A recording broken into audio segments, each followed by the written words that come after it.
was that? I heard somebody already slap a sticker. Hello everybody, welcome. As you might have just seen there, we have a new sticker for the stream. Well, just going forward. The Lily, that's you sticker. Given to us by the lovely Hazuruki, who's in chat today. It's wonderful. It's also a sticker and an emoji in the Discord. Let's see. Music a little loud? Oh, it might be, because I was actually, like, listening to music through iTunes the other day.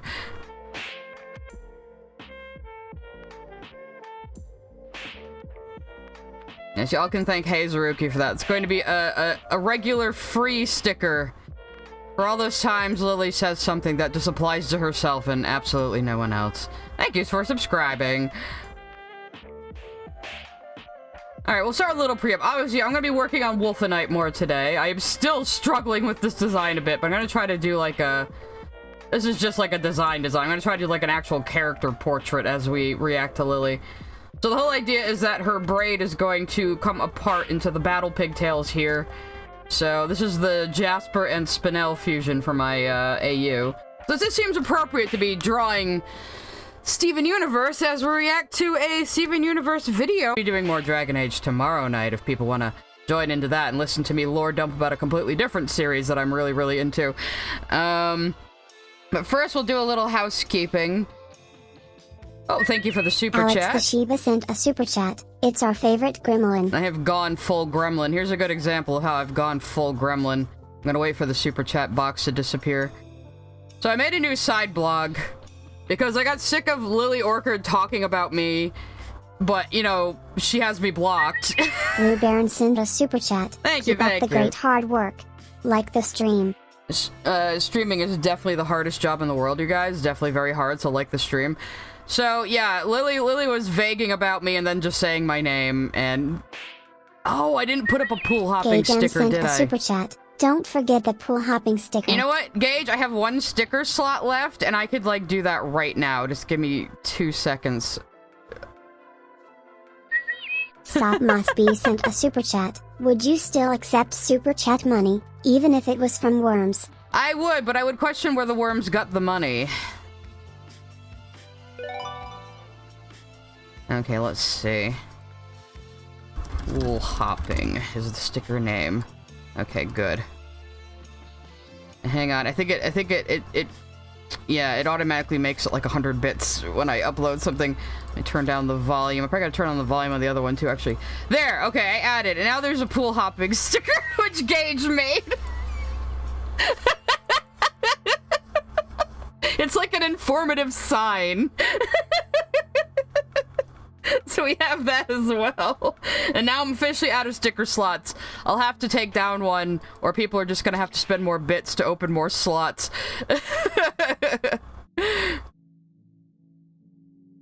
We still have some from past streams too. We have Senshi, of course. And we have Chuchu. There is a Steven one for 200 bits. That makes a sound. There we go. And of course the banjos, which are appropriate for a Lily stream. And the fuck Accio, which we just kept around because people really like using it. And of course the Lily swear jar. You know, these are all very important aspects of my streams, you guys. I'm not quite sure what the color palette's gonna be yet. Let me finish talking about my new side blog, which you can barely see now. So I made this blog just to respond to Lily talking about me and her fans. And now I've got, like, asks from other people. Million sent a super chat. I'm so sorry to confess. I was always a collection of worms in a trench coat spending my money on super chats. Where are these worms getting all this money? Thank you for the super chat, you guys. We haven't even started yet. Pool hopping. Never forget. No Damien sticker. We don't have room for Damien. You guys are gonna have to spend more bits. I did have a Damien emoji, but he doesn't look good on Twitch, but he's in the Discord. You can't even see the blog right now, so I made this mostly to just... I made this the pin post, Vivzy Pop saying that Dude, that Lily Orchid was wrong and here's why video is literally one of the most satisfying videos I have ever watched. Holy shit. More videos like that, please. Well, Vivian Madrano, dear, I have many, many such videos and you should come watch them. And you know, you see how funny I am, Vivzy? Hire me, Vivzy. Notice me, Senpai.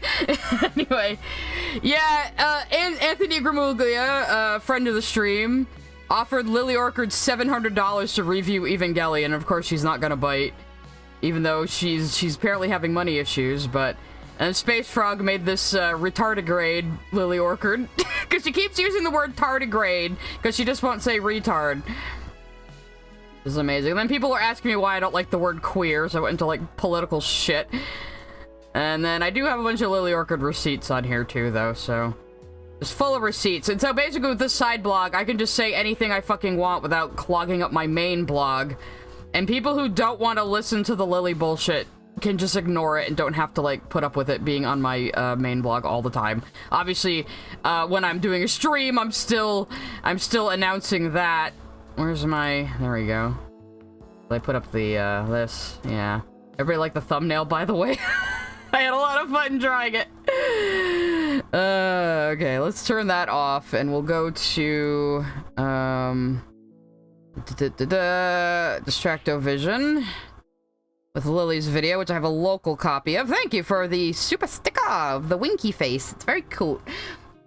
Oh, Skrill's here. Skrill sent me a DM saying, Sai, did you put weed leaves on your Steven shield in that picture? And I said, yes, I did. I want to be made into a hell of a boss character. I would fucking die.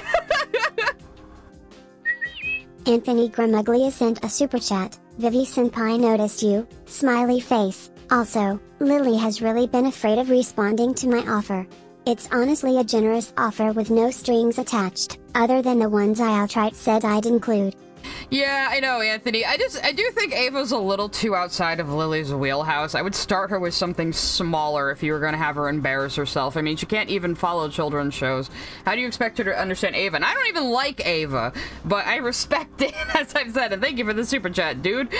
Yeah, Ant hangs out in my Discord as well. So... He's become part of the Lily critical crowd, as we all have. This is just our destiny. I'm gonna pause the music, because we're gonna watch the video in a minute. And no, Vivzy Pop, unfortunately, was not talking about me. She was talking about Hip's video, but Hip's video inspired me to make my video, and now here I am. The QA signboard sent a super chat. Wait, so how is queer bad but Reddit fine? Because queer means strange, and I'm not strange for being gay, but if you're called a retard for being a retard, it means you're a retard. See the difference? Anyway, go read my longer post about that. That's not what we're here for today. So, we're still designing the fusion. Yeah, because I always do this when it comes time to design fusions. I become a huge ass perfectionist. I had a design before this. This was the initial design, but I wasn't happy with it. And I was like, no, I can push this further. So... Hopefully, after I get the design pat down, the comic will come faster. We did start the comic a little while ago. But I got a little stuck saying, no, I'm not satisfied with the design, damn it.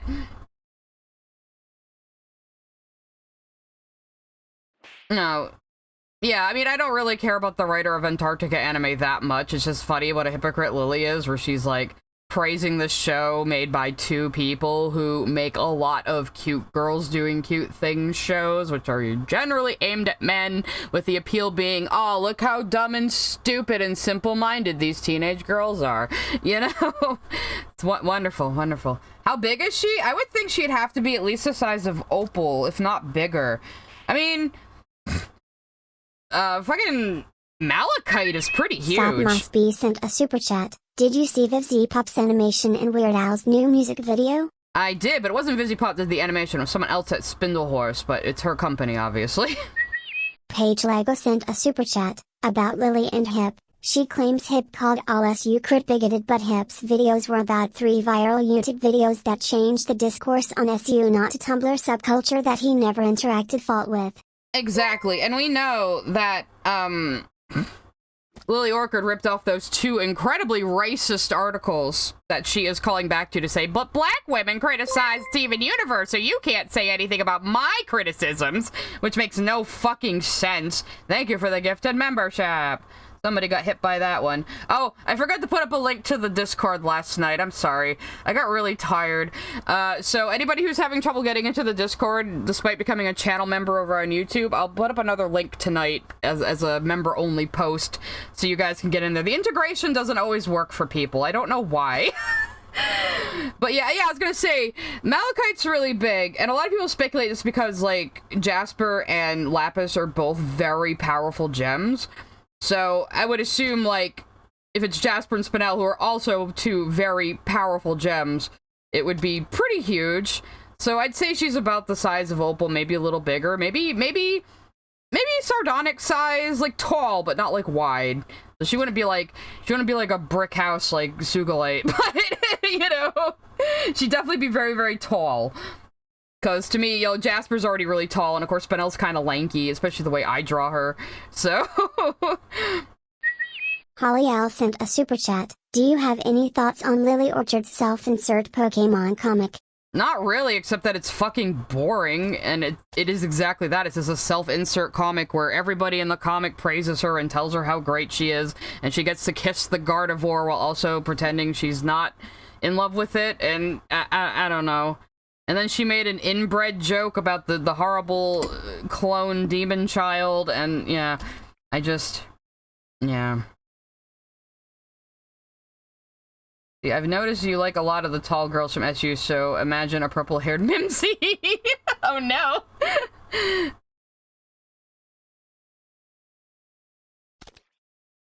It's not just in my canon, Skrill. I would say that Spinel is rare in canon, and I will argue that until the cows come home, but that's also not what we're here for today. So this video is, was called, Steven Universe is ideologically rotten. And Lily put this out when Change Your Mind, initially aired. I think she put it out a few months to a year after Change Your Mind initially aired. So this is fresh, when everybody was ragging on the ending. And, don't forget, she admitted when she did the video on the movie in 2023 that she had not watched the show in 3 years. So, if we go by that timeline, she didn't really watch the ending, but this is going to be her commentary on it. Now, I was a little disappointed with the Steven Universe ending when it first came out, but the more I rewatched, especially the climatic scene... Oh, we have a super chat coming. Hang on. It's already my thoughts. Sent a super chat. I watched Lily's original Steven vid. Thought too fit sucks that the ending was bad. I loved the first 5 seasons. And then I didn't think about test you for like 3 to 5 years till I found our stream VODs. D. Roxana Nava sent a super chat. Fave Fusion? Probably Malachite, actually. Malachite is so fucking cool looking. I really like her design. I don't like a lot of the fusion designs, which is probably why I'm very unadventurous with them. Like, I don't do a lot of extra arms or extra eyeballs, which is why I was kind of like, I really need to make Wolfenite a little weirder looking, because I do not push this enough. I even went to Mizu Fusion, who, like, specializes in doing really weird, monstrous fusions, ask his advice. Because I was like, dude, you would push this further than me. Well, what's your advice for this? You know? Very, really talented artist. Go look him up. But what was I saying? Yeah, I originally didn't like the ending of Steven Universe. I caught up with Steven Universe in time for Change Your Mind, so I did watch it live when it aired, and I watched the movie when it was new and when it first aired. Because I had only gotten to Steven Universe in 2018. But I did watch it live, and I was a little disappointed at first, but the more I've rewatched the climatic scene in White's head, the more I'm like, you know what? This scene is actually kind of perfect. You know? Wolf_MXX sent a super chat. Hey Sai, I'm sorry Lily is a P0, she has child stuff. Yeah, I know, Wolf. Thank you for the money. Holly Al sent a super chat. You should check out the TV Tropes page for that Pokemon comic Lily clearly wrote herself if you get the chance. Oh, that might be something we have to look at someday. Maybe we have enough time after this video. I don't know how long this is going to take. It's only 15 minutes long. But you know how Lily video is. Like 2 minutes, you need an hour of discussion. PQA Signboard sent a super chat. TBF, redeeming the diamonds is the most controversial plot point in SU. Were they redeemed? That's the question. Is it redemption? Pudgy the Bimbo sent a super chat. What's your opinion on Pearl? I love Pearl. She's definitely one of my top favorite characters. Pearl was my favorite until Spinel came along. And then Spinel is still my top favorite, but I think Jasper has eked up past Pearl in favorite character order, so now Pearl's in, like, 3rd place, because Future really, really made me like Jasper, and I was already kind of jokingly shipping her with Spinel in my AU, and then it became not a joke. Never ship something as a joke, kids. It always becomes serious. You'll catch feelings. That's the same thing happened to me with Fenhawk. We'll see that when I get to Dragon Age 2. Anyway, I'm reading some of the highlighted chats now. Hope your funny Ash wish prediction will come true and Lily starts championing High Guardian Spice just to be contrarian. That would be very funny. Every day I think Lily only watches SU through clips of it on YouTube. I think that's how she watches a lot of things. Like, I think that's how she watches Dunmeshi. She just watched the first 2 episodes and then, like, skip to Phelan's Resurrection on YouTube or something. You know? So, but yeah, the thing is, the diamonds were not redeemed. This is not about redemption. The ending is not about redemption at all. It's about changing White Diamond's mind. The episode is literally fucking called Change Your Mind. It's not Redeem the Diamonds. You know? What you think redemption is. I mean, like... they are maybe on the path to redemption because they're now making up for the damage they've done, and they're now serving the creatures they created to serve them. But, you know, I wouldn't call this a redemption. And yeah, it's a little rushed. It is. We all know it, because the fucking show got canceled over the gay wedding. So Rebecca Sugar had to beg for some more episodes to end the series. John Williams sent a super chat. If Spinel isn't your favorite curator of SU, then your opinion doesn't count. Well, Spell is my favorite, so there. But yeah, so yeah, we know the ending is rushed because Cartoon Network didn't appreciate that this is an ongoing story. They were still at the time where they only wanted, like, episodic shit. So they did not appreciate this was an ongoing story. They just said, you want to have your gay wedding, fine. You have your gay wedding, but you're not getting picked up for season 6. So, and that made them have to scramble to try to give the series a satisfying ending. And then, of course... Blue Baron sent a super chat. I hope you can do another Damien segment again. Well, you never know when the Damien is gonna pop out, so... But yeah... So, so, the Crewniverse had to rush to get a satisfying ending. Then, of course, they got the movie greenlit. And then Cartoon Network went, oh, well, you can't have a movie without a show, so here's 20 more episodes after we made you end your show early. And that's how we got Future. And that's why I'm much easier on Future than I am on the main show. Because, goddamn, that must have been a really frustrating situation. I can't even imagine having that happen to you as a professional. Like I said in my original video, I probably would have just burned the building down at that point. You know, that's just me. I'm not gonna unban you, Wolf, but thank you for the money. Let's see. Lily thinks it's redemption purely because there's an absence of punishment. Exactly.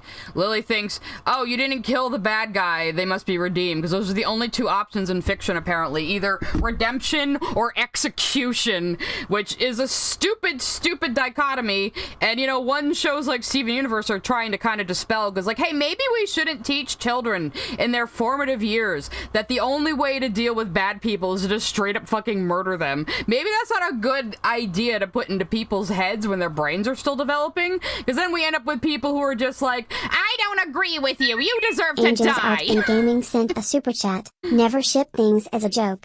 It'll become serious. That's 99.9% of my own ships, including my OC ships. I don't know, man. Sometimes you start writing something and it just starts writing itself, and there's really nothing you can do about it, you know? It just happens. That is just the creative process. Anyway, I'm gonna take a toke real quick in celebration of us talking about Steven Universe Lily again. I just made room on the page for me to try to start a character portrait of Wolfenite. We'll see how far I get. I'm already throwing my hands up into the air ranting about Lily, and we haven't even started the fucking video yet. Okay. And this is how Lily used to open her videos, with this Family Guy joke, because she doesn't have an original bone in her fucking body. Give me money, give me money, give me money, give me money, give me money.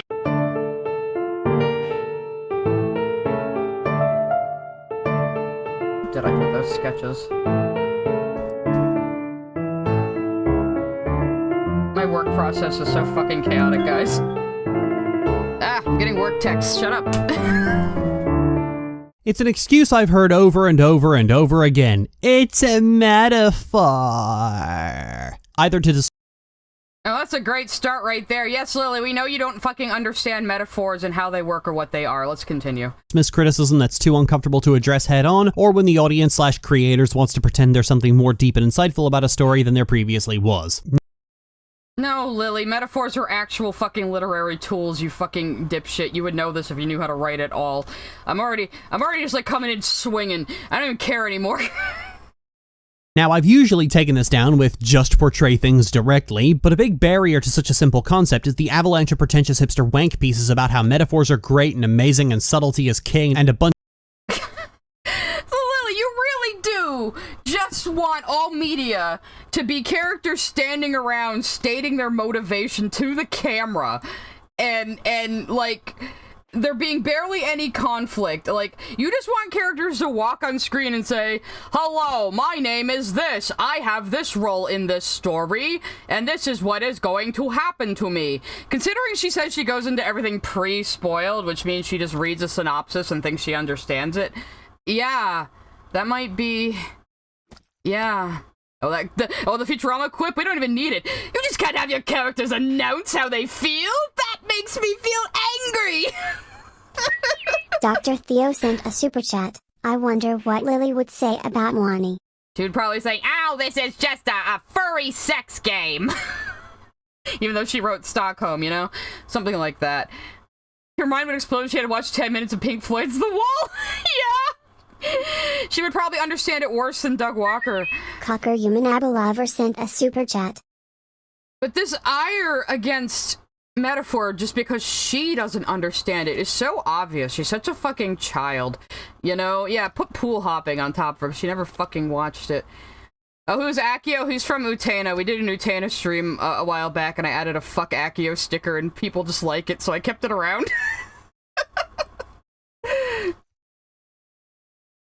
Oh, we have a super chat from Paige coming. I don't know why I didn't fire. Paige Okay, Lego sent a super chat. I only finished SU last year. Kept waiting for the Steven to forgive the diamonds and felt so gaslit when it never happened. Thank you, Paige. Well, that's the thing. When people revisit something they've only heard about the bad things of, they'll watch or play it and go, wait, why did people hate this? AQA Signboard sent a super chat. I hate to admit it, but I used to watch her glass of water videos when I was a kid, so this is a weird blast from the past. Oh, that's okay. I hope none of you are being, like, re-traumatized by having to listen to Lily fucking Orchard like you did when you were a teenager. But honestly, teenagers who haven't seen the thing she's talking about is her whole audience.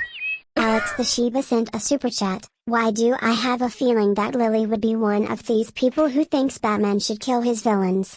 Oh, she fucking would be. She fucking would be. Why doesn't he just shoot the Joker in the head? Holly Al sent a super chat. She looks at this show about gaining agency in your own identity as you grow up around people who expect you to be something else and is like, but they didn't shoot the mean alien with a big gun.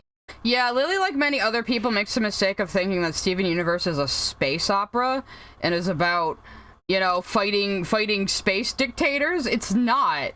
And yes, Lily, it's metaphorical. All the gem stuff is allegory. Get over it. I had to. Dr. Theo sent a super chat. I would also wonder what Lily would think about Persona, but Givit made a pretty horrible video on 5 that isn't too far off of what Lily might say. Don't at me, but I didn't like Persona 5 very much. I watched my friend play it and we both were getting very frustrated with Nostalgic it. Nerd 90 sent a super chat. Thank you for the super sticker. And thank you for the previous super thicka as well. I can't fucking talk. Hi, Cosmomani. We're talking about Lily again today. Tomorrow will be more Dragon Age. This is what happens. You let Nostalgia Critic raise your kids, yeah.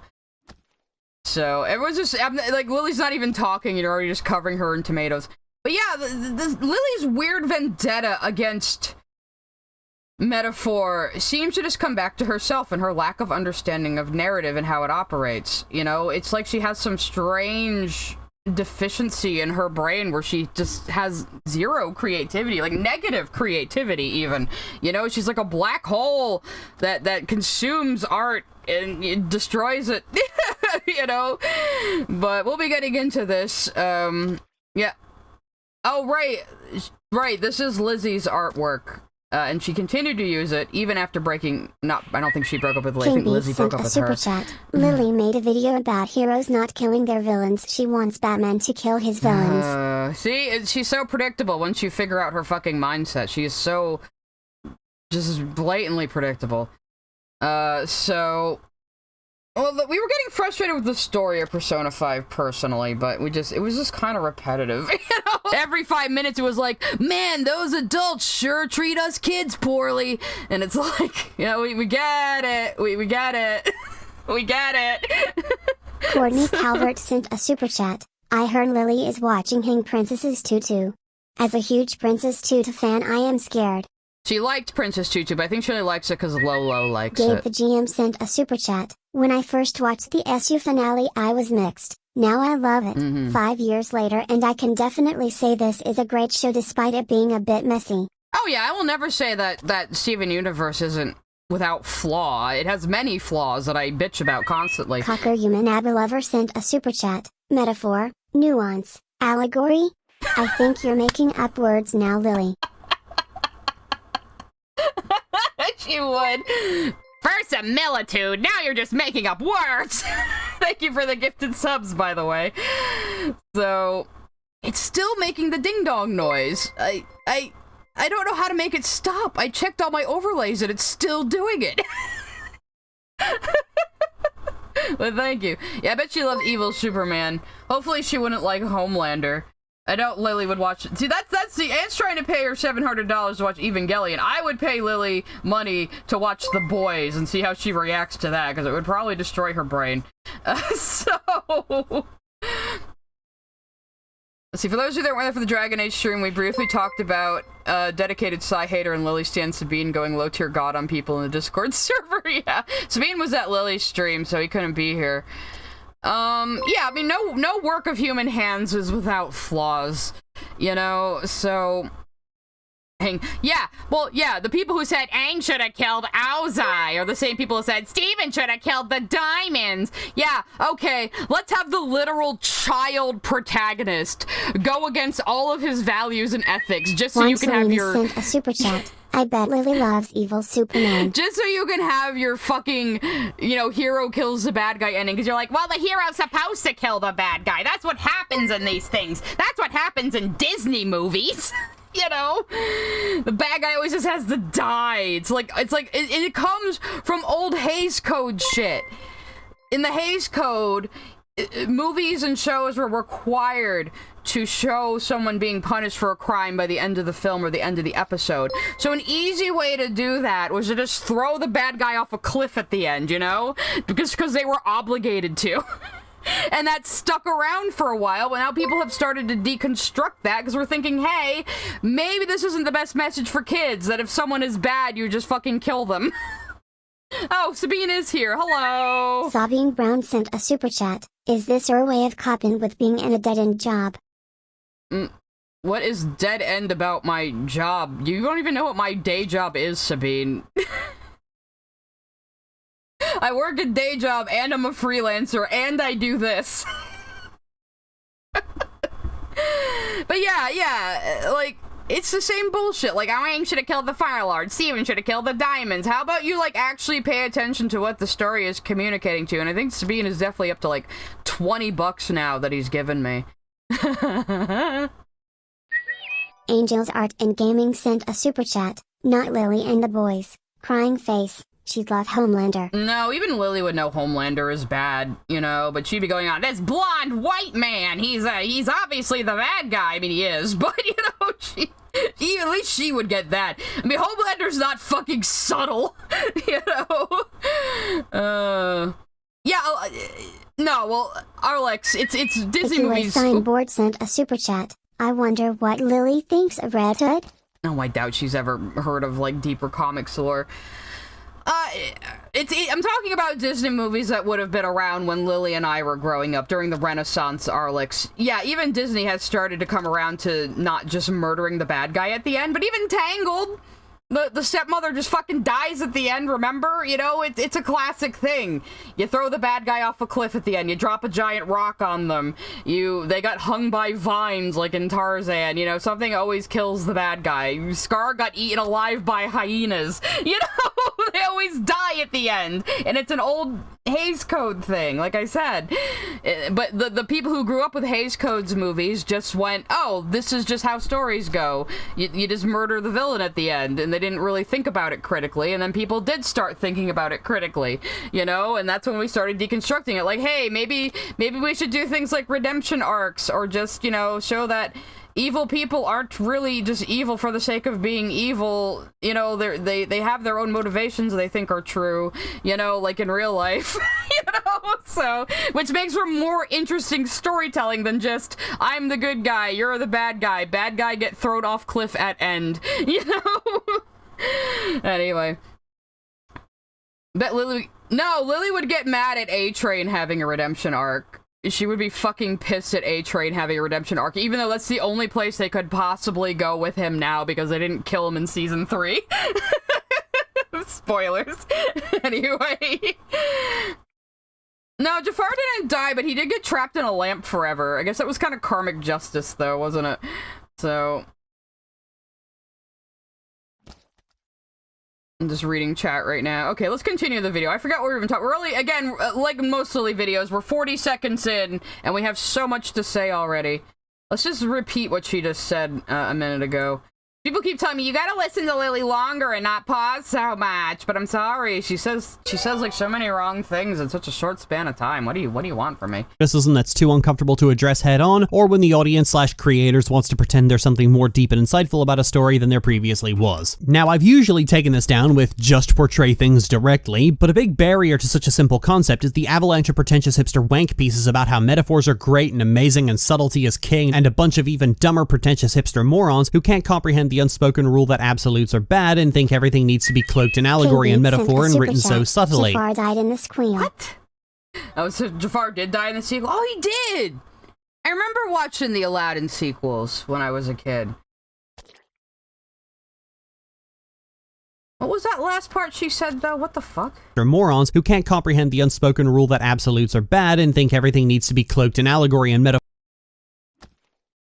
Yes, Lily, absolutes are bad, and that's why a lot of storytelling doesn't have absolutes. But sometimes allegory and metaphor can be talking about a black and white view. The QA signboard sent a super chat. Till, I'm so deep in my Batman obsession that I forgot people don't know who Jason Todd is. Lowell. Don't worry, I know who all the Robins are. I mostly know superhero stuff through nerd osmosis, though, and just knowing comics history. I've never really been into superheroes much myself, but I just happen to know a lot just from comics history and nerd osmosis, like I said. But what does she think allegory and metaphor are? Because you could have a metaphor for something that reflects a very black and white worldview. I don't think she knows what a fucking metaphor and allegory is. It's like okay, let me give you an example of allegory in Steven Universe. My favorite example, because people are always arguing. Oh, thank you for the super chat. Sent a super chat. Lily Orchard? More like Silly Orchard Lowell. Oh, Silly Orchard. Yeah, so people always argue, are Yellow and Blue Diamond sisters or a couple, Sent right? a super chat. Of course she thinks subtlety is pretentious. Of course she does, because she doesn't, again, she can't seem to understand anything that isn't just like the cliff notes of a story. That seems to be what she wants. That's why she liked the boring Antarctica show, because it just like was so contrivedly written and just cut out any like subtlety or nuance or anything. So that's probably why she liked it. Anyway, so people always argue, are Blue and Yellow Diamond sisters mourning their younger sister, or are they a couple mourning their lost child? And my answer to that is always yes. The way they are written, you can take that as an allegory for either. Either works in the text. The allegory and metaphor in Steven Universe is, pun intended, multifaceted. Angels Art and Gaming sent a super chat. I hate how Lily insults someone every minute. Yeah, right. I see this next one coming, thank you. Paulina Barces sent a super chat. Peppa Pig would be too complex for Lily TBH. Why do these pigs have English accents? This is totally unrealistic. But yeah, so a lot of the allegory in Steven Universe is very multifaceted and can apply to many, many, many, many, many different things. You know, some people see like pink diamond to rose quartz as like a transition thing. Some people see it as running away from home and changing your name, you know, which is also what Greg did. You know, there's so many different ways you can take the allegory, and that's why gems are such a useful vehicle for metaphor and allegory, because they're not one-to-one with human beings. You know, they don't have the same family structures or relationship structures as human beings. So you can apply stuff about gems to lots and lots of broader, real-life, mundane situations and issues and conflicts. So that is why gems are so fun and such a great concept, you know? Yes, I know you guys love throwing tomatoes. Tomatoes are always free over on Twitch. Tomatoes are always free to throw. So, you just have a big trough of them over in the peanut gallery. You can just toss them at me or Lily or whatever else you want. Yeah, exactly. Well, the people who try to humanize gems too much always fucking annoy me. Because A, the way they are is perfect for allegory, and B, why do you want to make them more boring? Why do you just want to strip out what makes them cool and unique and fun? That's what? Why? What is the point? You know, it's like a pet peeve of mine when people like write fan fiction where gems start adopting individual names. It just annoys me because like no gem anywhere has ever had any problem calling all gems of the same type by the same name. It makes sense to them, and you can use that for a lot of jokes. You know, it's like, why do you want to make them boring? Anyway, let's continue with the video. Metaphor and written so subtly. So here's why you're all stupid. In the last video, we talked about how just portraying gay couples directly without being coy is something a lot of writers seem incapable of doing, and You mean in children's shows, Lily? You mean in children's shows where they're literally not allowed to make it explicit? And you blame the writers for this, and not the network and the wider society that makes this the status quo? Well, I wouldn't say that, Prism of the Faust, because Steven isn't Rose. They're not the same person. That was kind of the point of the ending. I wonder what Lily's gonna say here, because in her review on the movie, she seemed to think Rose and Steven are the same person. They're not. They very explicitly are not. But it is a metaphor, or an allegory. Well, it's more like an allegory. It is an allegory in, you know, blue and yellow calling Steven pink and calling him she, where they don't quite get, you know, his personal identity, and you can apply that to like a trans thing. But you can apply it to a lot of things too, you know. Juan Salinas sent a super chat. She does admit to hating symbolism and metaphors, especially about Magneto and Nisman, with how villains can have sympathetic motives. Jesus. Lily, Magneto has been a sympathetic villain longer than either of us have been fucking alive. How can you be mad about that? Oh, suddenly Magneto is sympathetic and they made him Jewish. What? Oh, well, this was back when Lily was transitioning out of her pony days. So I think that's part of why. But she's saying, like, children's shows can't show gay couples explicitly. That's because the writers are cowards, not because they're, you know, beholden to a network that censors it. But you know what, Lily? If you want to see gay couples depicted out in the open with no ambiguity, watch something for adults! Remember how fucking even an episode of, like, Arthur got, like, fucking banned because there was, like, a lesbian couple in it. Remember that? And that was only, like, 10 years ago. You know? And remember, when Steven Universe's ending was airing, gay marriage in the United States had only been federally legal for 3 fucking years. So while they were making the episode, it was probably still illegal. You gotta have some perspective here, Lily. This is not the fault of the writers. This is the fault of the culture. Attributed it to narcissists wanting to be a super chat. Magneto is Romani, not Jewish. Oh, my bad. I thought he was Jewish. Oh, I guess his kids are Romani, so yeah, that would actually make sense, wouldn't it? King Beats sent a super chat. Lily problem with Magneto is that he is a villain. She thinks he should be a good guy. Well, you can still be a Romani Jew, too, so, you know, same diff, I think, but yeah. Well, yeah, but, like, it's like, yeah, you can find the whole thing between Magneto and Xavier is that they're friends, but they're on ideologically opposite sides, you know? And that's kind of a complex situation you would see in real life. You know? In MLP, we get to see Scootaloo's lesbian aunts. Oh, cool. Yeah, and weren't like, what's-her-face? Weren't like Applejack and Rainbow Dash like a couple at the end of MLP, I think? I don't know. I only watched like the first 2.5 seasons, so I was never into Pony. I appreciate it. I do appreciate it. I think it was a very well done show. But it didn't hold my interest. But I do appreciate it for what it is and what it did and how it was more than just sell plastic shit to girls, you know? Yes, I know, I need to be drawing. Incapable of doing, and I attributed it to narcissists wanting to be praised without doing any work. But there's a secondary reason I didn't touch on. Narcissists wanting to be praised without doing any work, not people writing children's shows that are beholden to a network and the wider homophobic culture of the United States that can't make these characters explicitly gay. Of course. And that's the fact that a large group of people have been gaslit into believing that everything needs to be subtle. I get people asking me for Bladed Fox 14 sent a super chat. A part of me believes Lily doesn't know how shows are made. No, she absolutely doesn't. She has no fucking idea how television production and especially animation production works.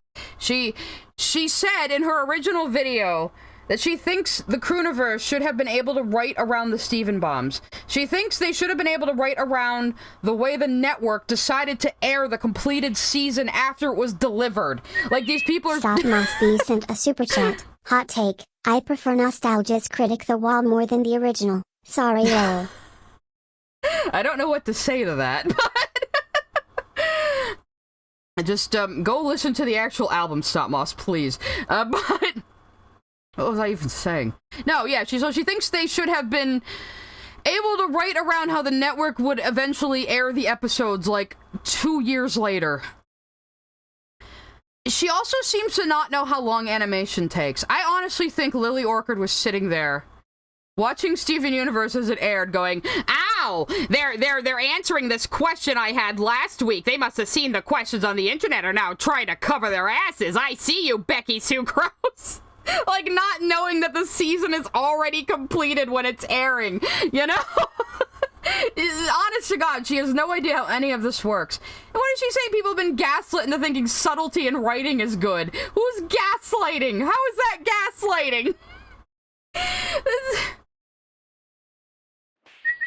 Gostia sent a super chat. As someone in the animation industry, her lack of animation industry knowledge makes my blood boil. I'm not even in the industry, but I know people who have been, and, you know, I follow a lot of people who are, and I know basically how these things work, you know? Like, she can't even do that. She can't even get cursory knowledge of it. Oh, God. And this whole, like, all people have been gaslit into thinking subtlety is a good thing. It's just— Pop Culture Guy 3000 sent a super chat. I read the comics. Mags married a Romani woman who also survived the Holocaust. So the fact she was killed by an angry mob after surviving, that was a peak superhero melodrama moment. Ooh, yeah. I would imagine so. But, what was I going to say? Something about Lily not understanding how animation works. I lost my train of thought now. Yeah, Lily thinks all electronica is dubstep. It's really confusing. She thought Other Friends is ragtime and Colin dubstep. Derrick sent a super chat. Not everything needs to be subtle, but demonstrating character traits and motivations through subtle ways takes a good writer. Show don't tell. Yeah. Oh, I know what I was gonna say now. So this is the Chris Chan aspect of Lily, where everything she bitches about and all of her opinions come back to shit people have said to her personally. So people have told her, like, you know, your lyrics lack subtlety. You can't have your characters just announce how they feel, you know, and she goes, wow, you've just been gaslit into thinking subtlety is actually important. I'm the smart one here. You know? She's so childish. Yeah, she called other friends ragtime mixed with dubstep because she does not understand music either.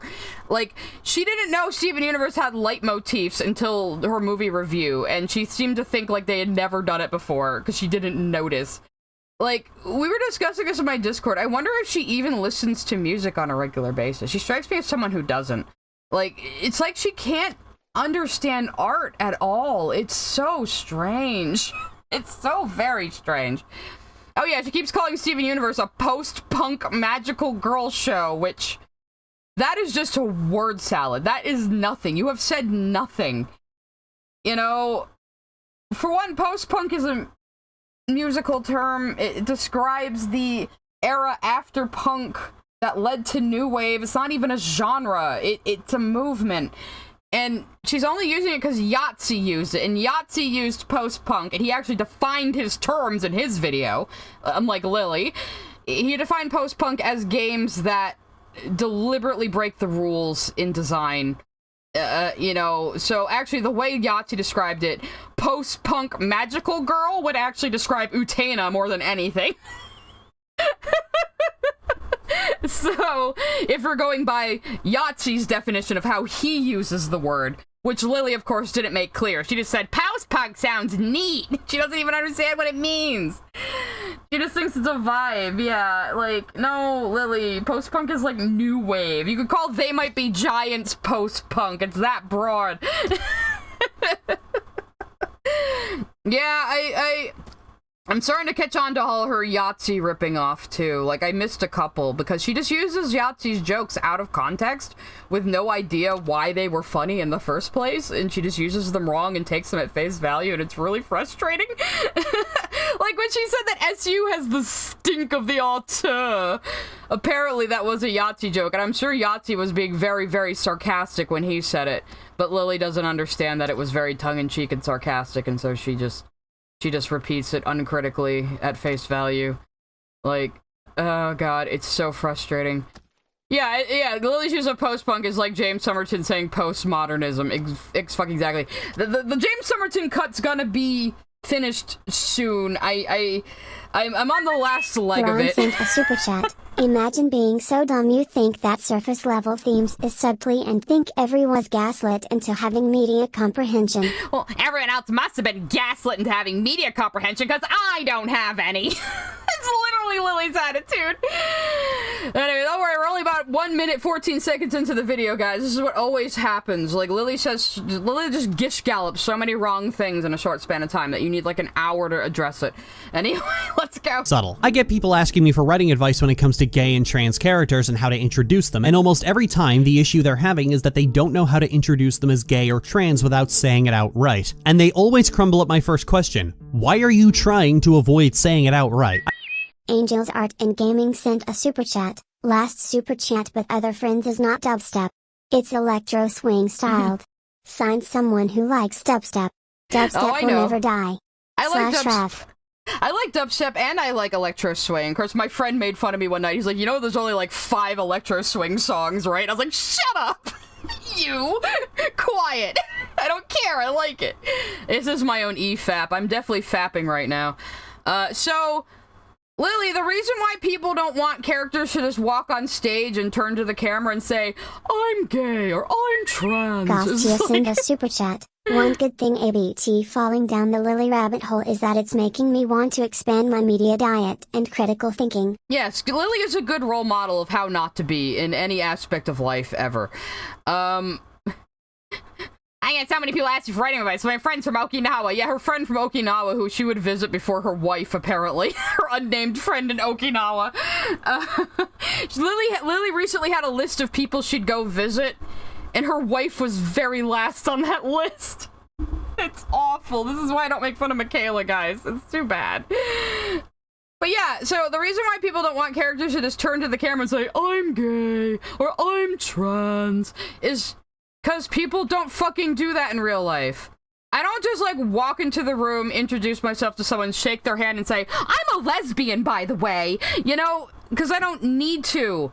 I don't bring it up unless it comes up. Because why would I? Do straight people just turn to the camera and say, I'm straight? You know? Like... Wokador sent a super chat. Lily, things can have a deep meaning. Here's my writing advice. If you wouldn't do it with a straight character, don't do it with an LGBT character. Boom. Easy. You know? Like, some of us don't, like, go around saying, well, I'm trans, so you can't criticize anything I say, or that's transphobic, like you, Lily.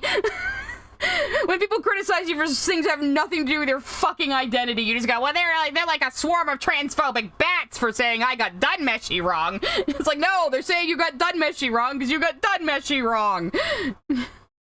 Oh, there's a highlighted chat. There's something funny about how Lily wants explicit LGBTQ plus themes in children's media, but clearly doesn't understand executives are often at fault for it not happening. Yeah, exactly. And like I said, when the Steven Universe finale was airing, gay marriage had only been federally legal in the United States for fucking 3 years. 3 years! It hasn't even been 10 years now!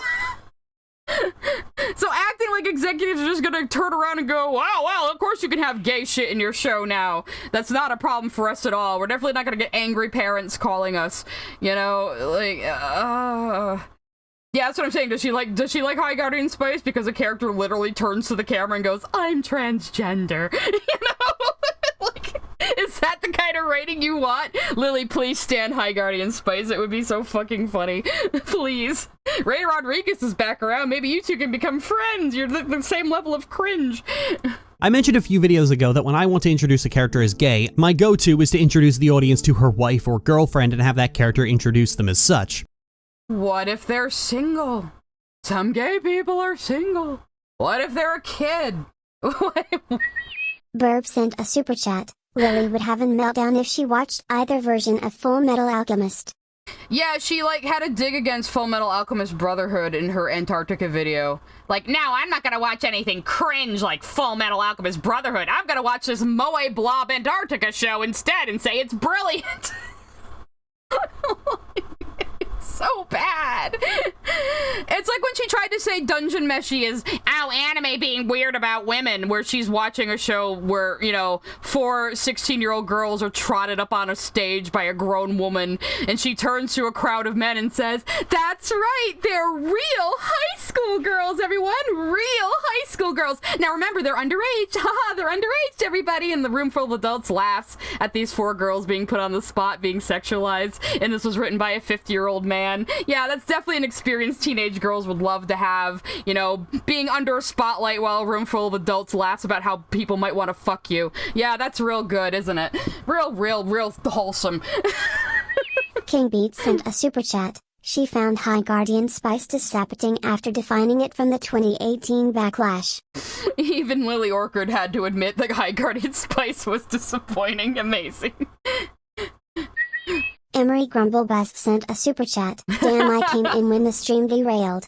I'm sorry, I might be a little touchy about gay issues today, because people have been sending me messages on my side blog that I showed you guys earlier. But, yeah, there are people who flip out about interracial couples Wokador still, yeah. sent a super chat. Lily becoming a Moe Bark is crazy. I know, she, like, was literally defending Moe anime just because I criticized her stupid Moe Antarctica show.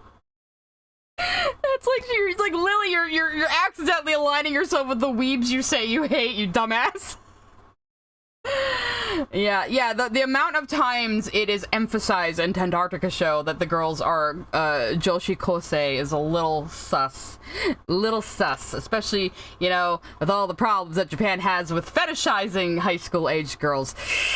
Yeah, but Lily thinks I'm the one who is uncritically, you know, devoted to Japan and thinks they're perfect. When she just uses it as an excuse to be racist. This is saying it outright, which if you believe people who are totally just giving you helpful writing advice and not trying to gaslight you into hiding the gay people, honest, this is something you're not supposed to do. Yeah. Was this after she got made fun of for the writing tips? I wonder. This had to be around 2018, 2019. People refer to their significant other by the appropriate terminology in real life all the time. If you've ever introduced a girlfriend or boyfriend to anyone else, you've probably used the appropriate terminology unless you're one of those pretentious fucks who says partner. And Partner is pretentious now, huh? I was just about to say that. Like, even some straight people use partner now, and I kind of hate it. Cause, like... No, did you send me something, Skrill? Cause partner... used to be kind of a way for gay people to signal to each other, you know? Let's look at what Skrill sent me. It was like, Lily, genuine attempt at art. Is that gaslighting? But yeah, like, it used to be gay people and bi people in same-sex relationships would use partner to kind of signal to each other that, hey, I'm a gay, you know? But then straight people started using it too. King Beats sent a super chat. Remember when she claimed Sugar was a pedophile for a painting, but then she gave that ice show a pass for some reason? Exactly. And Freckled Cat has a very fancy highlighted message over on Twitch. That's pretty cool. Partner sounds like you're talking about a cowboy or a detective, not somebody else. See, the thing is, for older gay people who couldn't get married, partner was kind of a better word because saying boyfriend or girlfriend sounded a little childish in those days. Stop Must Be sent a super chat. MLP had a lesbian wedding in episode 100. Oh, it did. Nice.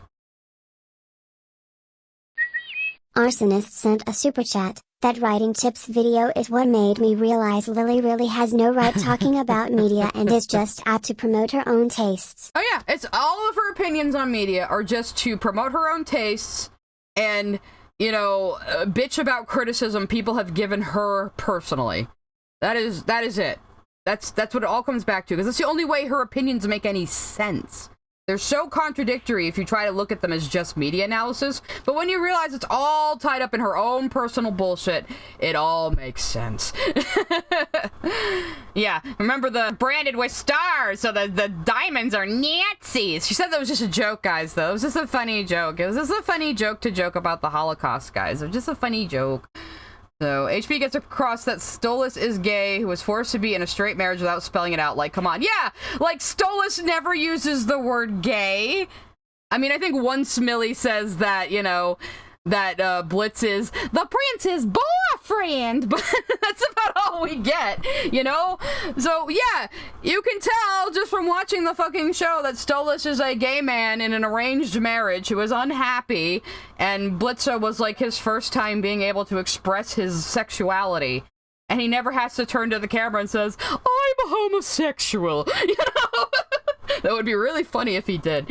And yet, people have it in their head that to introduce a character's same-sex love interest needs to involve not using any pre-established terminology, to completely ignore the concept that words mean things and dance around the issue. Even people who want to write good Yeah, Lily, words mean things, so stop saying post-punk, please.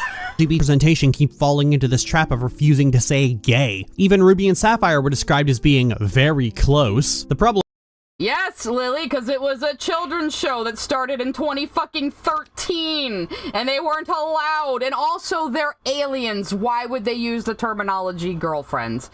Call them gem friends, I don't know. The Autistic and Autistic Silver Star Archer sent a super chat. It was pool hopping. Pool hopping! It all comes back to pool hopping, that's the key. That was, honest to God though, pool hopping was the key to unlocking the knowledge that Lily Orker does not watch anything fully. It really fucking was. It really fucking was. You ever find out about Ian Curtis? She'd hate his guts. I don't know who that is. But yeah, like, they couldn't show Ruby and Sapphire were a couple, but the way they spin around and the way, like, Sapphire kisses Ruby's tears off her cheeks, you can fucking tell. You know? It's like that one scene in Keystone Motel where Ruby is kissing Sapphire on her collarbone and her neck. I have a sneaking suspicion they were told that Ruby and Sapphire weren't allowed to kiss on the lips, so they went, okay. And did something even, like, more intimate and... you know? So, I kind of love that. I kind of love that a lot. Yeah, I know in some other dubs they just called Ruby a he to hide that it was gay, which I think is why the show trolled countries like that by putting Ruby in a dress for the wedding. She looks so cute in that dress, though, and also they're aliens, why would they care? You know?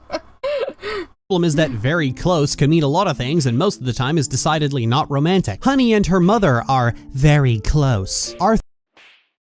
Lily, please do not bring up children and their mothers in the same sentence you bring up a romantic couple, because I know you. Please don't do that. Please. Arthur and Pal are very close. Kim and Monique are very close. Woody and Andy are very close. Elsa and Anna are very close. Just gonna pause here without comment. I think you're all thinking what I'm thinking. Diantha and her Gardevoir are very close. You and your Gardevoir are very close, Lily, but you keep insisting they're not a romantic couple. Let's, maybe one day I need to read Madhouse on stream. One day we're just gonna read Madhouse entirely on the stream. It's all in an archive. Lily keeps saying, oh, I gotta get all the pictures from Michaela's DMs to re-upload it, but she has it in a folder, and there is an archive out there. So... yeah, Sai and Kaiser are very close. Me and Kaiser have been in the same proximate internet circle for the last, like, 20 years. So yeah, she's just saying that she's annoyed that Ruby and Sapphire never called each other girlfriends, even though you didn't need that to know that they're a romantic couple. sent a super chat. She used to ship Elsa and Anna. I know she did. And she made a video about how people shouldn't ship them, but we all know she did. She probably installed the Bethany romance mod when she played Dragon Age 2 as well. Just didn't show it on stream. But I bet you anything. Oh, Madhouse is Lily's Pokemon fan comic that is basically just her and Gardevoir hanging around in a beige house all day, having drama. Renegade sent a super chat. Subtly. I'll say again, Lily wrote Stockholm. Lily did write Stockholm. Look up the video by, I think it was Chubby Chaser? Problematic name, but they have a video called Stockholm, the fanfiction Lily Orchard doesn't want you to know about, and that is the video that convinced me she did fucking write that shit. So I was out of sympathy for Lily back then. I'm very out of sympathy for her now. But this keystone is part. Okay, this is just bullshit anyway. I sent a super chat. I hate how Lily ignores the context of the time. SU was conceptualized, produced and aired 2 years before gay marriage was legalized in the US. Yep, and before gay marriage was federally legalized in the US, it was only legal in about 8 states, maybe, I think. If I'm recalling correctly, 8, maybe 13. And not even, like, fully. It took a woman having to sue the US government because she was going to be taxed the fuck out of inheriting her wife's estate. In a way a straight person wouldn't be if their marriage was federally recognized. So she was gonna have to unfairly pay, like, a huge tax on her wife's estate. And so she sued the US government, and that is what struck down the Defense of Marriage Act. Paige Lego sent a super chat. Rebecca chose to make SU explicitly gay at the cost of her show ending before its time. Instead of compromising to studio demands, she broke the glass ceiling for more gay creations to follow after.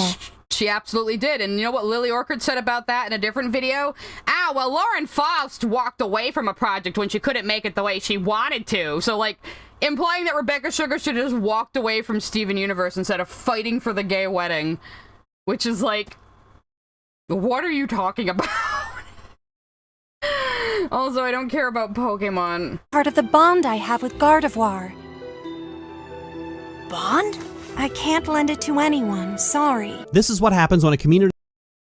Yeah, Lily, didn't you make up a breeding bond for Gardevoirs? You made up that they only live 15 years, and that they can do a thing called a mating bond, and then you wrote that your Gardevoir snuck into your self-insert's room when she was 14, and made a mating bond with her in order to live longer? Didn't you write that, Lily? Didn't you fucking write that? You did. You did. Yeah, she made up a problem in her comic to be solved by a mating bond, which she also made up. Like, you are the one who decided to write that, Lily. That is not canon in Pokemon at all. You are the one who invented these things just so your self-insert and your Gardevoir could have a mating bond.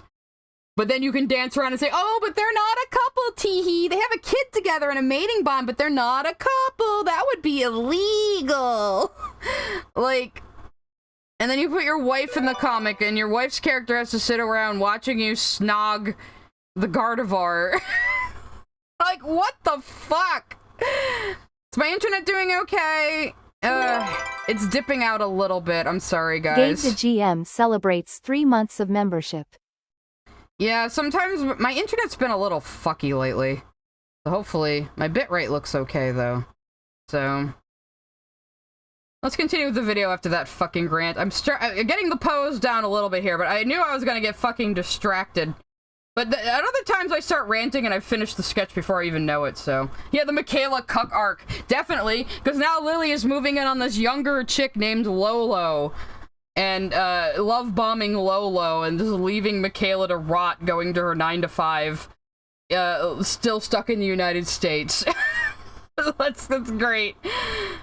See, the thing about paying Lily money to review something is, how do you guarantee she even watches the whole fucking show? Because we know she doesn't watch anything fully. Skrill, stop distracting me during stream. Talk in the chat, Skrill, like everybody else. I can't keep giving you special treatment. Okay, what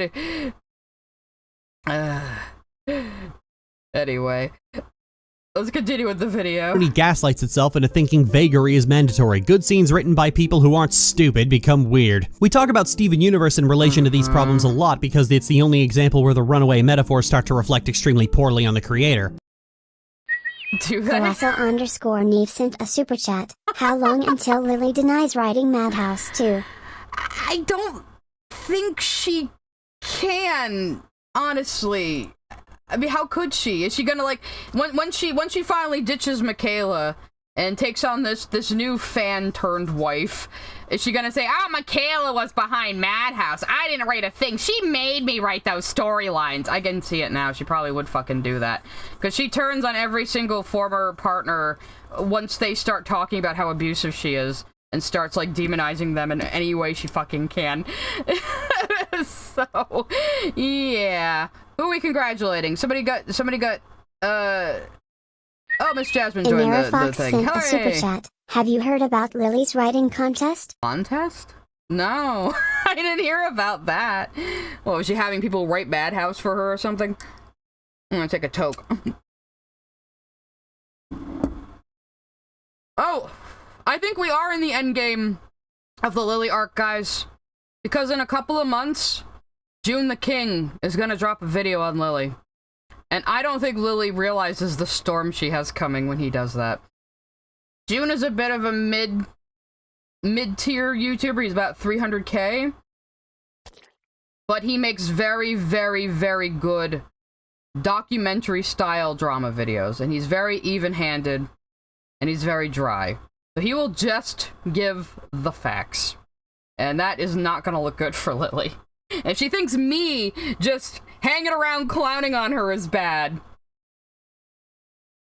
She has no idea. So once June drops his video, who knows who's gonna start talking about Lily? She might become a popular topic. So, yeah.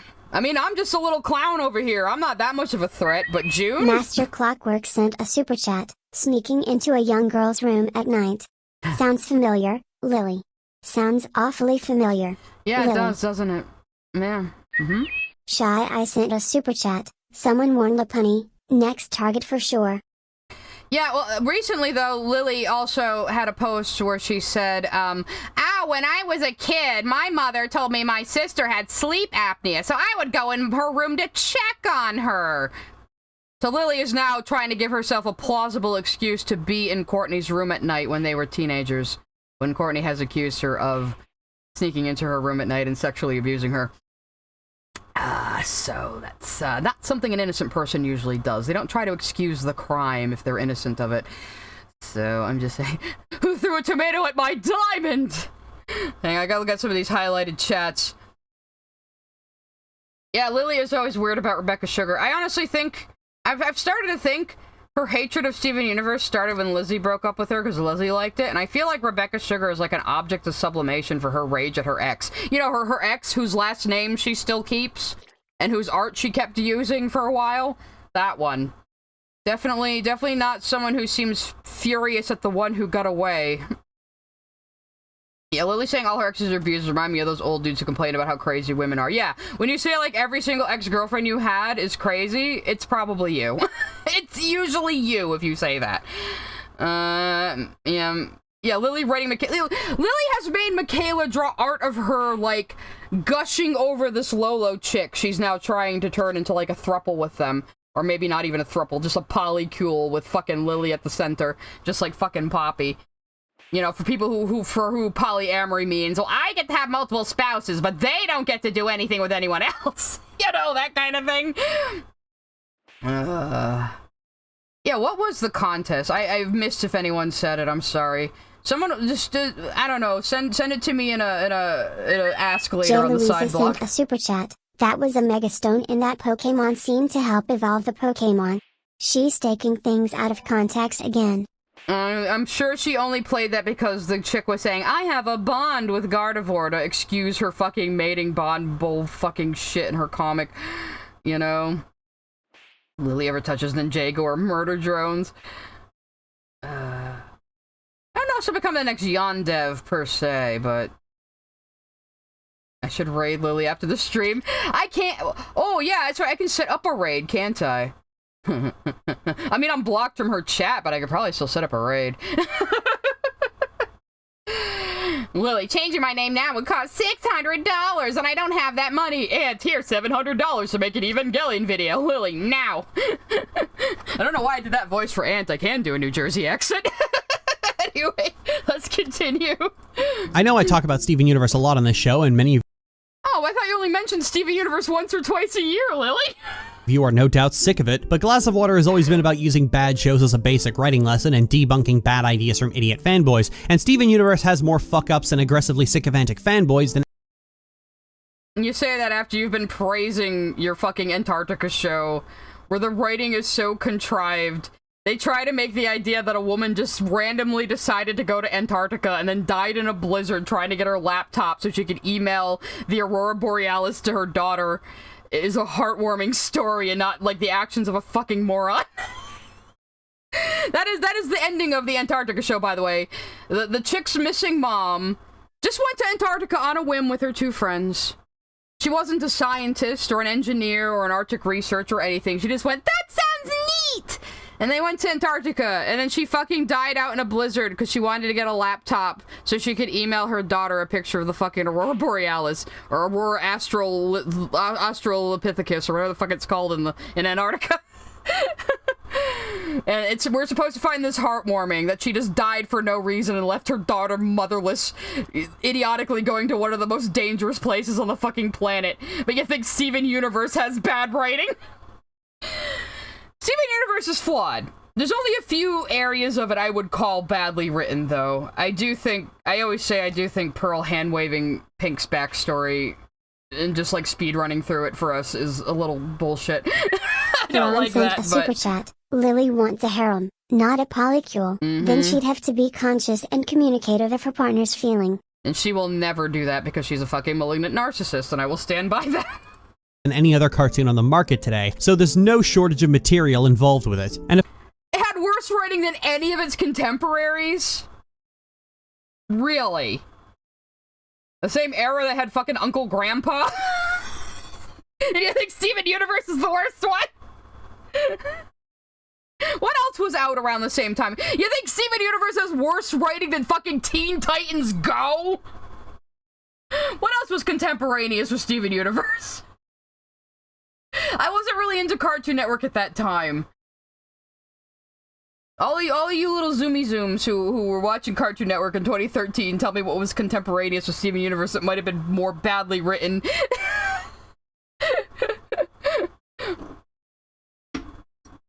Yeah, you think it's worse than fucking Teen Titans Go. Like, it's not even on Cartoon Network. What other cartoons were out around the same time?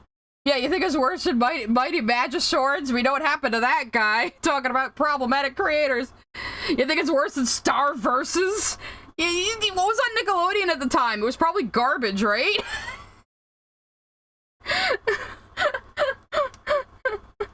I will not put respect on Uncle Grandpa, because I will forever hold an autistic grudge about the Say Uncle episode. I hate it, and I don't have to pay attention to it because it's not canon. Sent a super chat. Steven Universe, worse writing than High Guardian Spice and Thundercats Roar.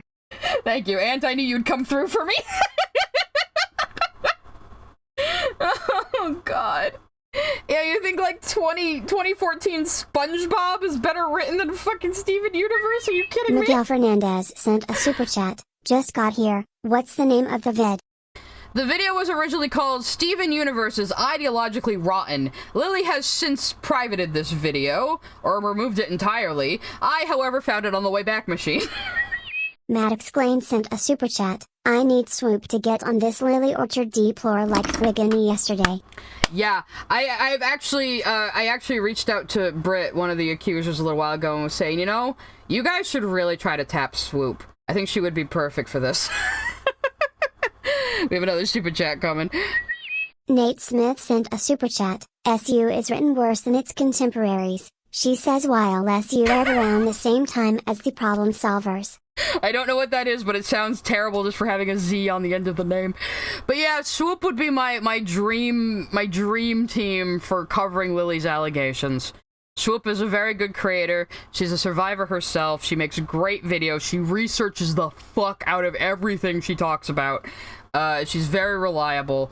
That would be my dream creator for covering Lily Orchard's allegations. You can send a clip of this to her.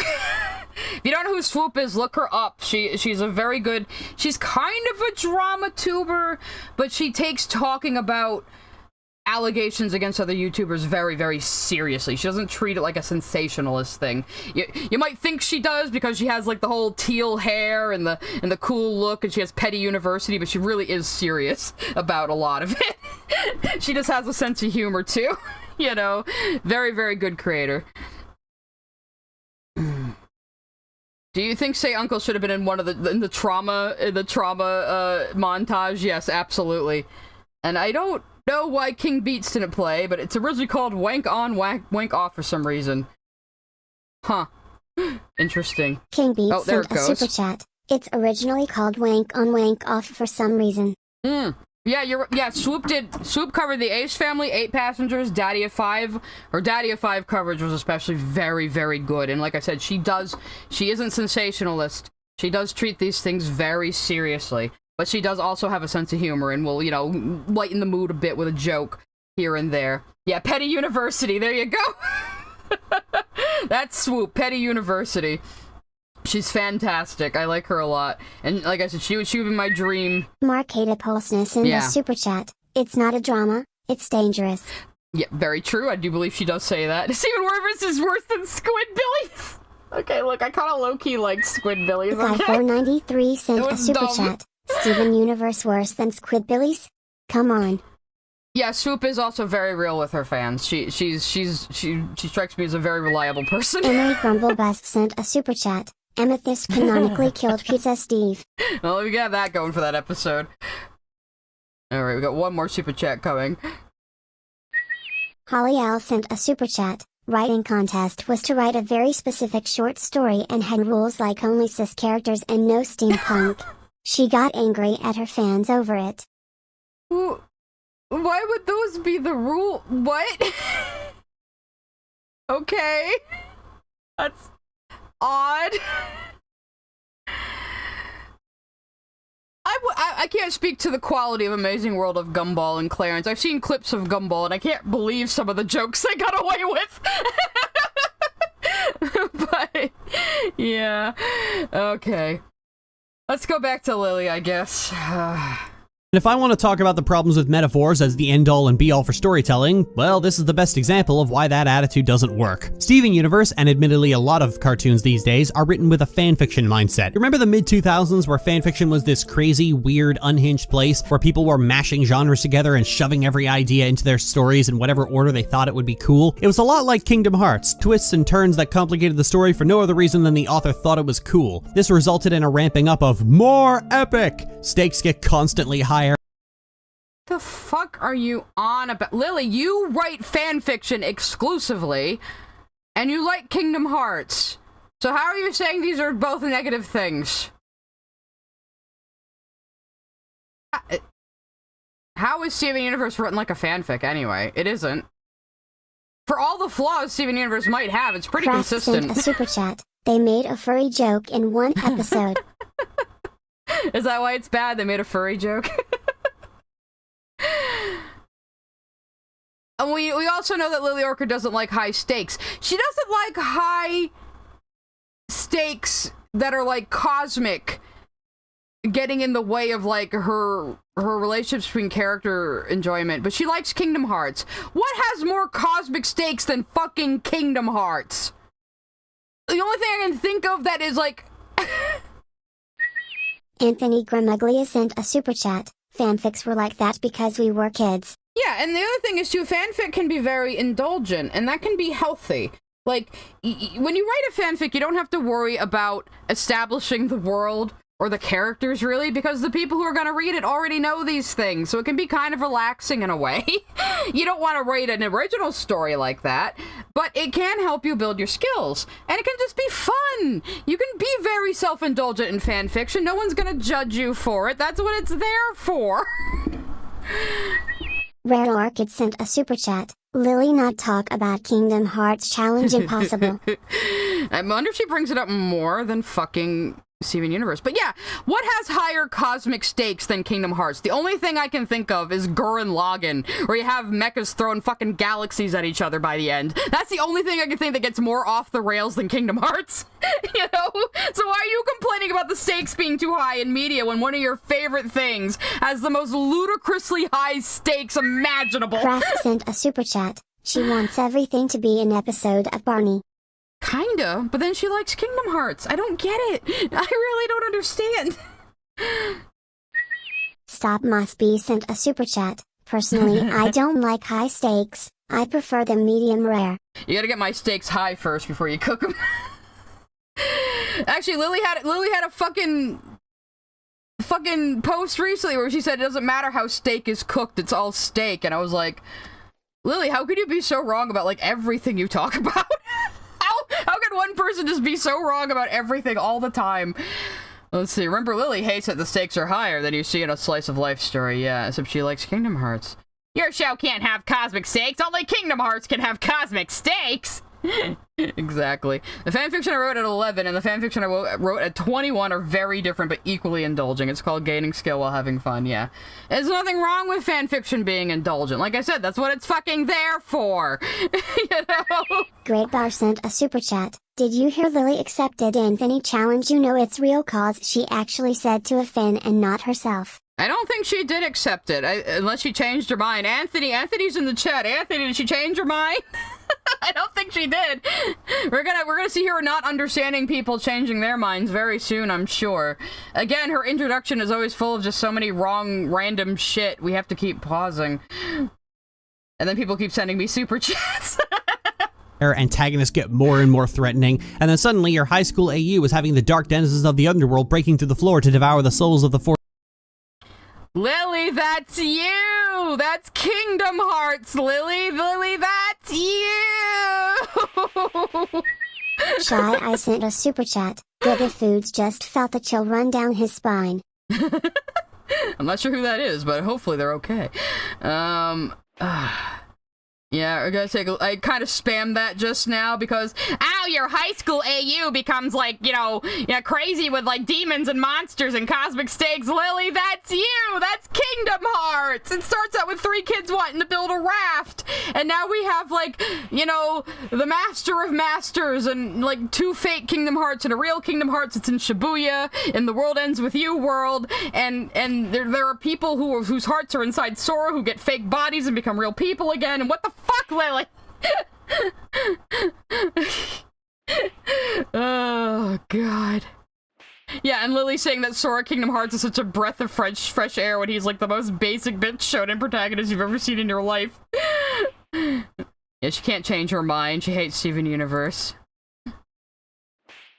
You can't change the way I feel. That's right, only you can, Spinel.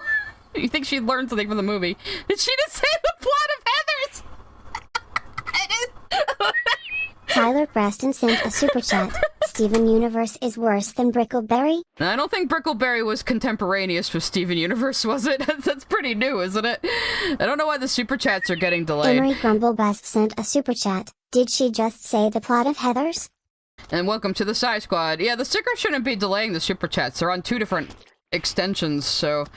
Now we can't even see the screen anymore for the tomatoes and the Lily. That's... Yeah! Lily's gonna hate that I keep coming up with all these catchphrases about her. Angels Art and Gaming sent a super chat. I've made the Infinity Stones as Steven Universe gems before. I love them. How dare I have fun? That's actually a really fun idea. Master Clockwork sent a super chat. Lily doesn't get something as simple as Pokemon. No. All the Pokemon fans in my chat have made me very aware of that. I still don't understand Pokemon much myself, but I also don't pretend to like Lily does. Actually, someone in my Discord was coming up with like a really funny AU idea where like Steven is raised by his grandparents and kept away from his gem side. And I was like, you know what though? Imagine if Greg's parents opened the very first letter he sent them and it's like, hey mom and dad, you have a grandson now. The mom's gone, but me and the baby are doing fine in my van, and then CPS would be there like the next day.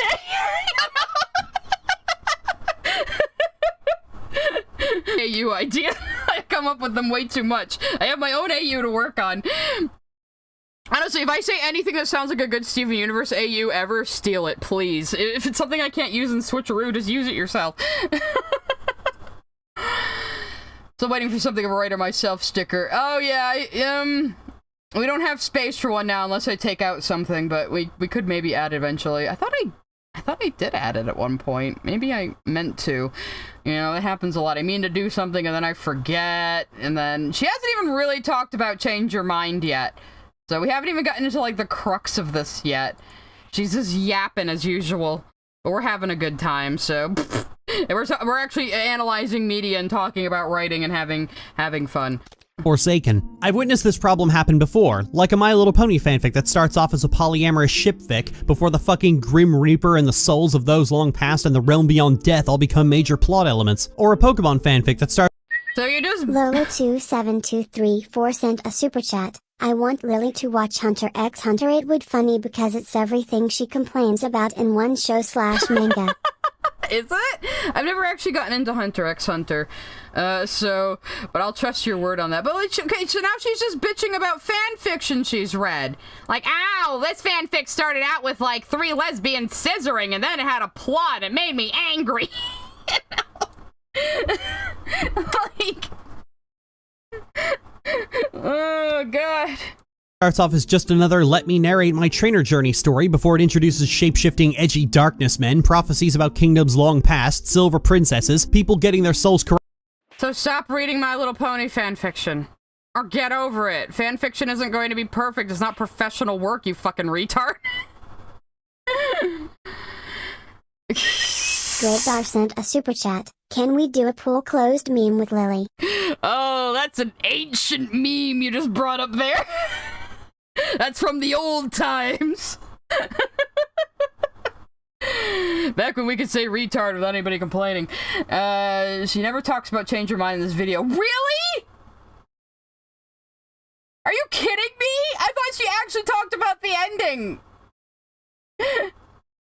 Damn it, Lily. Lily, don't mad. N3K0Mang3RT0R1 sent a super chat. Love that I left for like half an hour to an hour and we aren't even at change your mind. Apparently we're never gonna get there. I don't think she has internalized homophobia. I think she has externalized homophobia and just makes excuses for herself. You know? Because Lily is the only person in the world that matters because she's a narcissist. She's the only real person. A super chat. A little late with this, but the way Devil Robot says has angry in that Futurama quote gives me how Kylan, and I love it for that. Okay. Thank you for the super chat. I hope she talks about the ending a little bit. Like, I always do Lily videos blind, but that does create the problem of if she never gets to the actual point I was expecting her to, it's kind of a pain in the ass. Gabriel Lingelman sent a super chat. Lily made me rewatch Steven Universe and made me see how much she poisoned the well in the fandom. I'm very happy that she didn't say anything about Adventure Time, just not letting her find out that Rebecca worked on it. Oh, thank you very much. Robador sent a super chat. Lily, do you remember Doomsday Sending Stakes? Yeah, isn't that a weird porn game she made about underage ponies? I know that much. So, yeah, I had a really funny comment on YouTube the other day where someone was like, well, you know, I kind of liked Steven Universe, or like, I enjoyed Steven Universe, there's a lot of stuff I didn't like about it, yada yada yada, so I sought out Lily's video for that, and then they said, like a little while later they made a second comment saying, you know, now that I think about it, I think I actually like more things about Steven Universe than I hated, and I think Lily actually poisoned my opinion. You know, I have all these people coming to me saying that, like, being a fan of Lily, like, made them, like, hate themselves for liking things, and, like, made them, like, adopt her opinions uncritically without really thinking about it, and thinking about why they were thinking these things, and it's kind of scary to me, because, like, to me, Lily's a dumbass, but she does seem to have this sort of weird charismatic power over some people. It's almost like a cult leader. You know how, like, sometimes, like, an MLM will become, like, a mini cult because the bitch running it is, like, a crazy narcissist? It's kind of like that. Like, she'd never become a full-blown cult. She's not competent or smart or charming enough. But it's like one of those mini MLM cults run by some fucking, you know, rich almond mom who's fucking batshit crazy. It's kind of like that, you know? So if all these, like, we have, like, a support group for, like, ex-Lily fans on my Discord now. It's so funny. Not funny, because a lot of these people have actually been hurt by her, but it's just, I don't know. It worries me how she can very heavily influence many younger people that way. Because if she influences them about media, she can influence them about anything. And, you know, apparently she has a lot of locked private chats in her Discord, and this sort of thing just makes me worry. Makes me think there might be a Poppy situation going on, if you know what I mean. So, Lily wouldn't survive night in the woods. Maybe that's what I need to stream sometimes. I never played it. A lot of the games I'm gonna stream in the future is gonna be like games I never got around to playing that I really should have. When I first watched Lily Day, I was like, man, this reviewer is kind of annoying, but then I went back years later, like, did I say annoying? I meant straight up abusive. Yeah, like, she doesn't even hide it. God. It's like when Malcolm was covering Lily. Malcolm wasn't very familiar with her, but he, like, was able to just cut directly through all of her bullshit, because Malcolm's a fucking adult. You know? That's the thing. Lily's fans are primarily teenagers, people in their 20s who are maybe, like, a little slow and very vulnerable, and she relies on them not having watched the thing she covers, or if they have, she just gaslights them into thinking it was actually bad. That's actual gaslighting, Lily. Yeah, Lily made me believe Legend of Korra is worse than it actually is.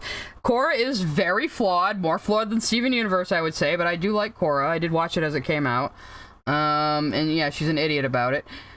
She's just so confidently wrong. Yeah, she's confidently incorrect. I think I called her that in my very first video. She's confidently incorrect, you know?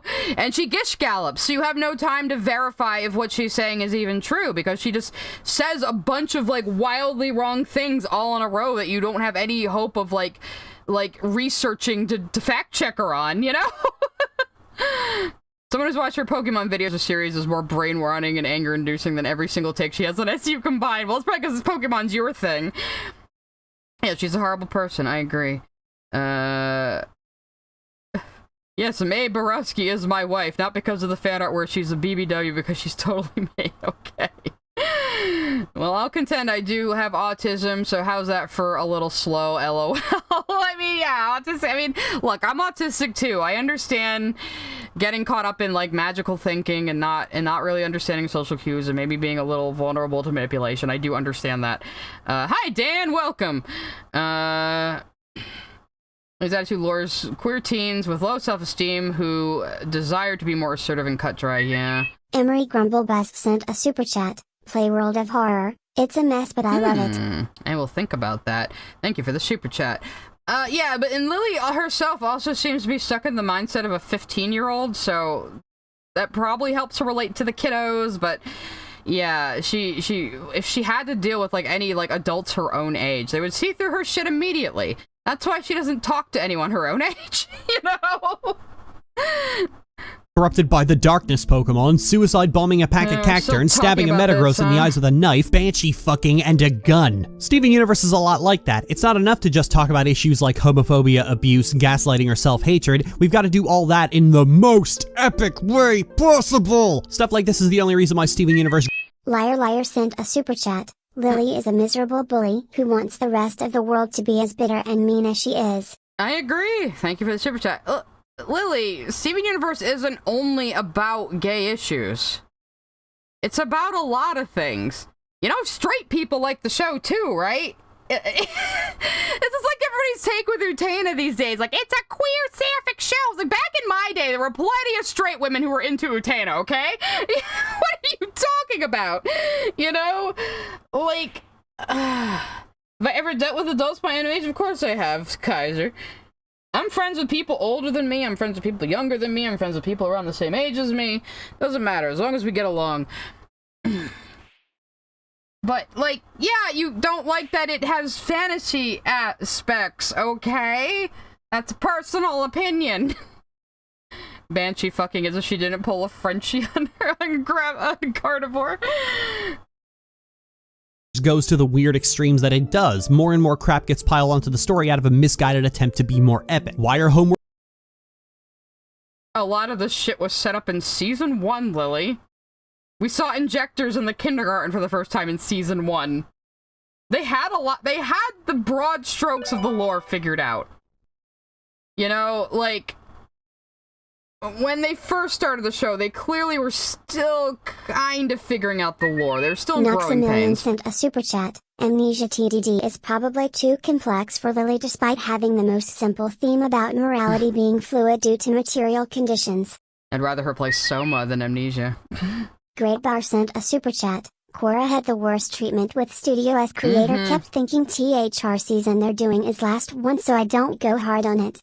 Oh yeah, Korra went like, okay, we're gonna give you a mini-series. Actually do a full season. Actually, here's a second season. But, you know, fuck you on that. You know, okay, no, here's a third season and here's a fourth season, but we're gonna air the last few episodes of your fourth season online only, and one of them has to be a filler episode to save budget. Like, it was a mess.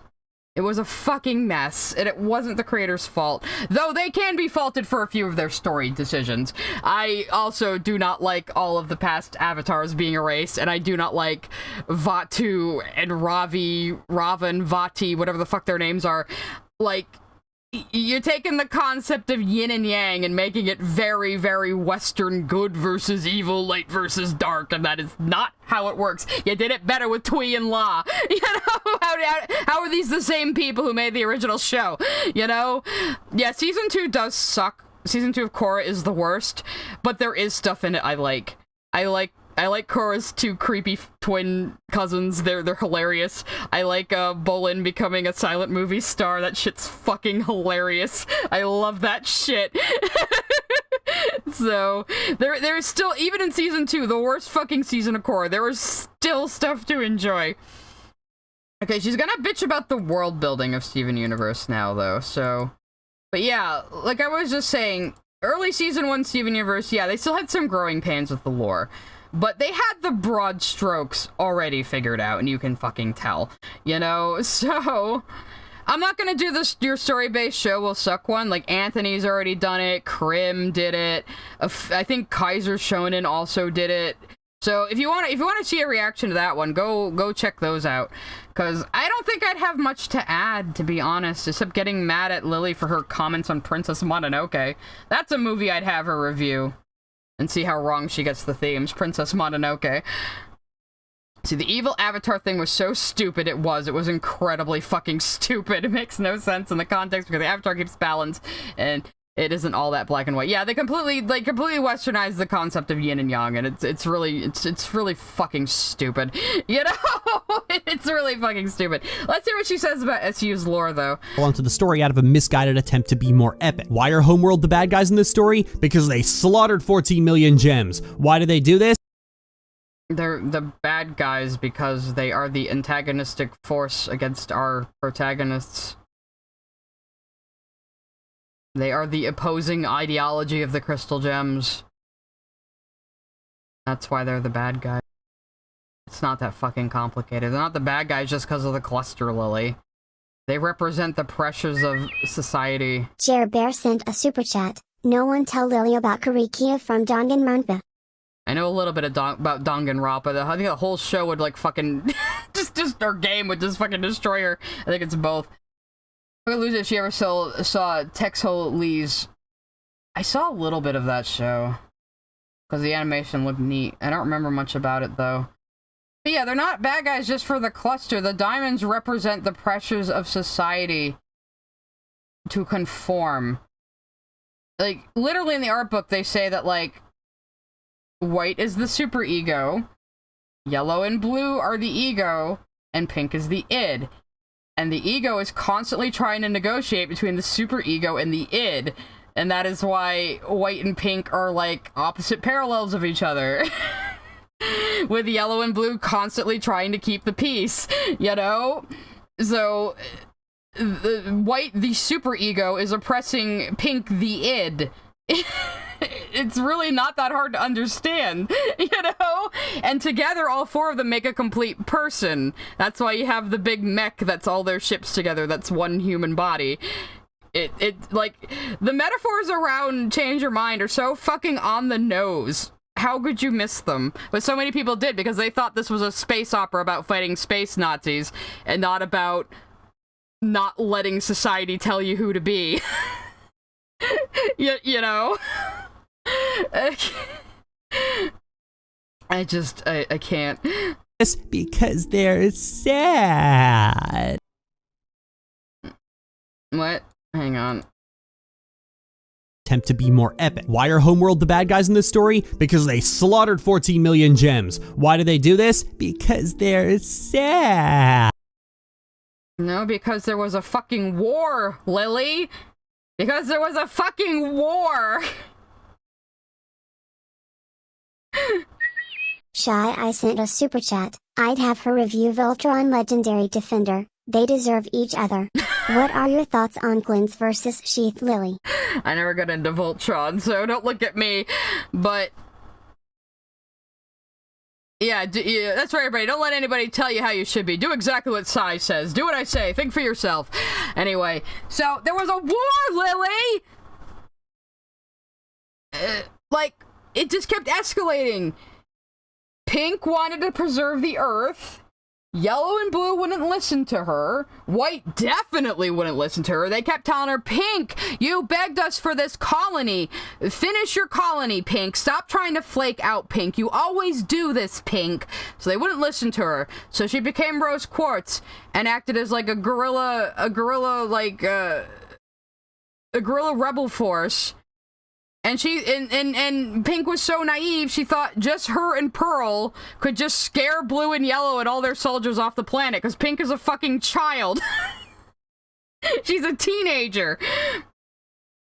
And it just kept escalating and escalating and escalating until it was all out fucking war. And a lot of gems were shattered in that war.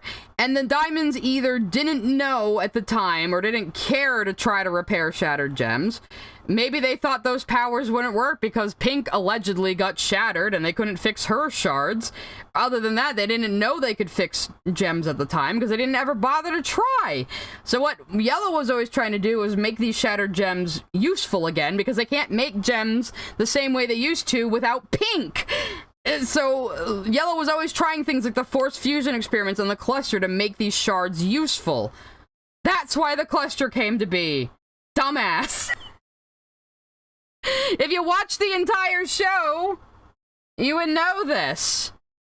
Because we get context for these things later, you know? Ay. The fact that Lily is proudly incapable of 5th grade level comprehension is actively anti-symbolism and any interpretation deeper than what the text yells in your face. She doesn't even get that sometimes. No, she just wants every story to just, like, tell her exactly what's happening and tell her exactly what to think.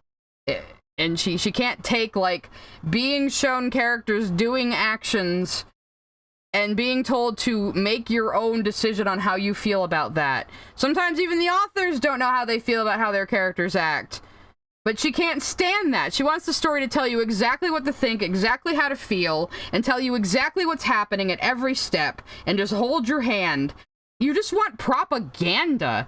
You want, like, Pure Flix movies, where the whole point of the movie is the message, you know? Like... Ay. Kind of off topic, how do you think the gem shards in the cluster would feel about being split? They were separated and found companionship in each other. They'd be without rest... that's an interesting idea, actually, that the gems that were in the cluster might have to adopt to being taken out of the cluster, or adapt, rather, to being taken out of the cluster. That's an interesting idea. There's another free AU idea for you, everybody. That is a very, very interesting point, Televis. I never really thought about that. Let's see. I'd pay good money to see Lily review Invincible, if this is what she thinks of a children's show. And Invincible isn't even that hard to follow, but yeah, because Invincible just shows you the characters doing things and leaves it up to you how you feel about it, she would hate it. You know? This show isn't telling me what to think! How am I supposed to know that Nolan's a bad guy? You know? They're making him sympathetic! This is unconscionable! Lily straight up comes across as an anti-intellectual. She is. I don't think she knows she is, because she thinks she's the smartest person in the room. But she's the worst kind of stupid, narcissistic person who thinks they're a genius. It's like the pink sauce lady, or other lol cows like that. It's just the perfect confluence of narcissism and idiocy. You know? And she doesn't even know how stupid she is. That's the most frustrating part. Lily made a video saying that everything should be black and white message and the black and white thinking is mature and a good thing. Oh, Jesus. Of course she thinks that, because she still has the mind of a 15-year-old. It's what a 10-hour video of me going, oi, oi, oi, oi. Yeah, the fucking New York adjacent-ness comes out when I'm really frustrated. I'm just like, oi, vey. I'm not even Jewish. Anyway. The decision to make the Diamonds be abusive parents but also fascist dictators came entirely from a desire to be super epic because that's the only way Or maybe, Lily, sometimes controlling parents can feel like fascist dictators. Sometimes controlling parents can seem like they're huge and impossible to overcome. Kind of like the Diamonds! Actually, I have a video that perfectly sums up this aspect of Steven Universe. Hang on.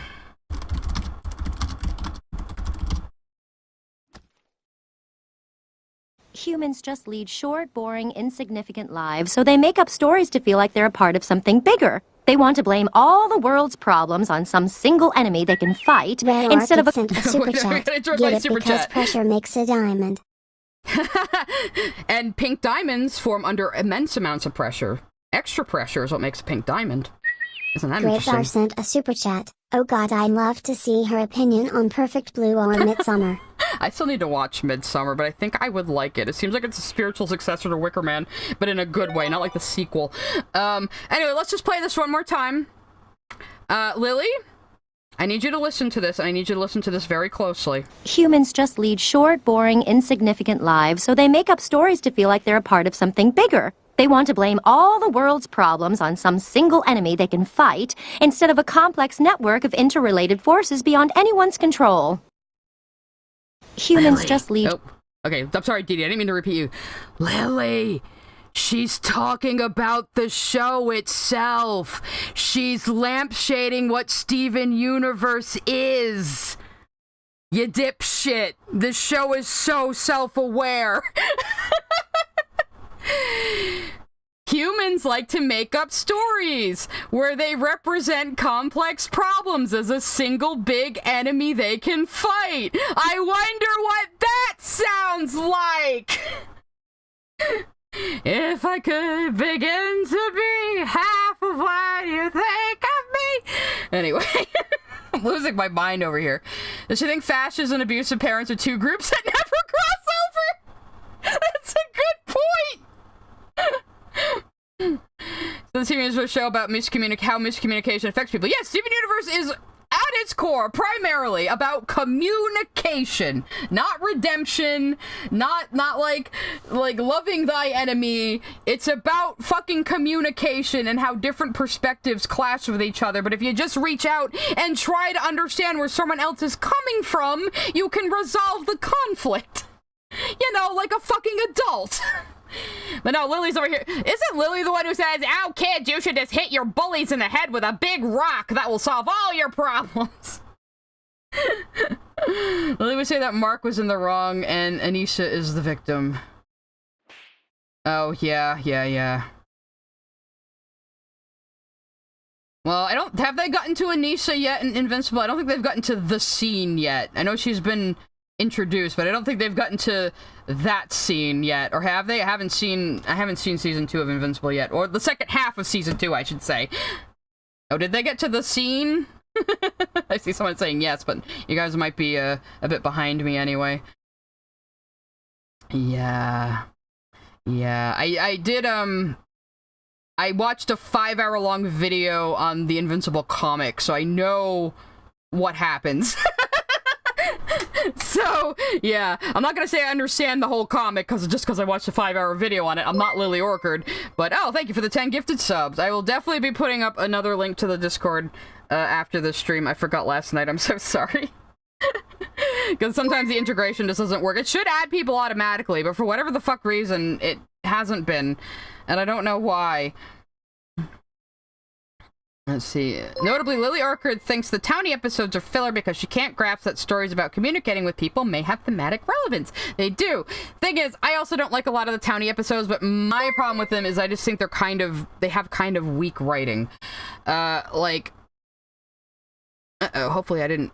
Okay, I thought my internet crashed there for a second. I think it did. But anyway. My internet is freaking the fuck out right now. Sorry, guys.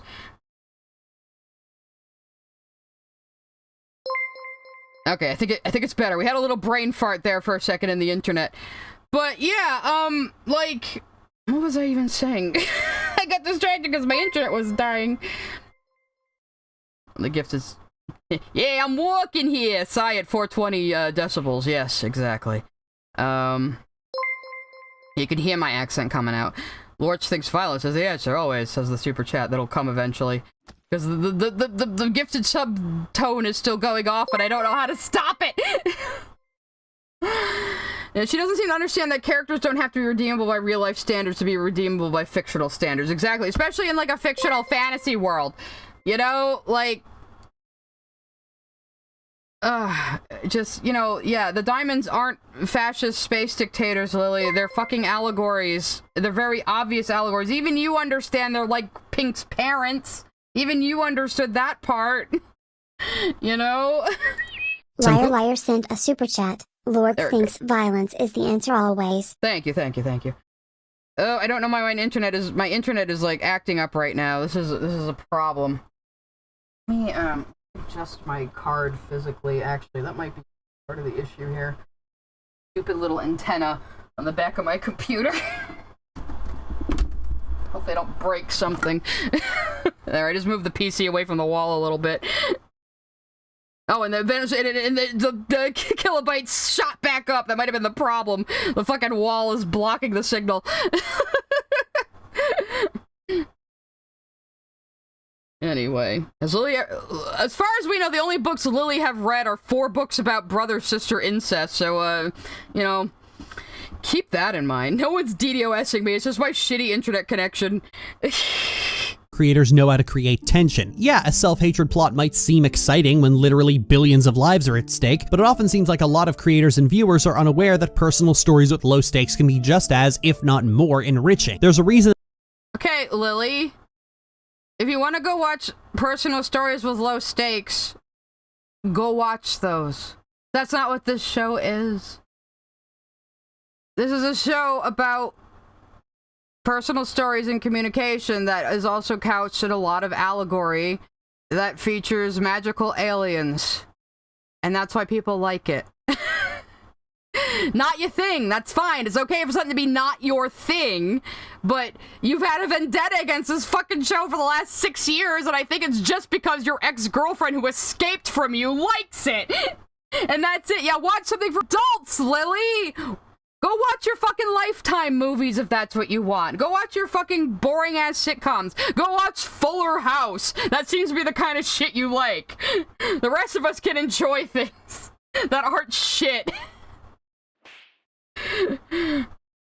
That these themes are often covered in slice-of-life shows because they're simply more appropriate there. It harkens back to that insecurity we talked about. People want to fill animated shows with as much epic stakes, big wars, violence, death, and booming action because they really, really, really want animation to be taken seriously, and so she thinks the only reason there was a war in Steven Universe is because Rebecca Sugar and the others are really desperate for animation to be taken seriously. Has anyone from the Crooniverse ever expressed that sentiment? Like, oh, the rest of the art community just doesn't appreciate us. Has anyone ever said anything like that? Because, like, most of them don't seem to fucking care.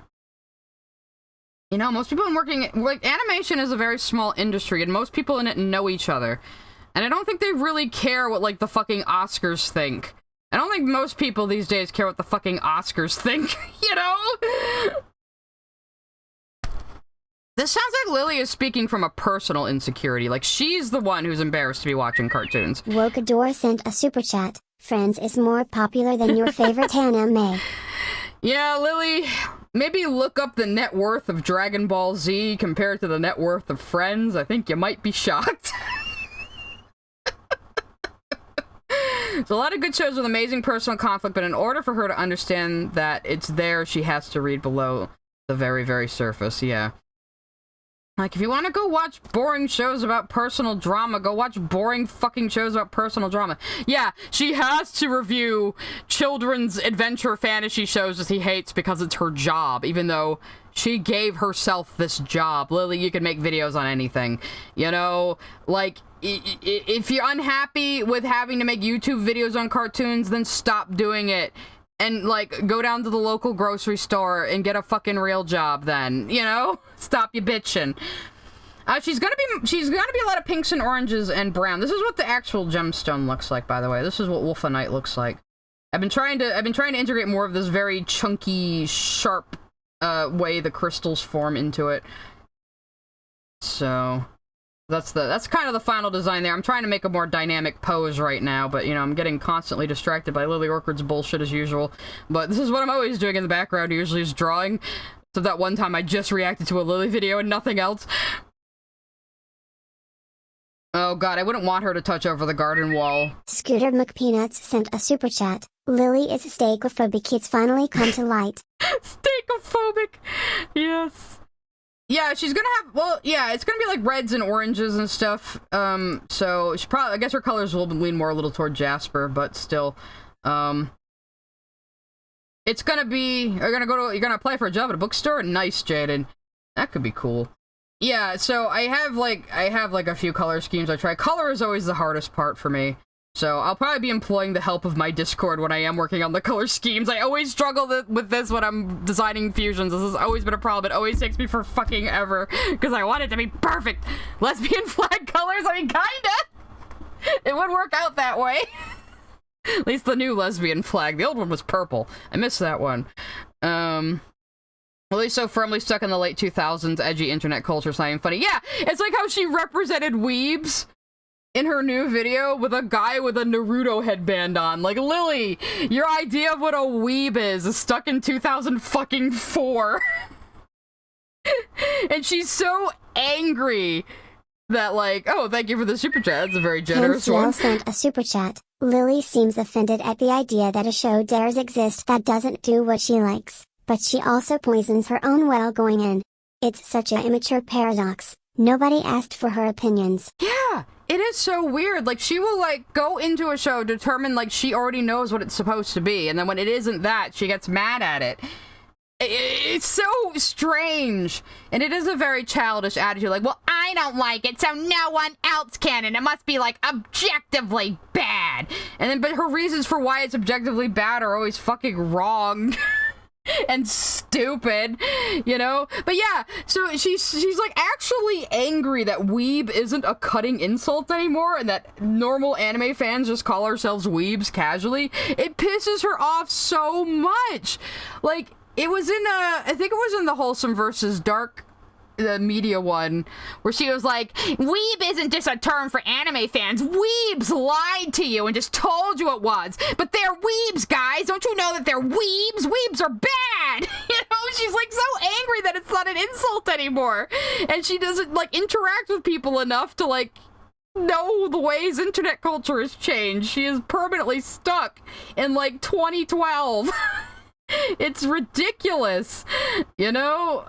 It's me, the Lily Bringer. I know, everyone says my Lily voice sounds like Oni plays Linkara impression. I can see where you're coming from. I wish I could do a Linkara impression as good as his, though. Now, one thing I noticed is that every time Lily likes something, she calls it stupid like she did with Kingdom Hearts. I think the only thing she actually liked was Hamtaro. I think even with Antarctica, she was like, oh, teehee, these girls are such cute baboos. These girls all have one brain cell. And it's like, yeah, Lily, that's the appeal of shows like that, where the teenage girls are all just like cute little moe blobs who are simple-minded and stupid to appeal to the male gaze. So congratulations, you fucking played yourself. Weeb is her version of the R slur. I can't explain it. Yeah, but she's so angry that weeb isn't an insult. Like, she's so pissed off about it. It's so... Hi, Fam Linkara. That's the voice I'm doing now. Hi, Fam Linkara. Hello, sweetheart.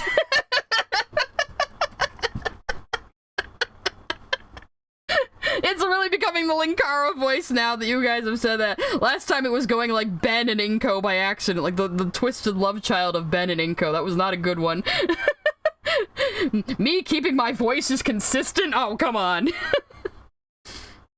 And she does say weeb like as a slur. And she keeps saying things like tardigrades instead of retard, because she won't say retard. It's pathetic.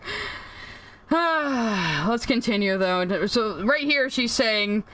the only reason Steven Universe has, like, cool-ass fights and a war is because they want animation to be taken seriously, and I guess the whole series should have just been Steven bumming around the Beach City boardwalk. They hate the Townie episode, so what did you fucking want from this show, Lily? You don't want Steven just bumming around with the Townies, and you don't want the space and gem and magic and fighting shit, so what the fuck do you want? What do you want the show to be, even? I don't understand! Your Lily impression versus Oni's and Car impression, who's winning? Me and him should have, like, a rap battle in the two voices someday. Like, as if I'm popular enough to get Oni Play's attention. And this is the only way they know how to do it, which incidentally is the reason that it's not taken seriously. How do we make the animated version of Logan or The Dark Knight? Oh, but without killing the bad guy? How do we make the animated version of Logan? Lily, you are so unfamiliar with anime that you don't know that animated movies like with the same mood as Logan exist. Lily, go watch Vampire Hunter D, Lily.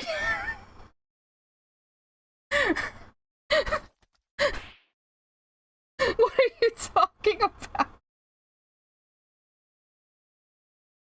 Lily, go watch Barefoot Gen. Lily... Lily, go watch fucking Akira, Lily!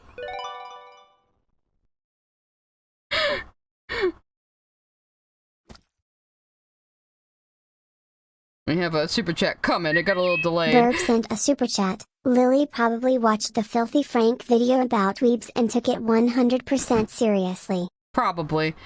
Oni would wreck me? Yeah, probably. Anthony Gramuglia sent a super chat. There's a Wolverine anime, Lily. There is!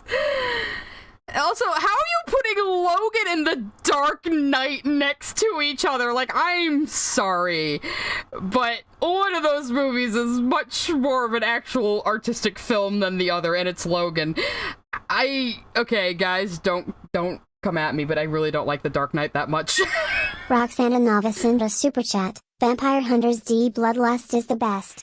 I didn't like Bloodlust as much, but the animation is fucking beautiful. I will say that about it. Let's see, my favorite, least favorite thing is Lily refusing to say the R word, but saying arguably worse shit like mongoloid. Yeah, dropped on the head, fetal alcohol syndrome, child left behind. Exactly, she says more ableist shit, just avoiding saying retard. It's absolutely pathetic. I don't hate Christopher Nolan, okay? I don't like his Batman movies very much. I'm sorry. I hate the Batman voice. I don't think the stories were that good. I think The Dark Knight has a lot of shit that should have just been fucking cut. I think the editing is weird. I'm sorry. I don't... Yeah, and The Dark Knight is way more idealistic than Logan. The Dark Knight is hardly dark. And they wasted Two-Face, okay? Maybe that's my real problem. They wasted Two-Face. Damn it. Batman villains.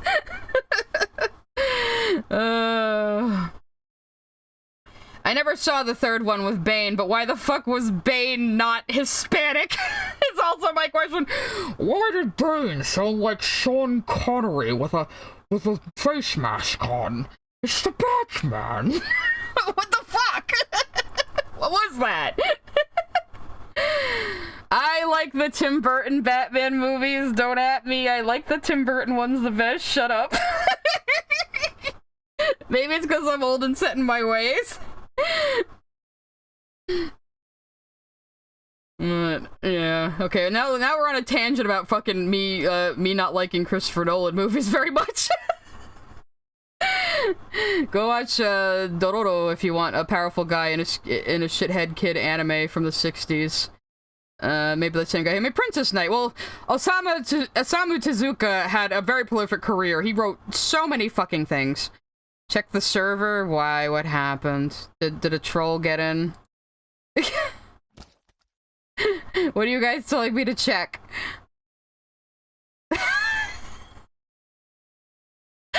Oh, this is what... Why is that so funny?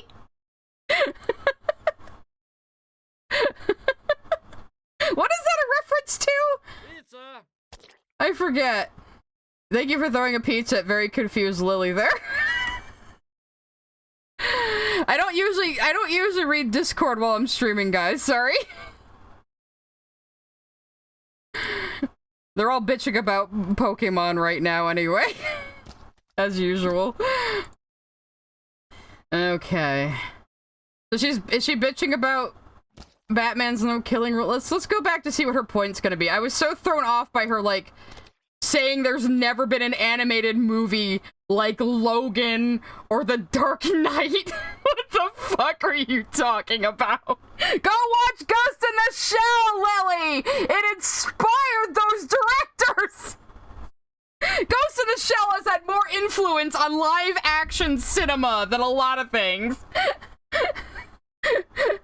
Oh god. The reason that it's not taken seriously. How do we make the animated version of Logan or The Dark Knight? Oh, but without killing the bad guys, because that would conflict with my kindergarten level moral beliefs? Even worse with Steven Universe. What? What was even that point? Yeah, Ghost in the Shell's the reason we got the Matrix.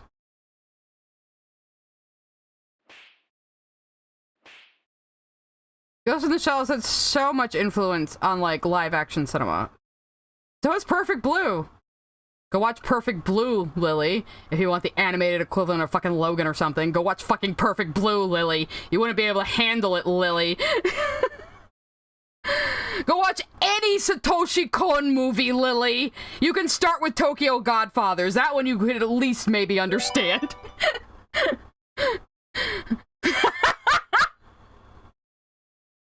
Stop trying to turn me into the nostalgia critic.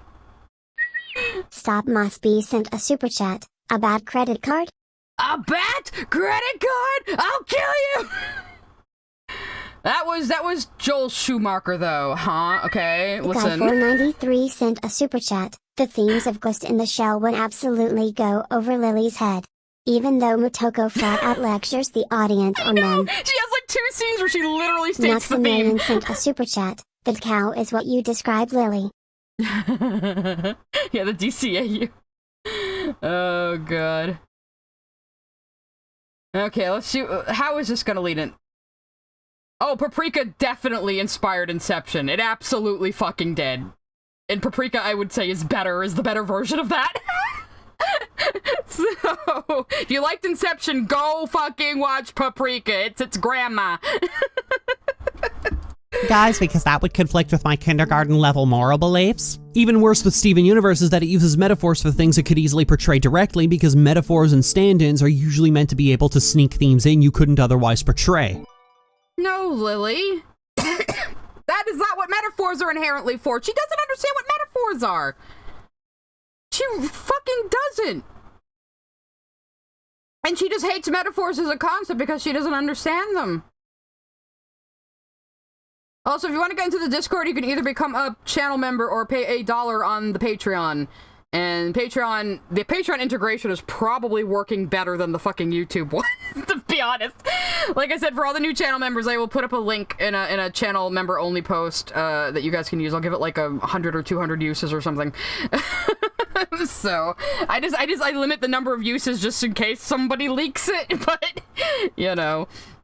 I mean, I don't really care that much. And if you never pay me another dime ever again, you can stay in the Discord. I don't kick people out. It's just a tiny little gate to keep out trolls and children and shit. So, see, Lily even recognized her morals aren't even that of a first grader. Yeah, her brain is a metaphor. Hello, I'm the Psy Scribbles reviewer, and I remember shit so you don't have to. So Kamotsunaka sent a super chat. Not killing a villain Nemo is more powerful cause they escape consequences by just being erased. The diamonds actually worked and fixed many of their own BS. But Lily's stupid. Yeah, exactly. It's restorative justice, you could say. It's rehabilitative justice, you could say. That the diamonds have now stepped down from their power and are now serving the beings they created to serve them to fix all the damage they did. How is that worse than just murdering them? Selena sent a super chat. Lily would like the live-action Ghost in the Shell. Oh God, she would! I've never seen it, but I can imagine how bad it is, especially with the whole, oh, Scarlett Johansson, you were Japanese, but then they put you in a white woman body.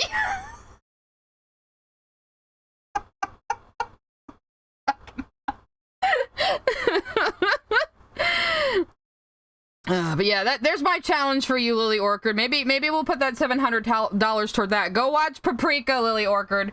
Maybe you can start with Paprika. It's kind of like the mid ground between fucking Perfect Blue and Tokyo Godfathers. I've never personally seen Millennium Actress. You're losing me. Is my internet going down, or am I just going crazy?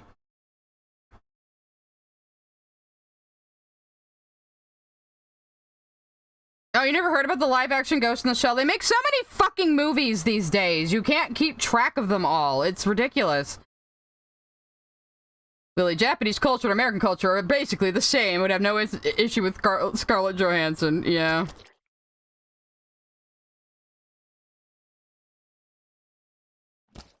Okay, my bitrate seems to be recovering a little bit. This is so annoying. My internet has to be shitty today. Let me try adjusting it again.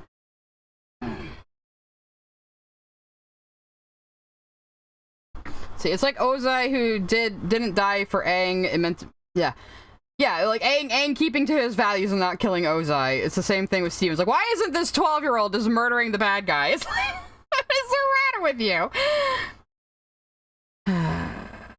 I still think Steven should have left the diamonds on a primitive planet until they get their shit together. What would that do? Honestly. Do you think Lily would misinterpret a kindergarten book like The Little Prince? Probably. Yes, I'm becoming the Joker. It's about sending a message, Lily. It's about sending a message.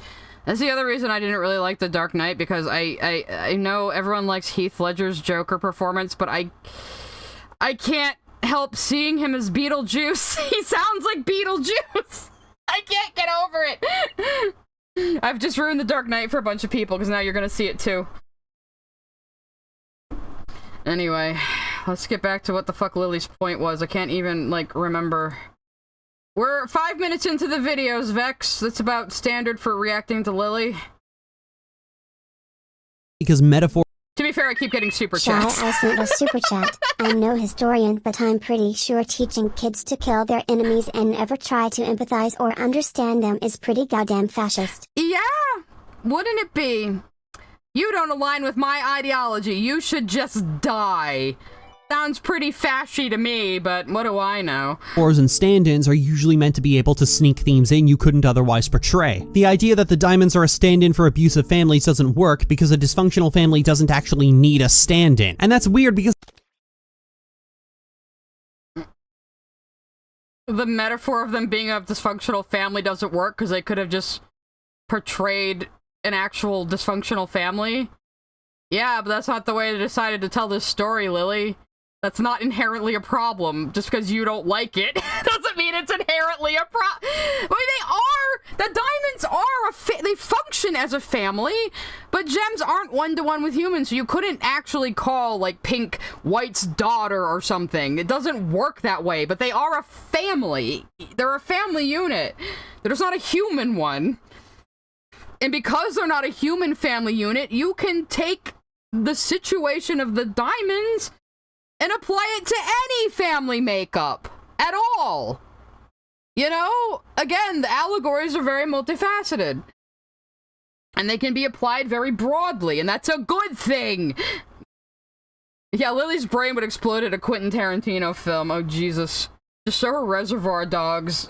She wouldn't be able to take it.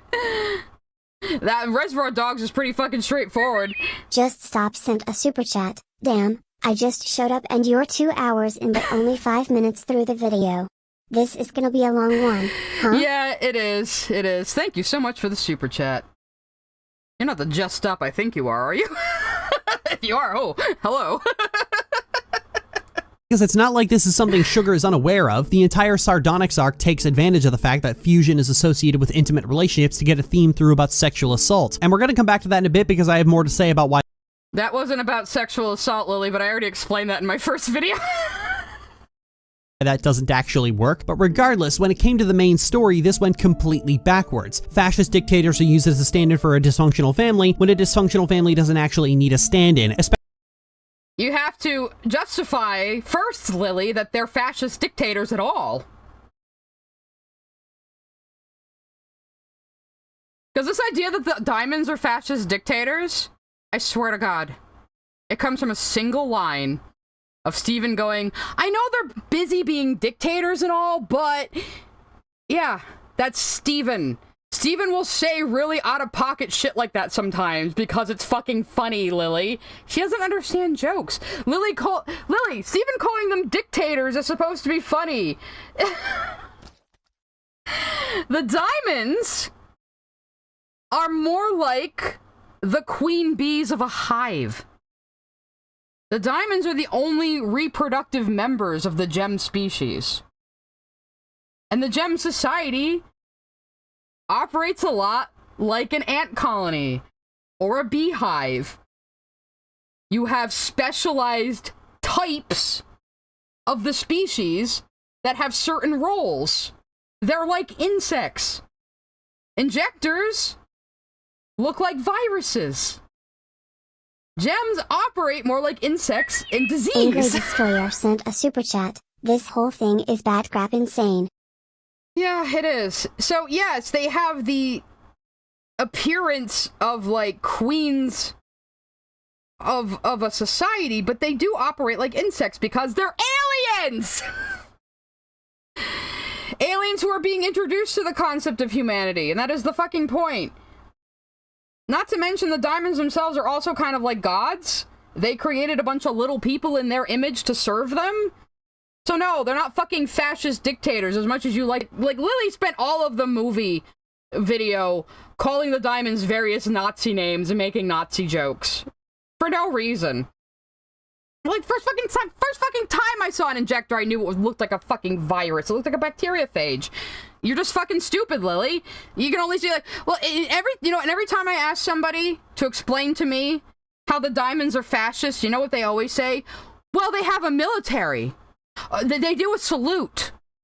They have a really controlling society. They purge the disabled. And I always have to say to them, well, that's not unique to fascism. Plenty of societies that aren't fascist do that. Eugenics was really popular in the United States, Lily, and other people who make this argument. The Nazis learned about eugenics from us! And I'm sure there's plenty of people who would also say America is fascist, but it's not. But yeah, they're aliens. That's what makes them cool and interesting and a good vehicle for allegory. Ugh. Okay, I'm just gonna read some of the highlighted chats because people are spending their side coins to highlight things. Prefer the animated Doctor Strange movie? I didn't know there was one. They're like you said insects, not incest. Now I've lost interest.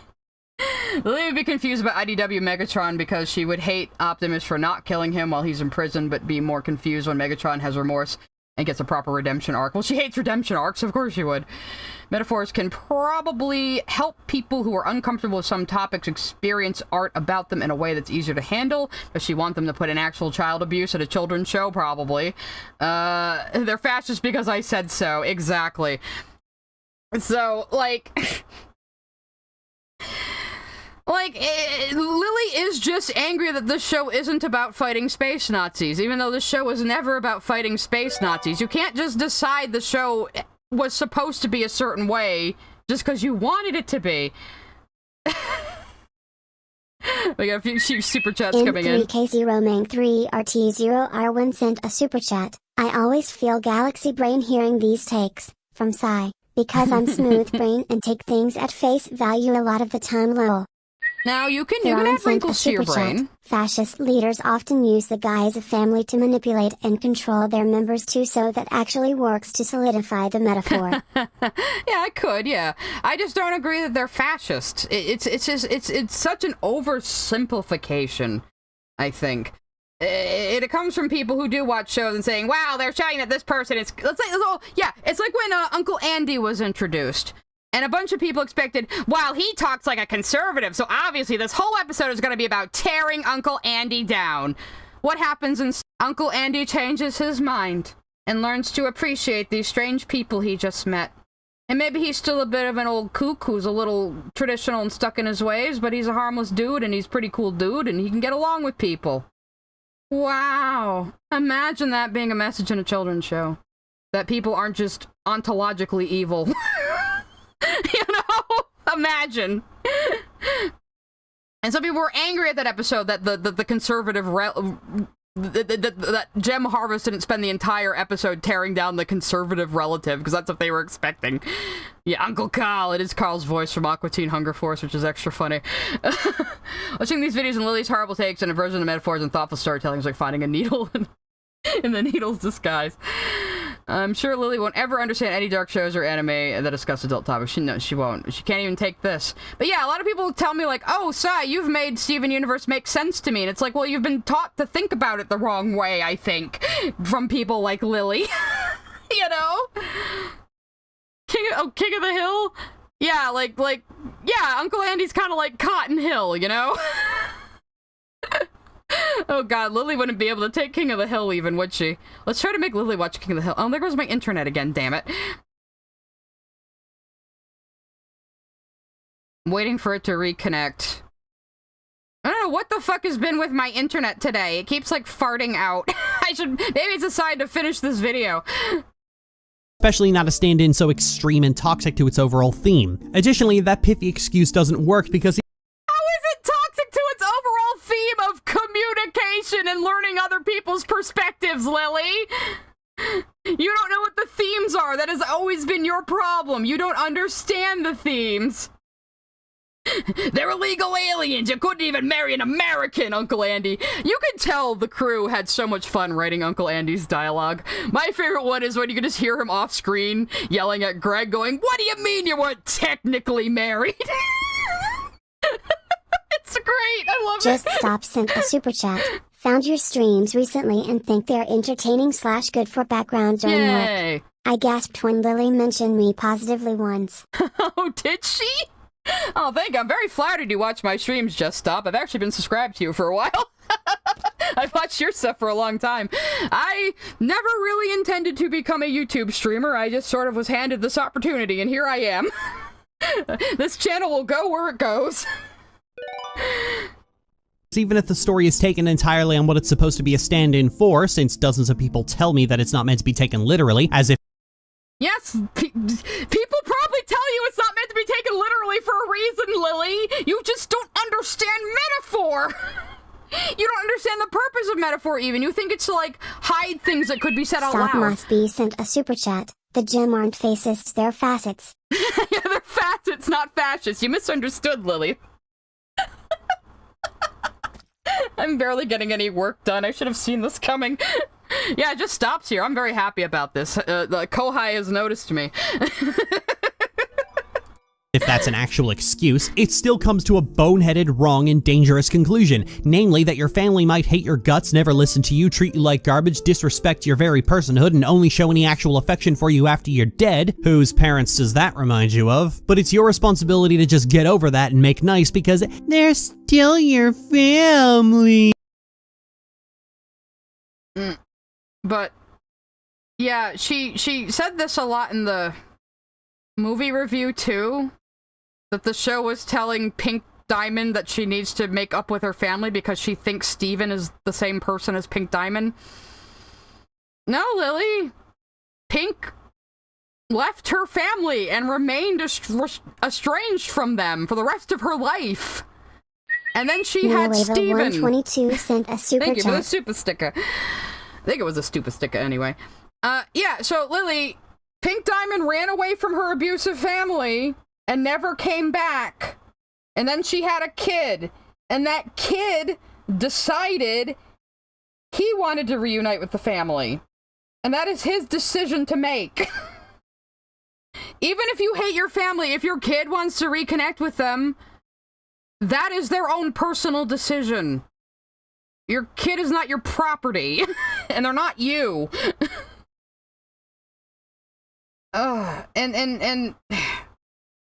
And because Steven is such a different person from Rose, and is coming at the diamonds from such a different angle, having grown up with the humanity of Earth, he is successful where she wasn't.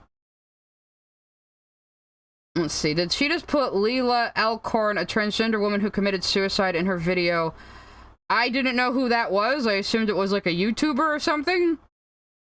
So she really just put a suicide victim in her video, bitching about this colorful children's cartoon.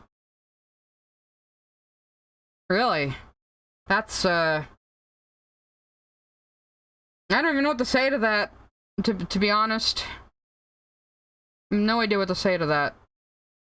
You're bringing up the suicide of what looks like a teenager to bitch about Steven Universe.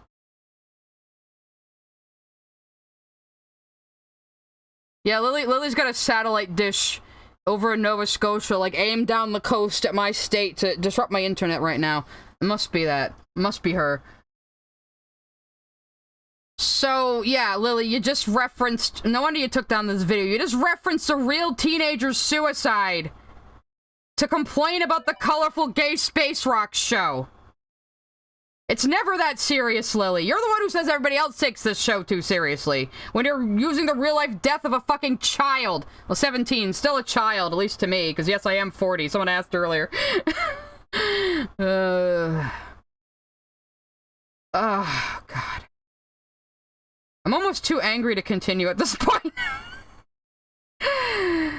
Let's see, I still don't like Pink for at least very mixed reasons, but I can respect her for ditching her family. You don't have to like Pink. That's the thing. You can draw your own conclusion on Pink and her actions. To me, like I've said before, to me, Pink is kind of like a child of a rich traditionalist family who has undiagnosed ADHD, and her family didn't know what to do with her beyond say, why can't you be normal? Why can't you just fit into the society we've built? Why can't you just do the things we say you're supposed to do and want? And she thought she wanted a colony, and then once she got it, she realized she didn't want to do the colony. She wanted to keep the planet the way it was, but, like, being a diamond and having a colony was the only life path she knew of open to her, you know? So, of course, she went along with it, but once she saw the reality of it, she tried to change the mind of the other diamonds, but they would never listen to her because, to them, she's a silly little child who doesn't know what she's talking about, you know? And she's always messing up, and she's always disappointing White Diamond, and they just can't understand her or the way she acts because she just doesn't fit in with them. But they never considered the ways her unique aspects could contribute to the diamonds as a whole. You know, they just discounted her all of the time. So she was never able to stand up to them, but Steven can because Steven is a different person, which Lily doesn't understand. Yeah, I'm 40. That's why I called Just Stop Kohai. As a joke. Oh yeah, well, like I said, this is the actual final design down here, but I want it, this is not going to be like my, I always do a portrait for each fusion. So I'm trying to do like a cool pose. I might tilt this a little bit actually, but like I'm getting so angry and distracted at Lily. But the gimmick, of course, is I'm drawing Steven Universe while talking about her bitching about Steven Universe. So let's see. Just seeing what everyone's saying. Oh, Uncle Andy versus Hank Hill. Yeah, Hank, like this person's saying, Hank Hill is not a super hardcore conservative. He is conservative, but he's more like, I don't know, he's just kind of opey and a product of his environment, you know? And sometimes you gotta understand that people are a product of their environment. Like I was just saying about Pink Diamond, only knowing I'm a diamond, I should have a colony, this is what I should have in life and need in life. Radical you know? sent a super chat. Hi, Sai. What did I miss? You miss Lily Orchid bringing up the suicide of a real teenager to bitch about Steven Universe, so that's nice. I probably will cut that out in the cut, because I didn't know who that person was when she flashed them on screen. Yeah, with the obligatory size 40, size the switcheroo artist, what? So, yeah, like, yeah, Pink only knew, like, I'm a diamond, I'm supposed to get a colony and run a colony. That was the only life path she knew of. And then she got to Earth and actually explored it and saw all the life and the different things she'd never seen before, and all these things she never even knew were possible were opened up to her. And she returned to the other diamonds and said, guys, you need to see how awesome this planet is. We shouldn't destroy it. I want to keep it the way it is. And to the diamonds, they said, oh, Pink, this is just you making excuses again. Pink, finish what you started. Pink, you said you wanted this, and now you're saying you don't. You're always like this, Pink. Why do you do this, Pink? You know? That was the situation she was in. I come from a family where a parent cut themselves off from a family member, and for many years I didn't know what was going on, and Steven is a very relatable character to me. Yes, and Lily also discounts that Steven is very relatable to people who grew up with a dead parent, who grew up with family that's cut off, and they weren't told why because they're too young.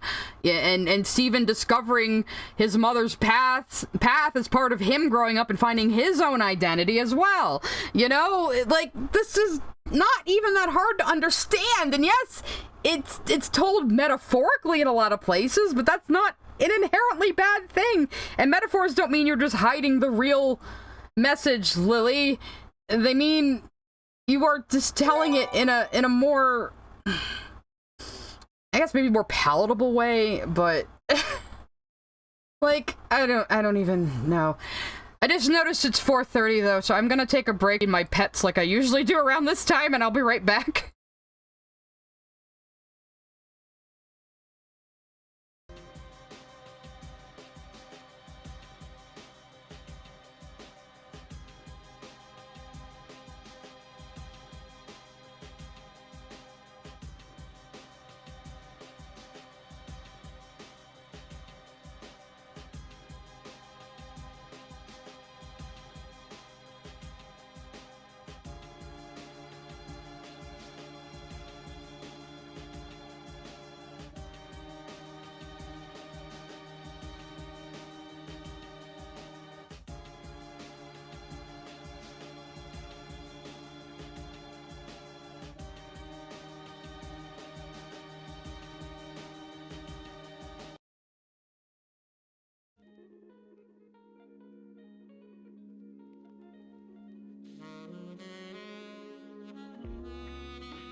Okay, I'm back. You know what, guys? I was really expecting this video to actually just be about the ending of Steven Universe and Lily just going, "Oh, they redeemed a Nazi." I wasn't expecting an actual teenager who committed suicide to be flashed on screen at me. And her just talking about fascism and people try to tell me it's metaphorical and not literal. Well, they're just stupid. Now I went to feed my pets and I got some soda too.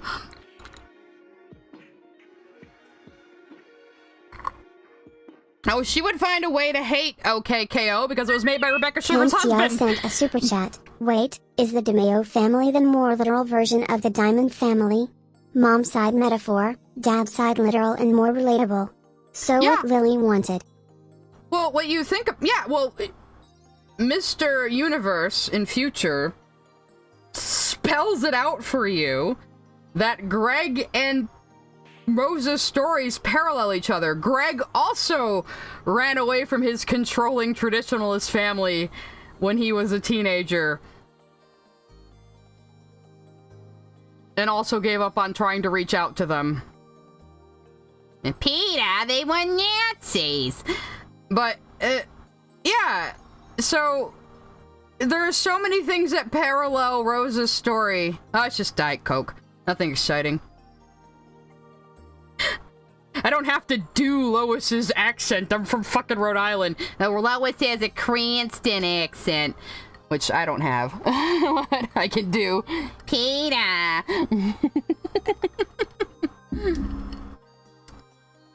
think Lily hates South Park. But... yeah, so no wonder she took down this. I also have a video on the Bismuth episode she did. That's a lost episode. I don't know if we'll throw that one on today, because this is already taking so fucking long. We have some nice calming Nights into Dreams music going right now, though. Unfortunately, we have to get back to Lily's video. I just left you guys with some music when I went to feed the animals. And hopefully my fucking internet has recovered a bit. Peter, the colorful rocks are making me so mad. Peter. Oh my god, Lois, who the fuck cares? Anyway. Let's try to yeah, Lily's fucking Cartman. Maybe that's what I'll draw as next time. I can draw anything I want, Lily. I'm an artist. Metaphors tell the message in a way that's more entertaining to the target audience. Nobody's gonna watch Steven Universe to watch the characters just sit down and have a serious adult conversation. Yeah, exactly. And sometimes metaphors aren't always on purpose. Themes and metaphors sometimes just develop as you write a thing. You know, that also happens. Thor Ragnarok should have gotten Greg to riz up Hela. Make her another rose quartz. That old universe charm. I don't know. Now that he's balding and everything, does he still have it? I don't know. King Beat sent a super chat. She thinks South Park is the worst show, but for some reason doesn't talk about it. Let's see. It probably would have been really popular with kids her age when she was growing up, because South Park started when I was fucking 14, to put that into perspective. And of course all the teenagers were into it. You know, oh, it's a gross show where kids swear. Woo! Oh, we're so grown up for watching this, you know? Well, I kind of want to go through the Bismuth video I found. I kind of want to pre-watch it to see if she ripped off that other article as much as I think she did. Because if I could find her doing another plagiarism, that would be really fucking funny, wouldn't it? So I might pre-watch that one. Greg could absolutely still get it. Yeah, I know, okay, I've seen people draw lots of horny art of Greg. I get it, I know. You guys like your fucking dad bods. Okay, I get it. I don't get it because I'm a lesbian. But... I know writers who use subtext, and they're all cowards. And she kind of did say that at the beginning, actually, unironically. Go if you want to see what Lily thinks like good writing is, go read her fucking Avatar: The Last Airbender fucking fan fictions to see how bland and boring she wants all story writing to be. You know, oh, it's really bad. I can't even get through them. Oh, Matt Stone and Trey Parker would make fun of Lily. They make fun of her more viciously than I do. Probably why she doesn't like South Park. Alright, let's keep going. So let me ask the charity cases in the back row whose entire worldview is based on the last 5 BreadTube videos they watched. Why is it that when Steven Universe does Says the wannabe bread tuber. Lily, you wish you were BreadTube so fucking bad. You wish you were BreadTube as much as you wish you were American. BreadTube videos they watched. Why is it that when Steven Universe does this, it's a positive and nuanced lesson? But when Family Guy pulled this exact same fucking stunt several years ago, all of us are ready to lynch McFarlane for it? Don't. Because Family Guy is an animated sitcom. And it trying to tackle serious subjects after all the gross bullshit it does is stupid as shit. That's why. You know, Lily, you really like Family Guy. Doesn't Family Guy have a lot of episodes about incest? Like a lot, like a concerning number of episodes about incest, Lily? I'm just saying. Family Guy has had more gross shit in it than fucking Hell of a Boss. You know, like it's serious. I made that argument with somebody on Twitter one time. They're like, well, kids can watch Family Guy because it doesn't have anything as gross. And like, I showed the scene of like Peter basically filming a porn movie with Milk and his father-in-law. like, okay, sure, that's fucking on network television, but okay. Because Seahorse Seashell Party told Meg to go back to her abuser and shame Brenda for staying with her abuser. Yeah, and also Family Guy has no fucking place talking about serious anything. You know, that's why, Lily. Like, how can you even draw a comparison between these two properties? You're fucking retarded. Let's see. Oh, they've made that joke between Meg and Chris way too many times. I don't think it's even a joke anymore. They've had literal episodes about incest. I haven't watched Family Guy in like 20 fucking years. It hasn't been funny since the first time it came back after getting canceled. And Seth MacFarlane doesn't even write the show anymore. He just voice acts on it, so I'm not gonna blame him for like all the new weirder stuff. The series she likes always come back to the amount of incest it contains. Yeah, exactly. I have to give Family Guy credits for tackling gay weddings. Samson's done it! Anyway. Don't actually answer that because I already know. You like Steven Universe and you think it's positive, therefore you view anything it does as positive regardless. So guys, we're gonna go to my Twitter real quick. And we're gonna look up that time. Maybe we're not going to my Twitter, though. Apparently my internet is too slow right now. I should probably close a lot of this stuff. Anyway, I just want to say, if you go to my Twitter, and you search for Size Controversial Steven Universe Opinions, you will find many things I wrote back in 2020 of writing issues I have with Steven Universe. So no, Lily, I don't think everything Steven Universe does is positive just because I like it. I, in fact, have a lot of very harsh criticisms about Season 5 and its pacing and the things they decide to focus on. So, yeah, Lily, you're full of shit. Remember when Chris gave his grandfather a hand job? I would not be surprised that happened in Family Guy. Didn't she say the trans woman Family Guy character is peak trans rep? I don't know. I don't like I said, I haven't watched Family Guy in like 20 fucking years. I just know like a few things that happened recently because they're memes. Lily, you're the only one who's incapable of engaging critically with things you enjoy. Yeah! Like Kingdom Hearts has to be the best because I like it. That's like the Lily! Lily, that's you! Lily, that's you. Lily, that's you. It's always you, Lily.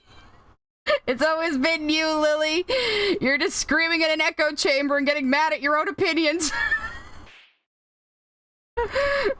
Regardless of the actual circumstances, Steven Universe could do an ad campaign for Cyanosil and some of y'all would defend it as a positive lesson for kids. The fuck is Cyanosil? What are you talking about? Speaking as someone who was abused by her parents, fuck you. Oh god, this is what this was really about. This is what this was really about. Lily just wants to go on a big rant of poor me, I was abused, I've never done anything wrong, everyone else is just mean to me and abusive to me, and I'm the best. That's what it always fucking comes down to, Lily. You don't review media. You just use media as a way to bitch about your own fucking life problems and be an unreliable narrator. Jesus. When Family Guy did it, people liked the fact that Meg stood up to her family till the ending, where she accepts being the lightning rod of hate for her family. Yeah, wasn't that like the joke? Like, oh, you need to be abused because it keeps the family together, and that excuses why you're the punching bag of the show now. Crass sent a super chat. Fun fact, Nick DeMeo, Greg's namesake and animation director on Sue, also used to board on Little Bill, which is actually a good show despite Cosby. Oh no! I'm sure it's not his fault he was the animated director on Bill Cosby's spin-off show before he, you know, got arrested. Yeah, if you can't dazzle them with brilliance, baffle them with bullshit. Give them the old razzle-dazzle. Razzle-dazzle them. Actually, that must be your motto, Lily. Long as you keep them way off balance, how can they spot you've got no talent? Razzle dazzle them and they'll never catch wise. Hey, I'm just showing up Lily again. It has nothing to do with the finale. She's talked about the finale maybe a grand total of 30 seconds in this whole thing. She can never not trauma dump either. She couldn't even get to the end of her Antarctica video without saying, anyway, my sister Courtney. You know? Like, Jesus Christ, dude. No kid should ever be told that they need to make nice with their abusers. No one is ever told that in Steven Universe, you goddamn stupid motherfucker, you're just lying. Never, in any way, shape, or form. This comes back to the bigger problem of the dogmatic way the show tries to handle forgiveness, namely... Dogmatic. I guess, Lily, you still had a little bit of that pseudo-intellectual British accent going in this one, huh? that everyone deserves forgiveness, even if they haven't properly atoned. Let's get down to brass tack. This idea is wrong and stupid. No one is ever show me where anyone is forgiven. Show me where Steven says, I forgive you to the diamonds anywhere, ever, at any point. Show me that, Lily. Show me. You just assume it's forgiveness because the diamonds aren't murdered. You have this false dichotomy about media that the only way to resolve a conflict is to either forgive the bad guy or kill them. And that's not really a healthy mindset, is it? Can we all appreciate the fact that Lily's a hybrid of Brian Griffin and Eric Cartman, but somehow more annoying? Yeah, that tracks. I will never like Family Guy. My ex-girlfriend really liked the show, and that should have been the first red flag. I mean, Family Guy was funny when it first started, but then, like I said, after it came back from its first cancellation, something happened, and it was like, it was just gross. You know? I don't know. Stupid and wrong. Time to take that pin out because this isn't the first time Steven Universe has done this, as the Sardonyx arc, despite... Oh my fucking god, she has been making this point she stole from that batshit crazy article by that Riley person who did a bunch of scam shit. Silverheart Soul sent a super chat. Hey, Queen. How much I miss. Not a whole lot. Lily is mostly using this video to bitch about her own supposed trauma, and she also flashed a picture of a teenager who committed suicide to try to make a point about the gay Space Rocks cartoon. And so, that's where we're at right now. I've gotten a bit of Wolfenite done, but... I'm gonna scoot my chair up a little bit. Put my feet on my my bar here on my desk so I can relax a little. This is just so frustrating because I've already dispelled this. Carrying massive sexual assault themes ultimately ends with Garnet and Pearl. There are no sexual assault themes, Lily. You just read an article that claimed that by a fucking crazy scam artist who didn't know what they were fucking talking about and just had an agenda because they're just a crazy person. You should see the shit like this Riley person has said on Facebook. You know, they're incredibly racist and sexist and homophobic. And you thought, wow, look at these opinions I can use to shit on the gay Space Rock show. And then you've been saying them forever. Is Courtney here? Hello, welcome. I hope you're enjoying yourself. I'm a little frustrated right now. I'm trying to keep it light. Being forced into a situation where they have to make up or they'll die. The creator puts a metaphorical gun to Garnet's head and orders her to forgive. Arsonist sent a super chat. Maybe an unpopular view, but I kind of agree the diamonds did get off quite easy given all the stuff they did. That's an okay view to have. I'm not gonna quibble about that, because yes, we all know the ending was a little rushed because the show got canceled over a gay wedding. Anthony Gramaglia sent a super chat. Oh, Lily's comments are rich today where she called me a transphobic rape apologist. Of course, because she can't answer the criticisms her critics have for her. So all she can do is say, "You're transphobic for even questioning me." And it doesn't work because it doesn't make any fucking sense. Nobody cares you're trans, Lily. Your opinions would be dog shit no matter what. But Lily. Silverheart Soul sent a super chat. I call her the living contradiction. Also some a minute away and a minute after contradicting herself. Thank you. But I pointed this out in the original SU video. Lily, you see how the walls are slowly closing in on the two of them? It's almost like it's a metaphor for this being a conversation they can no longer avoid and have to have. It's almost like that's the fucking metaphor and you don't understand metaphors, Lily! These two had been avoiding having this confrontation until now, and so they finally talked about it when they had no other choice.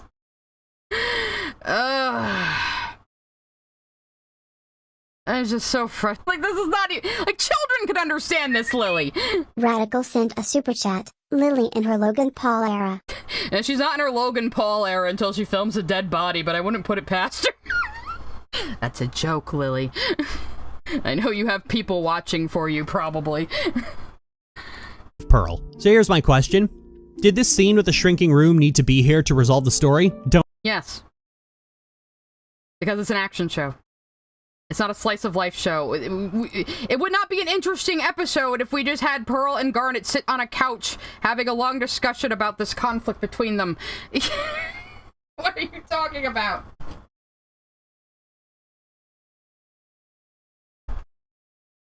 Hang on, I had to shut my door. I had to shut my door because I'm yelling. Like, okay, it didn't necessarily have to go down this way, but it's a very simple metaphor. And also in this episode, they're chasing down Peridot. So this episode has a dual purpose. They're chasing down Peridot, and then Garnet and Pearl get trapped in this wall closing room, and they're being slowly pushed toward each other as the walls close in because they can no longer avoid this conversation.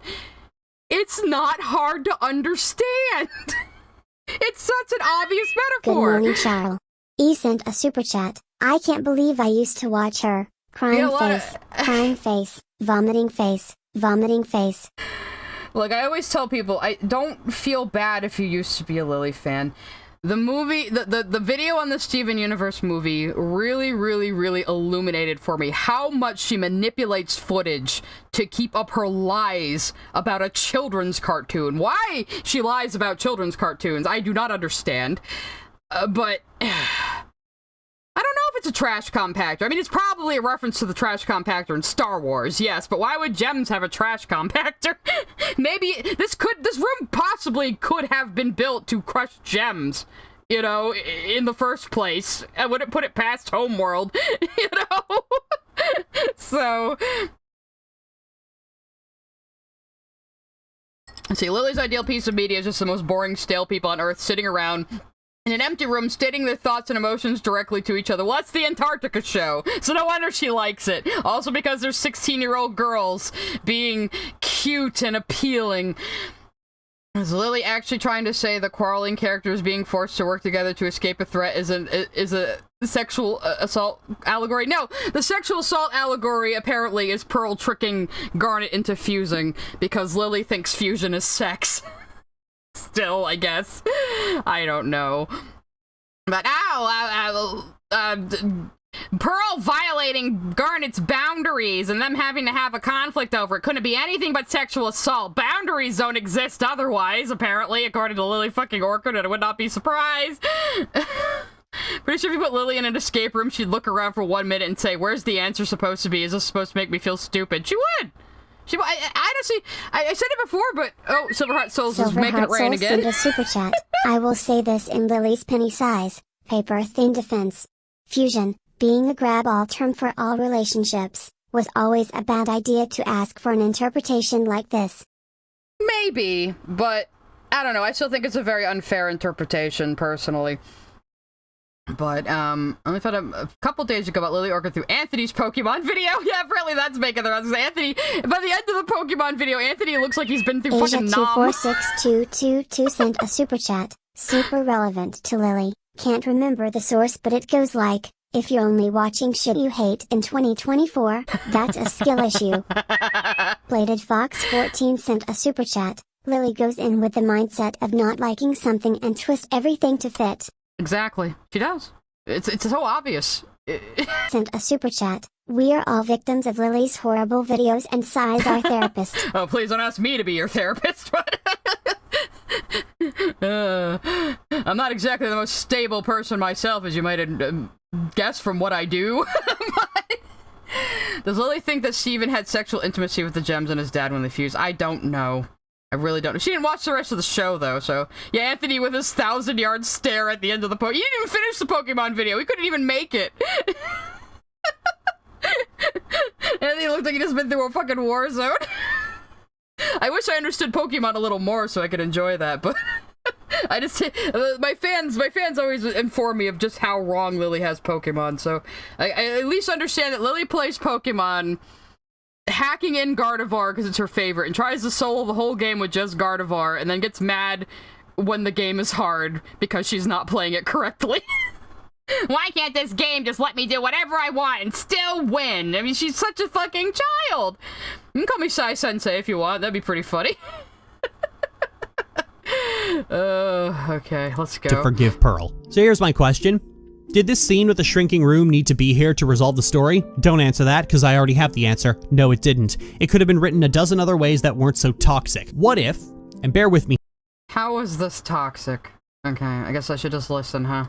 Here, Steven Universe fans, because I'm about to blow your mind. What if Garnet talked to Pearl herself, without the tension of impeding death? Well, she did talk to herself, but we had this interesting framing device and metaphor to go along with it. Because another thing Lily doesn't seem to understand is you don't want to have characters just sit down at a table and talk at each other. You want to give them some kind of character acting. They should be doing something else. And if you can have a scene have a dual purpose, that's even better. You know? She wants it to be like the fucking Star Wars prequels where people are just constantly sitting down on couches and sitting at tables talking to each other and nothing else. You know, so yeah, it's a children's show that has a lot of fantasy adventure shit in it, so they're gonna have fantasy adventure shit. Get over it. Heart VA sent a super chat. Lily thinks that if a show Gasworks world building, it tries to copy Avatar: The Last Airbender. Hence why she thinks MLP turned awful. I swear Lily thinks the first time she encountered something in a piece of media is the first time everyone encountered it in a piece of media. Like, she seems to think everybody in the world learned about voodoo from The Princess and the Frog just because she did. You know? It's so strange. Oh, Courtney's saying, a show about conflict resolution and communication shows conflict resolution and communication more at 11. Wow, I know, right?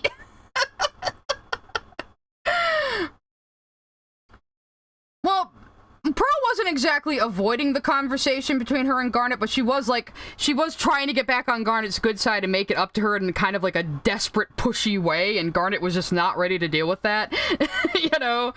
So, it's almost like it's a metaphor. Kill them, yeah, they can't function as a cohesive group if Garnet and Pearl aren't talking to each other, you know? They need to resolve this for the sake of their family and their cohesion as a group and just for themselves, you know? What did you want to happen, Lily? Them just, you know, Garnet just go, you're out of the team, Pearl, you're out of the team forever.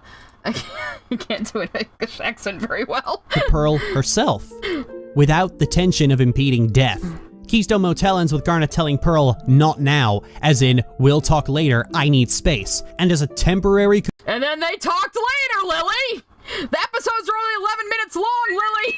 Silver Heart Soul sent a super chat. Pokemon, Kingdom Hearts, tonal, anime, all things she has difficulty understanding.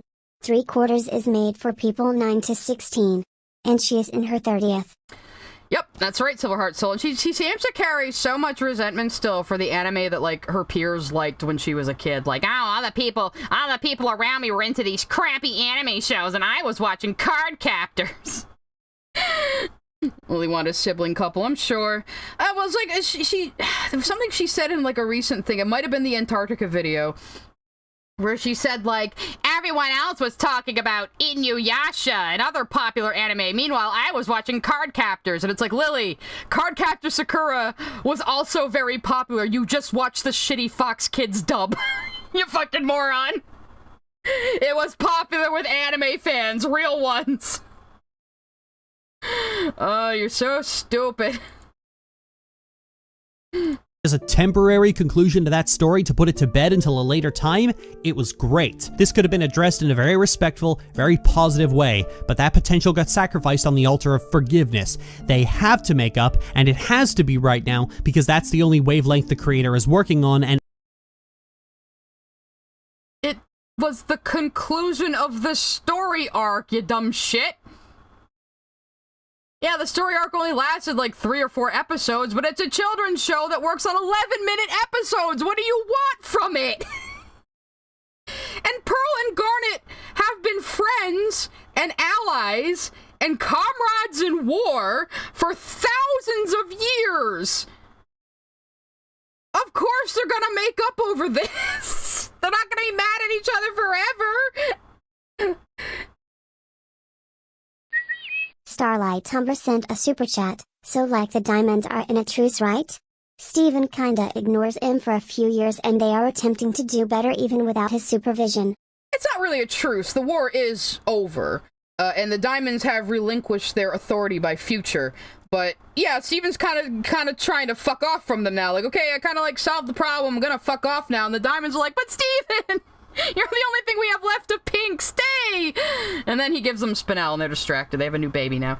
It's fine. But yeah, what is the alternative? Like, well, of course, we saw how Lily reacted to KP just pushing her slightly on her allegations and hanging up on her and blocking her everywhere. So maybe that's how she reacts Liar to sent conflict. a super chat. Lord can't imagine ever forgiving someone. I know, right? Lily will ditch a friend of no matter how many years if they so much as like push her on something bad she did. So that's what you're operating on, you stupid sociopath. But you're getting mad at this kid's show for saying, hey, maybe people should talk to each other about their feelings and make up. Wow. What a radical message in a children's show. What is wrong with you? has to be right now, because that's the only wavelength the creator is working on, and all the steps to get there are a massive contrivance. The same thing happens with the diamonds. They're made more powerful than 500 nukes specifically to make talking it out literally the only option. Or because they represent the seemingly insurmountable pressures of society, Lily. That's why they're all so much bigger than you. Because they seem so big and powerful and insurmountable. But it turns out, if you get through to them, if you enter their head and impart your perspective upon them, they may change their mind.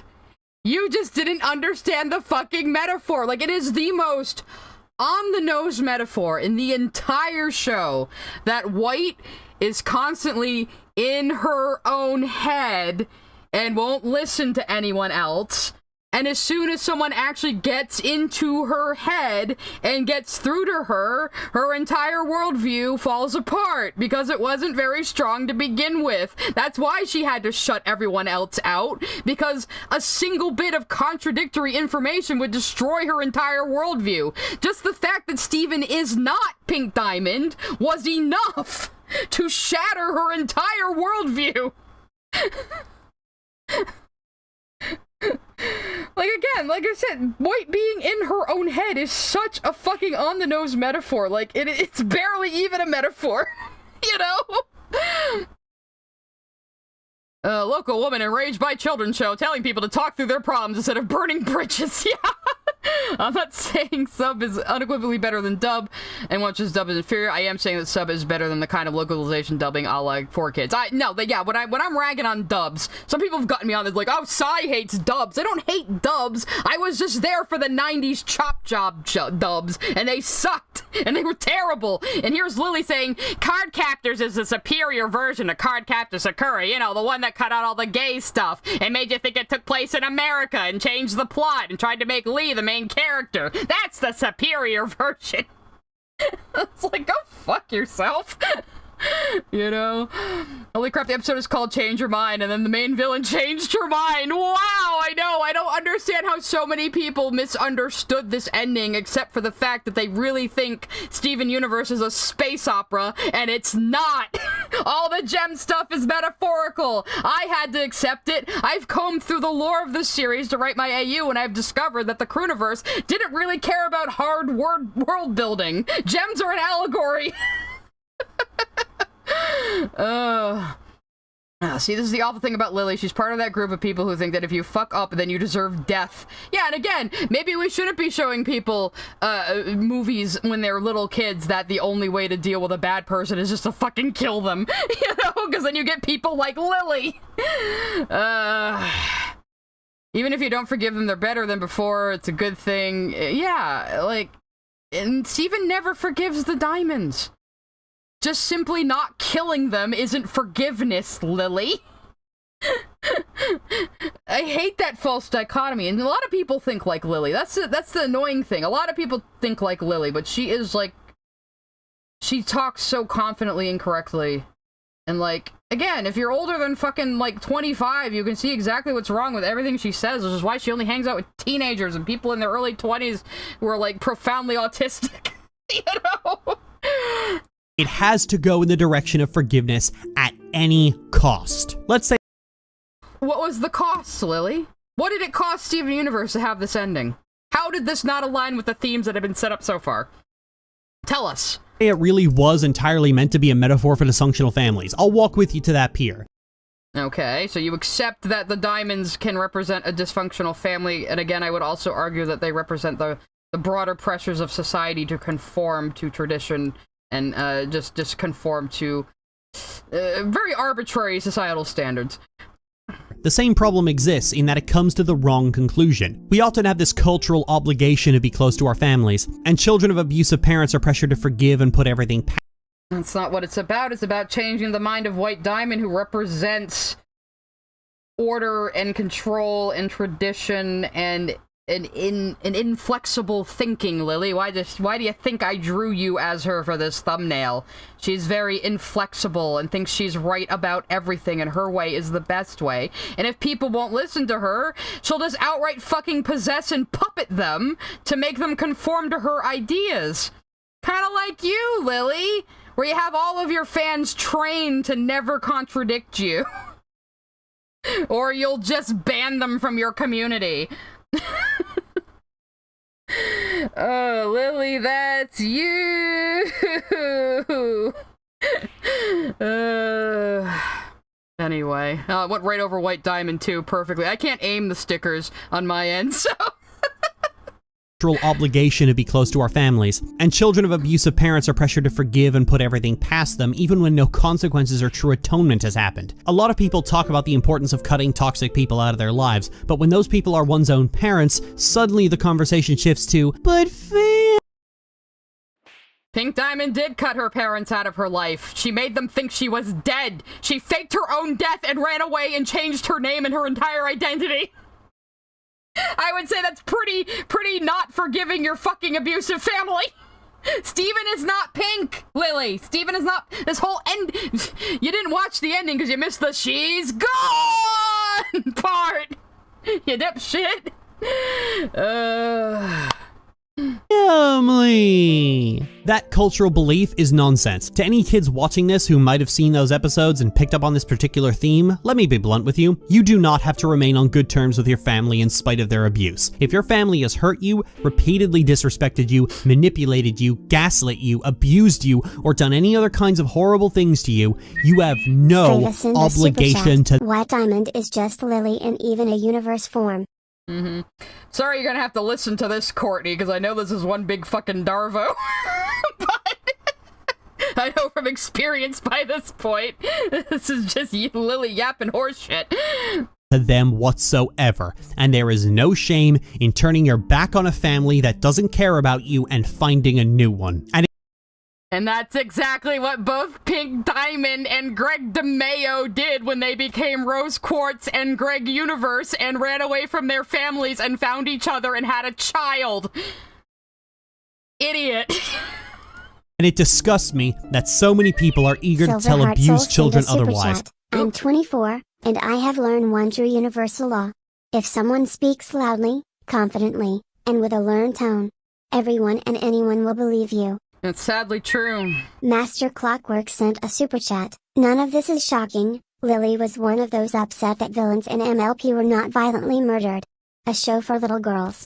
Wasn't she also upset that, like, a child villain got turned to stone, though, and said that was bad? So, isn't that the same thing as dying? I don't understand.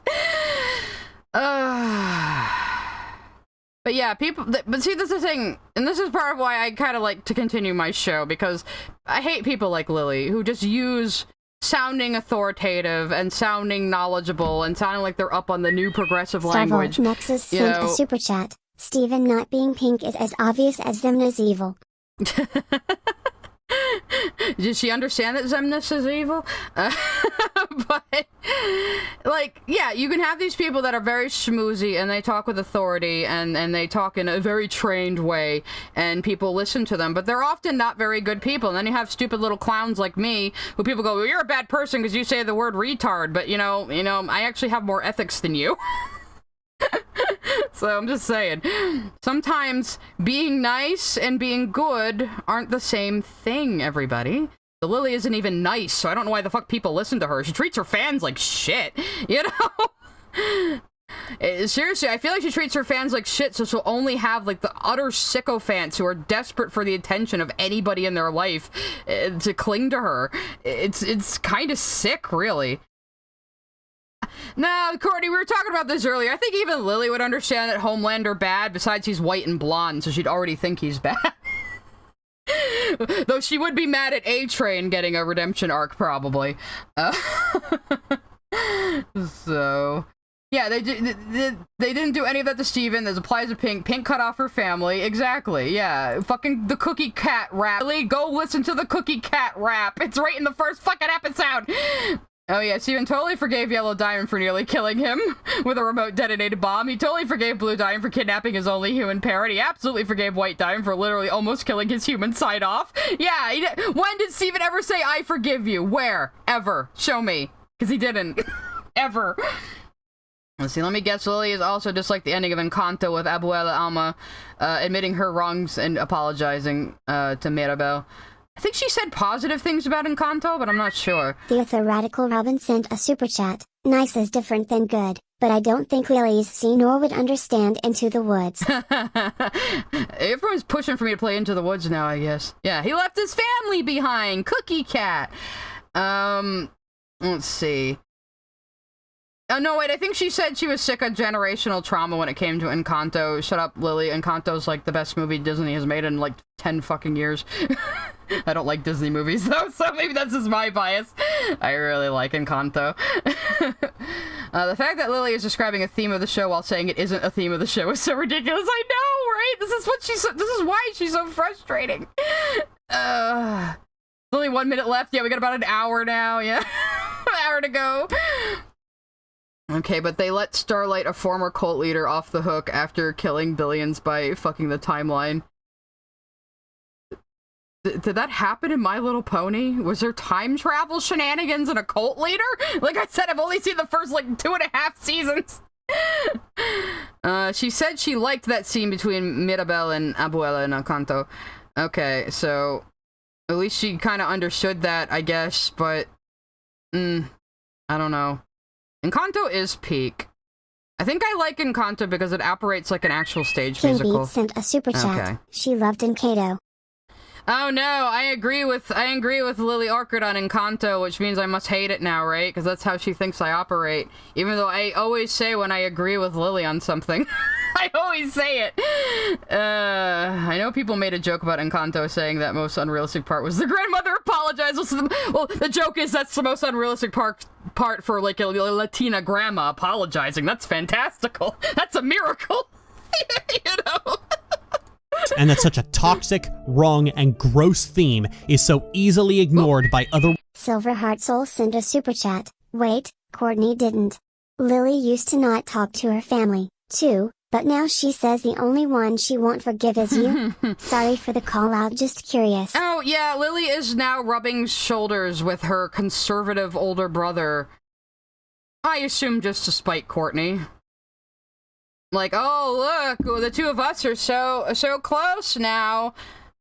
I suspect she's maybe talked to the brother once and is exaggerating how much they hang out, because that just seems like a Lily thing to do. I'm starting to become an expert in Lily's modes of behavior. Against my will. It's just how my brain works. Encanto fans really love Camille.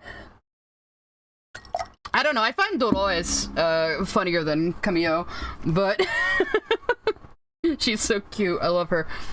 She's like a little mouse. We don't talk about Bruno, no. Yeah, that's the miracle. Abuelo apologized. He got a Latin grandma to apologize. It's a miracle. There was a cult leader in time travel, but being fair, they fixed the timeline so those dead people don't stay dead. MLP got kind of weird. It sounds like it. Jesus Christ. I wouldn't expect that out of My Little Pony. Maybe I need to watch the later seasons. I don't know. Yeah, Encanto is Disney.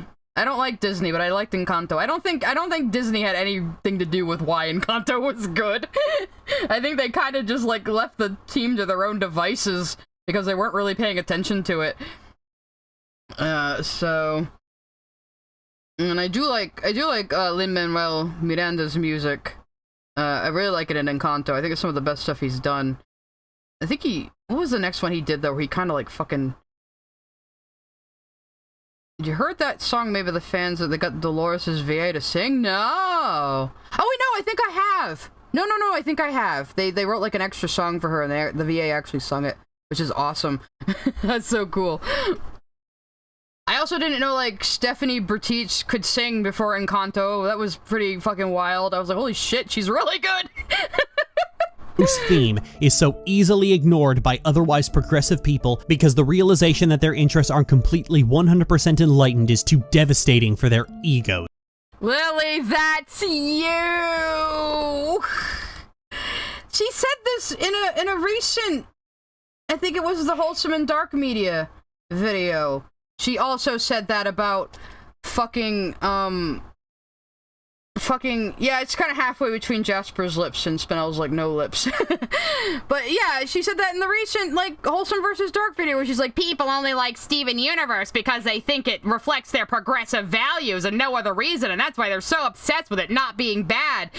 But Lily, I don't care if you criticize Steven Universe. I criticize Steven Universe's writing. What I care about is you fucking lie about it for no reason.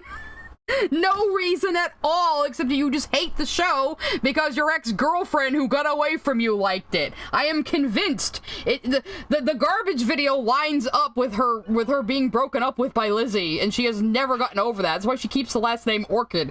It's creepy. It's creepy and obsessive. It's like serial killer behavior. So the reason Encanto was so good is because they employed the genius strategy of letting the filmmakers make the film, yeah. And they went through so many iterations of the story before they got to the one that they did. It's very interesting. I need to get the art book. Crass sent a super chat. Has anyone told you you sound like someone's aunt? I probably do. I mean, you're always surprised at how old I am, but I'm your cool internet weed aunt. Yes, your cool internet lesbian weed aunt. That is me. That is my appeal. Let's see, Lily's saying that progressives are not left-wing enough. It's like, Lily, I don't watch Steven Universe because it's progressive. I watch Steven Universe because it's a sci-fi fantasy show made by weebs, full of Broadway singers, and lesbian subtext. That's why I like Steven Universe. That's what I always tell people who are surprised I'm into it, because I mean, a lot of my adult friends who aren't into animation, they're like, oh, you like this show? And I'm like, listen, it's a sci-fi fantasy show full of like lesbian space rocks with magic powers, and it has Broadway singers in it and a lot of anime references. I had no fucking chance. I had no fucking chance. I was inevitably going to like this show. You know? It pushes way too many of my buttons. I'm not from Jersey. I'm from Rhode Island, okay? Starvolt Nexus sent a super chat. Wish crashed and burned because Iger interfered. I am so curious what happened about Wish. Unfortunately, I hadn't blown up when I did talk about Wish on stream when I was still over on Twitch, but I did actually go see Wish because I was morbidly curious at how bad it was going to be. And I had a lot to say about it, but I can't wait till the NDAs expire and we find out what the fuck happened behind the scenes of that movie. Because it honestly feels like they scrapped an entire movie and made a new one with, like in 3 months. You know? That's what it felt like. The art book of Encanto, Mirabel, Bruno, and Camillo were originally going to be called Mariana, Asuka, and Carlos. Yeah, I remember hearing that, like, Lin-Manuel had them change the name to Bruno so he could rhyme better. It's just funny as shit. I love it. Yeah, actually, I think if you go to my Twitch highlights, I still have, like, my original takes on Wish up there. Maybe I'll edit those together and upload them. I've been still wanting to upload some of my old shit from my old Twitch streams. So, but we're getting distracted now. Let's continue talking about why Lily is wrong about everything as usual. This is the real problem with metaphor as a defense of strange writing decisions. Metaphors mean things. It's not a defense, Lily. Metaphor is an actual writing tool, you dumb motherfucker. Just having a metaphor doesn't instantly make a story good, as I've explained numerous. This is what it really comes down to. This is really what it comes down to. She doesn't understand metaphor. Other people critique her writing, so she just goes, metaphors don't actually matter, everybody. They're just here to disguise bad writing. You should just say these things directly. You know, like, fucking hell. The off topic, but Bismuth is built to be way too hot, plus her personality is just the best. Pearl is so lucky she has Bismuth. I agree. I said before that Bismuth is a very good reward for all of Pearl's pain and suffering. Did you miss? You threw the tomato at Steven. No! Knowing how horrible working conditions can be, in the industry, they probably did scrap the movie together and make one in 3 months. I am so fucking curious what happened with Encanto. Not Encanto, I'm sorry, Wish had Encanto on the brain cell. I'm so curious what the fuck happened with Wish. Why is Steven wearing his mom's clothes? Oh, when they go to Homeworld, the little Cinderella mice pebbles make him a replica of Pink Diamond's outfit, and he's doing that because the diamonds think he's pink anyway, so he thinks maybe this way he can get them to listen to him if he shows, well, okay, I'm kind of Pink Diamond then, not knowing they never listened to her. Grass sent a super chat, and she says she wears the last name better. Ew. Oh, did she really say that? Like, I changed my last name to my ex's before we broke up, and then it's mine now and I do it better? That's so weird. That is so weird. Like, in a really bad way. I don't like that at all.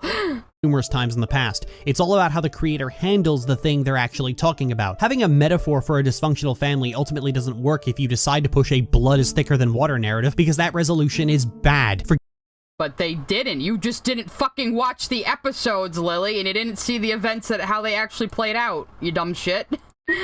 Cocker Human Lover sent a super chat. Sorry how much time you have left, but check the Lily Thunderdome and read about Lily's writing contest PLS.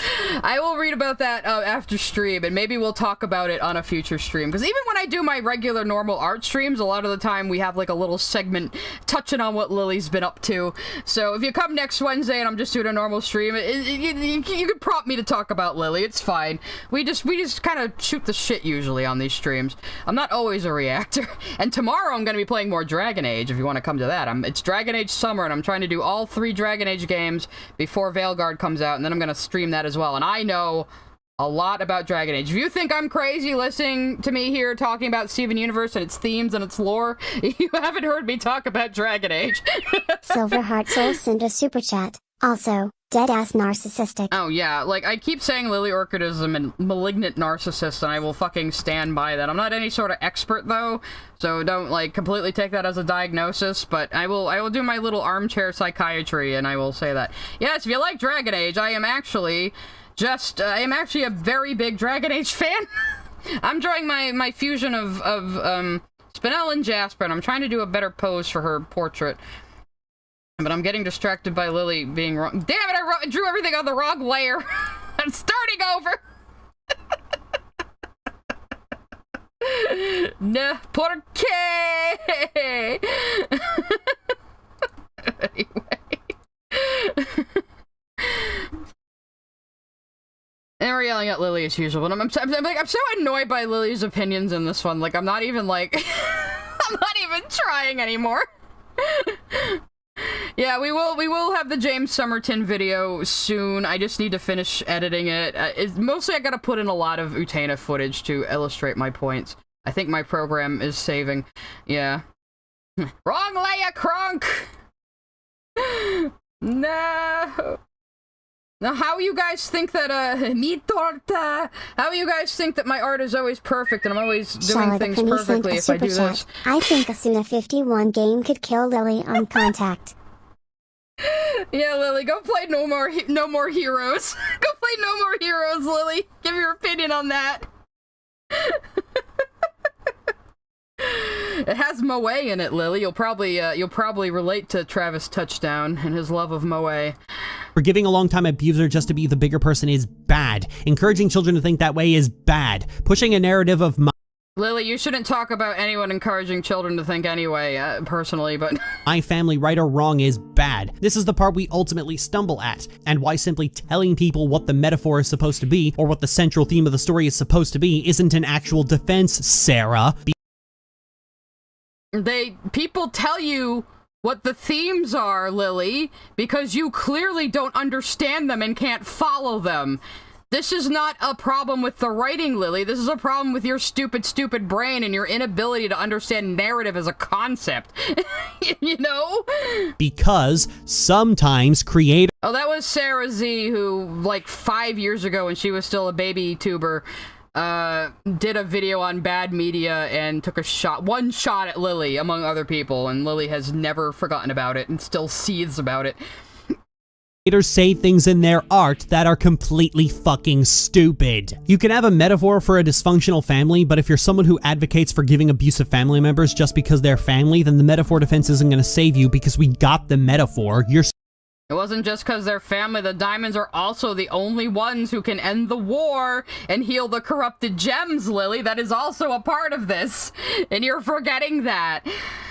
I remember her stupid take about the MLP princesses being moms. Twilight and Celestia, I understand, but saying Luna would strangle her child and using Nightmare Moon fan art to illustrate her point is downright ignorant. What? Yeah. Why is she always complaining? Like, she complains that children's shows aren't dark enough, but then she also complains about their themes being, like, problematic. I don't get it. Lily, go watch something for adults for once, for fuck's sake, and something that isn't Big Bang Theory. Lily wants people to cut ties with family if they don't agree with you on 100% on everything. Yeah. Like, we got the metaphor. She did not, in fact, get the metaphor. Anyway. Still gross. You can have a metaphor for sexual assault. She might mention me in a new video. Has she mentioned me in her streams? See, the thing is, though, Lily knows she can't do a video on me, because I just react to it. Silver Heart Soul sent a super chat. I'm not a doctor, but I can tell a broken arm is broken. That, and she doesn't deserve no more heroes. Yeah, fair. I only played the first one. I played it on the Wii, too, which is not ideal. I think is it on PC? I think I'd like to replay it with a controller. Like a real one. Assault. It won't matter if you contrive a situation for the victim to either forgive the person who assaulted.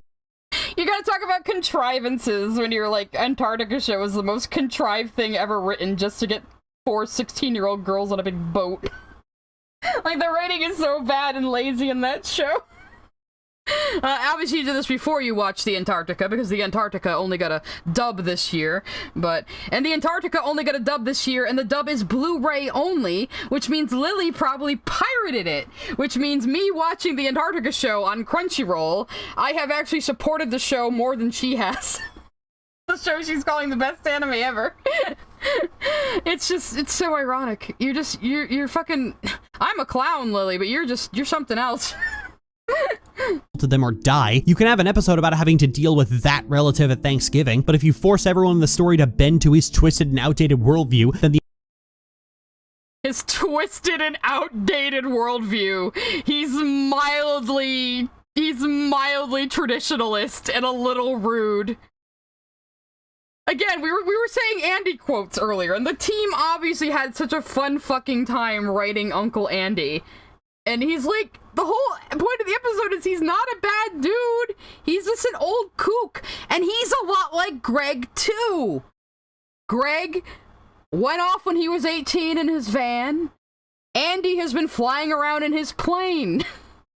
And at the end of the episode, he realizes he could be visiting all of his family members in his plane if he misses them so much. And he's been needlessly isolating himself.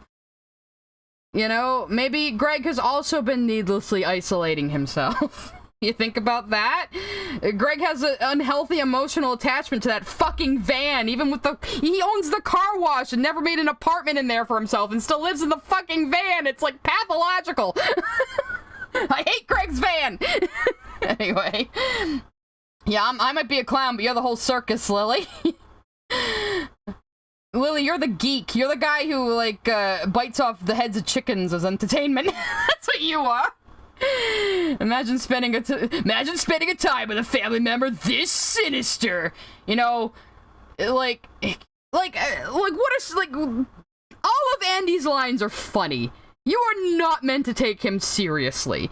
The people who wanted this episode to be, the crew is now gonna tear down a conservative caricature, didn't get what they wanted because that's not what the episode is about. And Andy's not in the wrong. There are two people squatting in his property. Chipmanly93 sent a super chat. She's not a clown. She's the entire circus. Thank you. But yeah, so like, Andy shows up, finds a blue and a green person squatting in his barn that he owns, that Greg allowed to stay there without telling him. He's not in the wrong. And like, one of his first lines is so funny. He's like, "Your hobets?" Is like, "No, hobo's a man's job." It's like, you're not supposed to take him seriously. His old-fashioned kookiness is a joke. I love him. He's great. Sobbing Brown sent a super chat. Without invoking drama, most of your Lily criticism is just you didn't get it or you could never play this. It's just fine. Mad Lily doesn't like it. You're now up to $25 you've given me to defend your queen, Sabine. This is one of Lily's biggest stands here, everybody. Give him a round of applause. So, yeah, you can't call her a circus. Circuses are fun. Lily is that Willy Wonka experience that was, promoted with AI, and when everybody got there, it was just a barren warehouse with a few dollar store items. I feel like Lily got a hold of a Halo lore she'd get pissy about. Probably. I've never played Halo, though. I can't really comment on that too much. Yeah, Greg was also sending letters back to his parents. They just never opened them, but they kept them. And that's the interesting part to me. I understand that Celestia would be an incompetent as a mother because of how useless she is. Wait, isn't Celestia the one Twilight's always writing her lessons to? Anyway. So... yeah, so... What I was saying about Uncle Andy, like, he was not a conservative caricature that just existed to be torn down, Lily. You just expected that because you're a nasty, mean-spirited person, and you don't understand what this show is about. This show is about communication and different perspectives. But if you force everyone in the story to bend to his twisted and outdated worldview, then the only conclusion to draw from the story is that you are that relative. You can have a metaphor for puberty, but it won't matter if you're a gross piece of shit who thinks someone in puberty suddenly has the body of an adult and how that gives them power. That's when people start Oh, are you bringing up her fucking, like, old yaoi now? I didn't mean to pause on this, but what the fuck? Who cares? How is this even, like, scandalous? Look, I also don't like the first Stevani episode. I also think it's weird and that they didn't what they might have been going for. Because Stevani doesn't notice everybody gawking at them until Kevin. So it can't be about that feeling when you start to develop and people start looking at you sexually, because Stevani doesn't fucking notice any of it. It honestly comes across like, oh, look at this gender ambiguous person, of course everyone would find them hot, and that's a little awkward. So yeah, it is a little weird, I agree, but your absolute vitriol about it is like not warranted. You know? They want to kill Uncle and if they want to kill Uncle Andy, they should have been over the top and bring him back. Silverheart Soul sent a super chat. Sabine. Sabine Brown. Why do you always come back? Is your IRL name William Afton? I always come back. There you go. Another free Steven Universe AU idea. Pink Uncle Andy. Do what you will. Frankly, I'm not sure what's more disturbing. Drawings of Terry Toons characters, Sourpuss and Gandhi getting it on. Are they getting it on? It looks like a hug. Drawings of characters from Ed, Edd, and Eddy getting it on. Drawings from Ratatouille getting it on. Okay. Who cares? Oh no, Rebecca Sugar drew some horny art. Oh no! Cartoonists draw horny things in private sometimes? Oh no! No cartoonist anywhere has ever drawn horny art of cartoon characters. What a scandal! Dakana sent a super chat. Reminder to everyone, Sabine Brown will pay money to spread Cartoon Network in SFW. Say it's child PN but distribute it anyway, to troll. Oh yeah, Sabine posted, Rebecca's Ed, Edd, and Eddy Yowie in my server, apparently. Unspoilered. I have an NSFW section, and we have to post everything in there spoilered, because that's my rule. Let's see. Andy DeMeo is generally a good representation of the more conservative generation getting used to the new norms. He's the type of family member that doesn't quite understand the situation his nephew is in, but he does mean well and only wants the best for his family. Andy isn't wrong for having his beliefs, and he is learning that other perspectives are also valid and have their reasons for seeing things the way they do. Yes. That is true. Like, oh my god, everyone telling Sabine to shut up is like getting blocked by YouTube. You're being too mean, apparently, according to YouTube, the nanny state. Anyway. Yeah, like, the idea that, oh hey, an older conservative relative could still learn. Keep Talkin' sent a super chat. Cartoonists are horny what? Cartoonists are horny? We're too pure on Lily Orchard's channel to abide by that. But yeah, like, oh my god, the message that an older conservative relative who is just kind of an old kook and stuck in his ways could, you know, learn to change his mind or learn about new perspectives is such a terrible thing to teach people. It's so terrible to teach people that you can reach out to other people who may not agree with you on every single, you know, ideological or political thing and still get along and still be family and friends.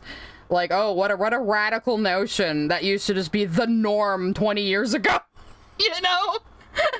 When me and most of the Crooniverse were growing up. Isn't the bit that Savine looks grown up because they are literally two kids in a trench coat? Yeah, I think that's the idea. I had a similar experience with Savani with having friends suddenly wanting me when I was just being myself. Yeah, the thing is, Space Out Cloud, like, Savani just, like, doesn't even notice that, like... Nate Smith sent a super chat. Oop. TBH, I thought Arnold Schwarzenegger's Mr. Freeze was hilarious growing up. Thank you for the super chat. I think you're a little late to the Batman discussion, but you're welcome. That movie was made for children, though. So, what was I saying? Yeah, but my problem is like Savani literally sachets into the big donut and wrings out their hair, and Lars and Sadie are like gawking at them and blushing, and they don't even notice, you know. And it just seems to be like, look how hot everyone finds Stevani, and it's just kind of like, what were you trying to say here exactly? So I think it's just awkward execution is really the problem, you know, just very awkward execution, but then it's never a problem again after that episode. So they learned their lesson from fucking that one up, I guess, you know. So yeah, but that episode is a little off, and I agree, but I'm not gonna say the entire show is bad or the creators are pedophiles over it, because that's just fucking stupid. Yeah, God forbid a team of creative be fucking imperfect. Ratatouille art wasn't anything offensive anyway. Yeah, the Ratatouille art was a joke. I've seen it. The joke was that, like, Remy was using, Linguini's hair to, like, teach him to fuck the girl better. That's kind of funny. And I'm pretty sure the edit in Eddie Yaoi she drew when she was a fucking teenager, so shut up. Who cares? You would hate to see... Do I need to show you Osamu Tezuka's, like, sexy mouse art, Lily? And you're gonna hate Princess Knight if I do that? Like, you know? I guarantee you every single cartoonist has drawn horny art at some point in their life, because we have that power. Yes, that includes me. You can join the Discord and look at the Tennis of W section. I haven't posted a lot, though. Orson Flightdome sent a super chat. When you said that Uncle Andy is learning the new norm, I instantly pictured him in that god-awful Twitter show. Oh, there was a Twitter show like that, wasn't there? Or called that. You're telling me people aren't just black and white paper cutouts of their ideas? Oh my god, what a radical idea! Thing with Shivani, you said, reminds me of the South Park episode where a girl starts growing boobs and is uncomfortable with how the boys start treating her. Yeah, but like I said, the problem is Shivani doesn't even, like, notice any of this until Kevin. So it's all okay until Kevin makes a move, and then it's bad. You know? It's like, I don't know about that. I don't know about that. But, again, I can criticize the show, Lily, and I still like it and love it a lot and draw fan art of it. Wow, amazing. Wolf, I am gonna fucking ban you if you keep harassing Courtney. Let's see. I'm gonna put you in timeout for 24 hours. Bye. So, sorry about that. Wolf likes to come to my streams and be a pain in the ass, and I don't usually care. But, if you're gonna be fucking harassing Courtney for, like, having an uncomfortable answer to fucking Poppy, of all people, like, you can go fuck yourself. God's sakes. So, both the creator of Batman the Animated Series and director of Lilo & Stitch are very well known for drawing naked women, yeah. No, I sent Wolf to gay baby jail. Keep Talking sent a super chat. Artists are powerful. They could draw you pregnant. They're unstoppable. Thank you, Keep Talking. Oh, Christ. Pulling out your gross Ed Nettie fan art and going, I wonder if these two things are related. Maybe this is a bigger issue throughout the industry and there are... And here we are, Lily Orchard, once again, trying to accuse Rebecca Sugar and crew of being pedophiles. Lily Orchard, who wrote fucking Stockholm. And we all know you wrote it, Lily. You can't escape that you wrote it, Lily. There's so much proof you wrote it, Lily. And what was your recent excuse when KP asked you about it? You said, ow, it's about shooting pedos in the head. And what did you say recently? You said Britney was sending child porn to people. You know what that child porn she was sending people? It was Stockholm. So guess what? You admitted that Stockholm is child porn, Lily, and you wrote it. Bitch. I don't even care this is an old video. Oh, she probably hasn't seen King of the Hill. She probably thinks it's boring. Lily, the thing you don't understand is people grow up and can choose to learn and change from their mistakes. Kids are stupid in many ways because they're learning. High schoolers are stupid in many different ways because they're learning. Clearly, you are incapable of recognizing that the choices you are making are not the right ones because she still thinks like a 15-year-old. And she just wants everything her way now. You know, she's never gonna change at this point. She's too fucking old. Like, people like this, by this point, she's a lost cause, so all we can do is just clown on her until June's video comes out and destroys her life. That's really it. The Lily apocalypse is coming. Other people like you controlling what children get to watch. You enjoyed that. You're damned right. What you write, what you advocate, and what you decide to portray as a positive decision within the confines of your story says something about you. Steven can always talk down the monster because the Oh, Lily! Hold on a sec. Let's listen to that again real quick. What was that? Damned right. What you write, what you advocate, and what you decide to portray as a positive decision within the confines of your story says something about you. Oh, what you write in your stories and depict positively says something about you as a person? Really? That's very interesting information. Silverheart Soul sent a super chat. So, both Wolf and Sabine Brown will come here to defend her?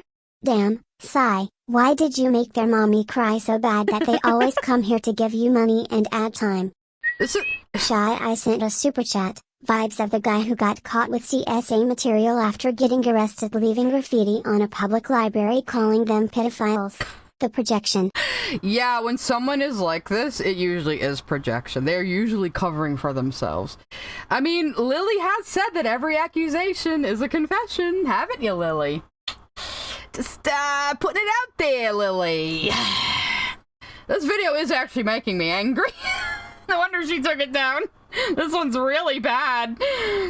Gee, I wonder who would be a good example for this, Lily. You just Linkara now, Lily. I also have that power because I can actually voice act. Maybe I will stream the coffin of Andy and Lele and voice act it better than her sometime. Just to be fucking petty. Steven can always talk down the monster because the creator thinks that's how people should behave, and as such forces it to work with. Ah, yeah, she really talked down the monster when it came to Jasper, didn't he? Yeah, really did that, right? He was really able to just talk down the monster when it came to Jasper, right? Yeah. That absolutely happened. Or Holly Blue Agate. He totally talked her down, right? Oh, Christ. Imagine being a YouTuber this stupid. I had a somehow stupid is getting caught by the auto mod. I have it on like the least strict, but I think YouTube's getting a little sensitive again.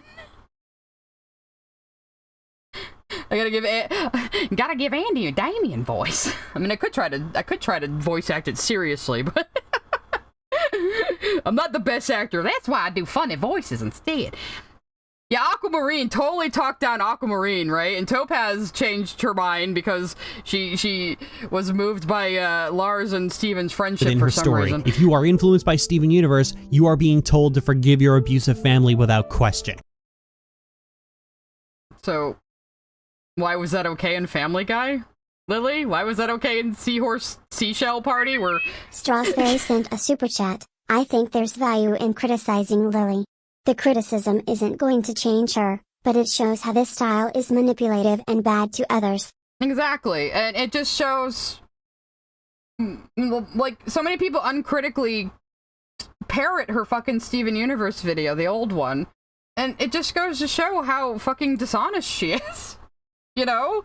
And about children's shows, of all things, why children's shows? Why is it children's shows you have decided to, like, egregiously lie about and be so dishonest about, of all things in the fucking world? And maybe these are the only things that are accessible to her because she's so fucking stupid. I don't understand. Like, and again, she says it's her job to review fantasy children's shows because that's the only way she can pay her bills. But like, you can make videos on fucking anything, and if your videos aren't doing well, maybe you're not fit for YouTube and you should just go get a real job, you know? 13 Reasons Why did way more damage to people than Steven Universe. Oh yeah, it did. Talk about I'm not gonna like 13 Reasons Why is a very good example. I'm never gonna say that media can't be irresponsible because it can, but this ain't it. Keep Talkin' sent a super chat. Damien not only crosses timelines, he's jumping verses now. At first, Damien was aware of all the timelines in Wani, and now he has escaped containment and was in one of my videos. I think he just lives in my brain as part of my personality at this point. I am being possessed by Damien again. Oh no. That voice is just too fun to do. And the only people who think that's a positive lesson are the people who cause families to become abusive and dysfunctional. I want you to... You mean like you, Lily? You mean like you? No, I'm sorry. Your parents probably caused that, not you, but yeah. You contributed.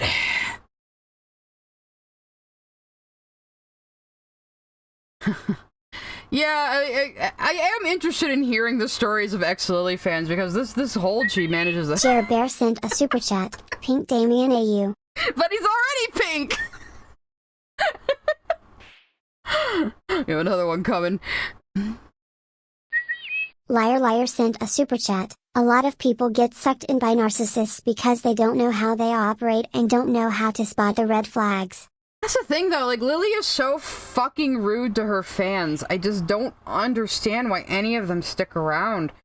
But, like, we can see that she does love bomb. We can see her love bombing this Lolo chick. Like, oh, Lolo, you're so great. Lolo, I love all the anime. You love Lolo. You're the exception, Lolo. And, you know, as soon as she gets her hooks in, she's just gonna start treating her poorly like everybody else she does. You know? Yeah, Damien's my tulpa now. He's just standing over my shoulder. Yeah, she always says SU fans are abusive and stupid and toxic and stuff, because she just projects. So... Courtney says it was 6 of one, half dozen of the other between Lily and her parents, okay? I believe you. Basically, Lily cherry picks and leaves out important things for the sake of force point. And she never fully watches anything either. It was after I did the Steven Universe movie one that I realized she probably didn't watch the movie. She probably watched some clips, watched a synopsis, listened to other people's opinions, and then made her stupid fucking video. And I think that's what she does for everything. It's crazy. Like, why do you do this? Why have you chosen to do these things? That's what I don't really understand. Lily just uses the affectations of media criticism to make her fans believe that she is criticizing a show on its merits and not just randomly trauma dumping and asserting constant excerpts of her own personal life. Yeah. Silverheart Soul sent a super chat. If you do a Discord call live stream, I will give you an hour or more of a video. I'll think about it, maybe doing something like that one day, but I'm not ready to go that far yet. Let's see, there's an X-Fan story. One time in a stream, I asked why she thought fusion was a sex metaphor, and she told me it wasn't always a sex metaphor, but when a fusion is sexy, it's definitely about sex. Like Greg and Steven's fusion. What? Is that just her incest fetish talking? Yeah, Greg and Steven made, like, a buff rock star because that's, like an ideal they both have and how they both see each other. And, yeah, fusions are basically what the participants in the fusion think looks cool. You know? That's how they take their shape. Well, it just says that Steven Universe fans are abusive, toxic. Did she forget about... but a lot of the fan base are kids, or they definitely were back then. So, okay, I think she starts calling Sugar a Nazi here, so, let's get into that. Oh, God. Blocking the word incest now. YouTube, you can't block the word incest in my chat. We're talking about Lily Orchard. Well, to steal a Yahtzee joke like she does, you're projecting so hard, you're showing off PowerPoint presentations. The people who think that's a positive lesson are the people who cause families to become abusive and dysfunctional. I want you to take note of something. You see how the 3 big issues we've talked about in this video using Steven Universe as a case study, the aggressive need... Let's see, hyperinflated stakes. The stakes slowly rose over the course of the show. And it was still all allegorical. Liberal use of plot contrivances. Where? The most contrived thing, I think, is when Lars just dies to give Steven a warp shortcut home. That's pretty contrived. And the creator is an idiot, because of course you can't, you have to, tear down, every female creator of anything, because you're a fucking misogynist. For everything to be epic, constant plot contrivances to force the stories in a specific direction, and the core themes being pushed with such an utter lack of nuance all collide into each other. You remember how my biggest criticism of Steven Universe is the fascist apologia? Well, this is the reason that happened. Fascist apologia, everybody. The gay space rocks cartoon about communication and understanding other people's perspectives is fascist apologia. You're so fucking melodramatic. Impulsive need to raise the stakes, a lack of concern for basic writing skills, and the writer having absolutely zero understanding. Basic writing skills! You have no room talking about anyone else's writing skills, Lily! You're the stupid motherfucker who had Plan B exist in 1986 because you really just wanted to emphasize that a teenage girl got rawed by her friend who lives with her.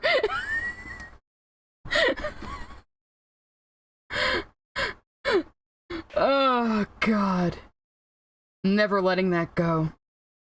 Unfortunately, we're never gonna see, Scars again, because I have a feeling she wrote it directly into Tumblr.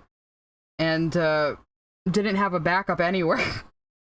Which is the stupidest thing I've ever heard in my life, but I'm pretty sure that's it, because she's never recovered it, not even for her WordPress blog. Where's Scars, Lily? Release the Scars cut, Lily! Ending of the issues they're alluding to. This is why I apply Hanlon's razor, because the core writing issues that caused this to happen are also the... What was Hamlin's razor again? You can't just say these words and not tell us what they mean, Lily! Hanlon's razor, rather. What is Hanlon's razor?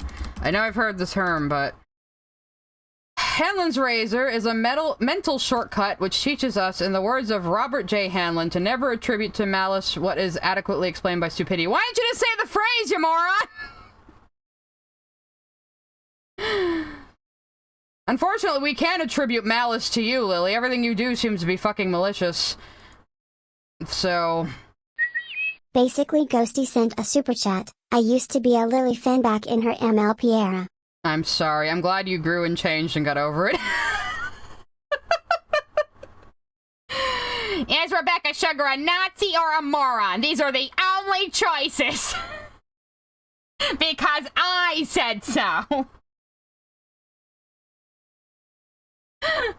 Oh, thank you, Silverheart Soul. Man, you're always making it rain on me. I appreciate it. Silverheart Soul sent a super chat. I knew it. I knew it was coming. For someone who says they are a Native American, it is wild how she would for months subliminally call a Jewish woman a nice but will deny it because she never said it directly. Fuck. Mm-hmm. Yeah, we all know what she said. Like, I'm not saying Rebecca Sugar is a Nazi, but if anyone else were to think she is, well, that's completely valid. Like, shut up. You are the one who introduced the idea, Lily. So, Lily, it's yeah! I was a brony back in the day. I distanced myself from that label since obviously want nothing to do with, certain aspects of the fandom, Lily would do these short-term CinemaSin style videos where she'd make jokes about the latest MLP episode, but even back then there was something about her attitude. Well, if you go look at Aaron Tempest's old video, she just ripped off TV tropes for those. Schneelenbein sent a super chat. Well, glad to see you're still streaming. Here's that super chat I owe ya. Godspeed. And thank you for the gifted subs. We're almost done with the fucking video. I have sort of started on my pose. I am liking this so far, though. I gotta refine it a bit, but I'm obviously far too distracted by Lily's nonsense this time. I thought she was just gonna fucking talk about Diamond Days and change her mind and just talk about what happens in the ending. I wasn't expecting all of this fucking bullshit, but by this point I should know better, shouldn't I? She never actually talks about the media she says she's talking about. It's just her going, I'm smarter than everybody else, and also here's all my trauma, and I'm totally not an unreliable narrator. Like, Jesus. Writing issues that caused this to happen are also the cause of all the other non-bootlicky issues Steven Universe has. You can go through almost every bootlicky. Oh, Steven Universe is fascist bootlicking. How the fuck do you even justify this? Just because the diamonds are unquestioned authority, it means the whole show is fascist bootlicking. Okay. Sure. It's not like the tenets of society and the pressures of society aren't also like an unquestioned authority.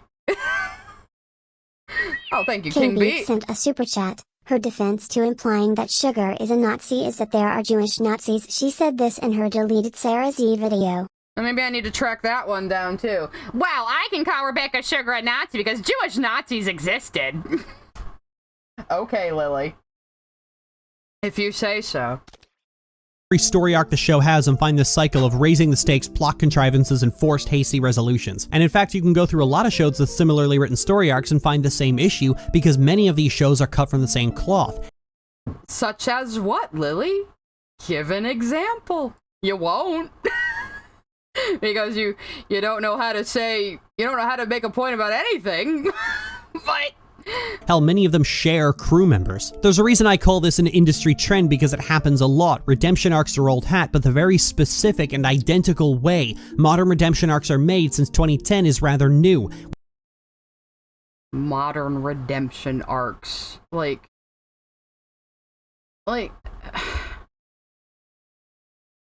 it just, you're just saying words. You're just saying words, Lily. With fake depth and pretensions toward Freudian excuses, resulting in almost instant. So did she just compare Thanos to a pony? Specific and identical way. Modern sent a super chat. I'm surprised Lily hasn't gotten sued by Shonen Jump for having so much filler. Wham bam. Thank you, ma'am. Thank you. That was a good one. Lily wants people to believe Sugar is Uncle Ruckus. I doubt she's seen Boondocks. Redemption Boondocks would fucking kill her too. arcs are made since 2010 is rather new, with fake depth and pretensions toward. Gostia sent a super chat. I cracked it. Lily hate anything past a first act. Yeah, I think so. But, who is this pony? Is this the one you guys were telling me about before that did the time travel and the mass extinction event that got undone with time travel or whatever? Is that the one? I haven't, you can't just throw out these references without explaining what you're alluding to, Lily. This is her other problem. She seems to think everybody who watches her videos has seen every single one of her videos and knows all of her opinions and knows everything she's ever covered and is familiar with all the same things she's familiar with. How can you be this self-centered? Toward Freudian excuses, resulting in almost instant turnarounds. It's a mass-produced story type that works the exact same way every single. Also, this tells me she didn't watch the final episodes of Steven Universe, because she's not commenting on the events or the plot or what happened or anything. She just heard about the ending and made this video and just farted it out. Like she does every video. Time. And more shows, especially cartoons, are trying to be more than just children's shows. But because they are children's shows, they're stuck. No, they are children's shows, Lily. You're the one out here saying, why don't these children's shows have deeper, more adult themes? Because you refuse to watch anything for adults. Like, go watch Breaking Bad, Lily. Go watch Sweet Tooth. Go watch anything that is not for children. To the same restrictions that children's shows have. So they're in an environment where the creators have to be a lot more clever, and well, they're not clever. Trying to take an eye. They are extremely clever, Lily. And yes, sometimes the limitations of being a children's show forces people to be more creative. That's why sometimes some adult cartoons are more immature than children's cartoons, because they can just do whatever the fuck they want and have no restrictions. But sometimes restrictions make you better. Silverheart Soul sent a super chat. Sorry, but I am that guy. As a black African-American man, I ban Lily for the Boondocks. Well, you heard that, Lily. A black person said you can't watch Boondocks, you have to obey them now. Right? Just like we can't criticize your criticism of Steven Universe because a couple of black people wrote articles you ripped off. Right? That's how it works, right, Lily? Oh, that's right, the Lily's not white, though, according to her. Hang on, the cat wants to be let out. Come on. I just have to keep shutting my door because I'm being loud, but he was in here eating his food. Well, his other food. He has dry food. But, like, yeah, honestly, the first time I saw Steven the Sword Fighter and we learned about poofing, I thought the whole concept that gems are defeated like old video game characters where they turn into a puff of smoke, I thought that was incredibly clever, because then you can have your easy fantasy violence in your children's show without it being too scary or over the top or pissing off the censors. Like, gems are such an interesting concept on every level. There are so many things you can do with them. Why do you think I've been drawing them for 4 years? I like to play in this world and with these ideas. For an eye makes the whole world blind and presented as some kind of important theme isn't smart writing. Smart writing is understanding that the absolutist condemnation of violence against the violent as some kind of You have no room to talk about absolutist condemnations the way you're saying Rebecca Sugar is a Nazi and the diamonds are fascist and it's fascist apologia. Lily, that's you! You are the black and white over-the-top thinker. You are the absolutionist. You. It's always been you. violent as some kind of turning point isn't actually the smart, moral thing that centrist and performative liberals like to think it is. You also have no... You talk about Spider-Verse. Don't you talk about my son boy, Miles Morales. I will kill you. But, Lily, you are a performative liberal.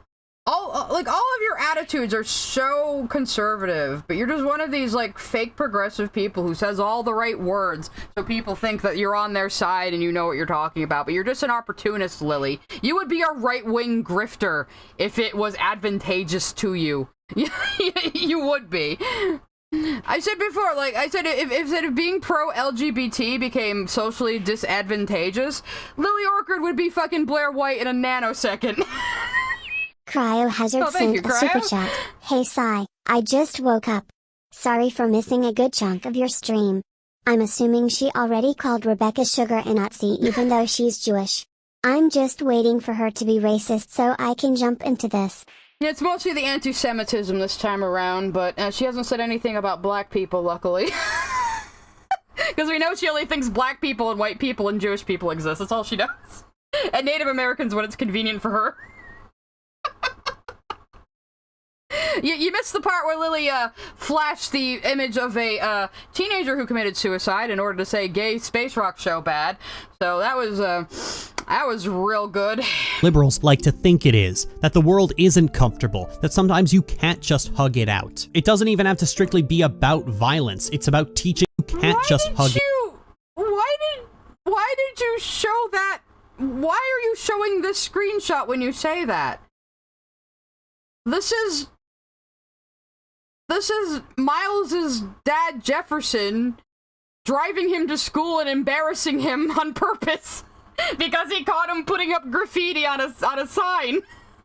This is his dad trolling him. Why are you putting this where you're saying people have to learn that the world is uncomfortable? It's just Miles's dad fucking trolling him because he mildly got in trouble. After he drops him off in school, he says, like, I love you over his fucking loudspeaker just to mess with him, because, you know, dad things. Don't forget the characters aren't representative of the people voicing them, unless it's for use for her narrative, yeah. I don't know why she just flashed Spider-Verse for no reason. I think she said she kind of liked the first movie, but she can't watch Across because it's just, like, too visually confusing for her. It made her sick, which... Okay. Bladed Fox 14 sent a super chat. Need a Lily bingo card at some point. There is one floating around. I just never remember to put it on stream. That's real life, is Lily can't take a piece of media when it depicts political conflict. Yeah, right? Like every time she like puts hardly ever like illustrates the point she's making. It's just random. It's like she just puts up random images and bits of footage and calls it a day. Do you make these with AI, Lily? That would explain a lot. Liberals like to think it is, that the world isn't comfortable, that sometimes you can't just hug it out. It doesn't even have to strictly be about violence, it's about teaching children that no one solution is going to— Okay, and what is this? What is even this? What is this even referencing? You can't— why do you just flash these things on screen without, like, contextualizing them? It drives me crazy. To work all the time, that sometimes saving the world— Okay, you're just showing your friends fucking fan art now out of context for no fucking reason. If anyone recognizes what they are, what these things are, can you tell me? Yeah, like, fucking Across the Spider-Verse is one of the most, like, finely crafted visual masterpieces of all time. She's yeah, and of course she says the animation wasn't worth it because there's one single article about people complaining about how hard it was to work on the movie, and they're completely unverified anonymous people. Like, come on, you know? Is that the MON, maybe? I don't know, what was she into at this time? Is this World of Warcraft? Oh, go to sleep, Skrill. It's really late where you are. Go to sleep. Isn't actually going to make you feel all warm and fuzzy. Sometimes you might have to ask yourself hard questions. Oh guys, it's a thing with a glowing eye. It's so edgy, it's so hard, you guys. Lily's telling us about the real world. Look how spooky this is. Isn't this so grown up and spooky? I'm losing my mind. That sometimes You can't always save everybody. and most Okay, so I guess she did see Into the Spider-Verse. And she's just referencing it for some reason. Yeah, like, Spider-Ham says that, and then they do, though. And that's a big theme in the next movie, too, right? I can do both? I can defy fate and actually save everybody? It's almost like the fucking Spider-Verse movies are like superhero shit at their core, so they're very positive and mythological and ideal. Sent a super chat. I'm late. What did I miss, Great Scott? Hello, Petunia. You missed almost the entire video, but oh god, this has been a tough one. Those are her WoW characters, okay. Sent a super chat. Those were her WoW characters. Oh, we have another Lily lore coming up, thank you. It's gonna take a second, I think. Hardnet sent a super chat. It's Tales of the Valkyrie. She used to use this to shame other people's writing all the time in her videos. Of course, she always brings up her own writing as if it's superior to everything she covers. Soul sent a super chat. At Yuko Takusada, did she say what EP and what she though? I don't know what that means, but thank you.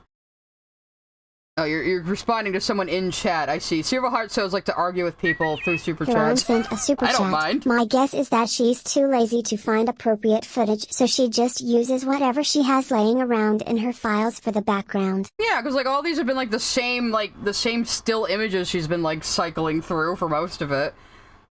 Yeah, Lizzie's art was actually good. So, but she was still using this even after Lizzie broke up with her. So, like, Lily is like the opera of hardcore nihilism. You get no hope, and you get no hope, and you don't go. Oh, Oprah, not opera, I'm an idiot. Geez, the fucking YouTube's chat is really like the moderation is going crazy. I have to keep approving messages. Lily keeps reflecting her insecurities and vileness onto others and media. Yes, she does. Yep. Okay, let's finish this fucking video. We have like a minute left. Not even. Okay. Most importantly of all, it's okay to have those moments where you're unsure, where you wonder if you did the right thing, or that it's okay. So now you're saying nuance and ambiguity and gray situations are okay? Don't you hate those things? You hate you spent this whole time bitching about metaphors and how they just hide what the real messages that you could just be saying out loud, and now you're saying ambiguity is good? She always contradicts herself in the same fucking video. She can't even keep her fucking point straight in one script. This is why you need to edit your scripts, Lily. To occasionally put aside your morals for a moment, even if it means helping people. And if that means that sometimes, when all other avenues have been exhausted, you have to take down someone who not only can, but will hurt people? So what would Shattering White Diamond have actually done if they were even able to do it? What would it have done? You would have just had all of Homeworld freaking out because their supreme matriarch is dead. Alright, the dog's barking. I think they got him though. But, like... No, hang on a sec.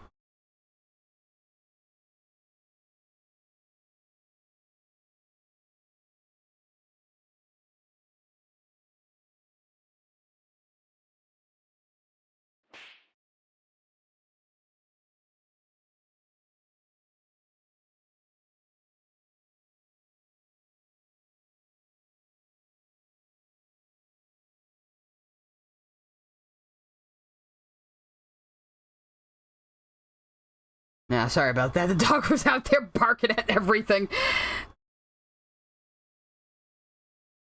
What was I even talking about? I forget now. Oh, no, Lily subtly saying ambiguity is good.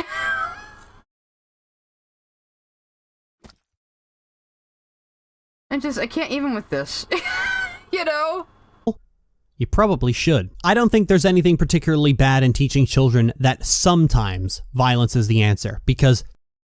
But again...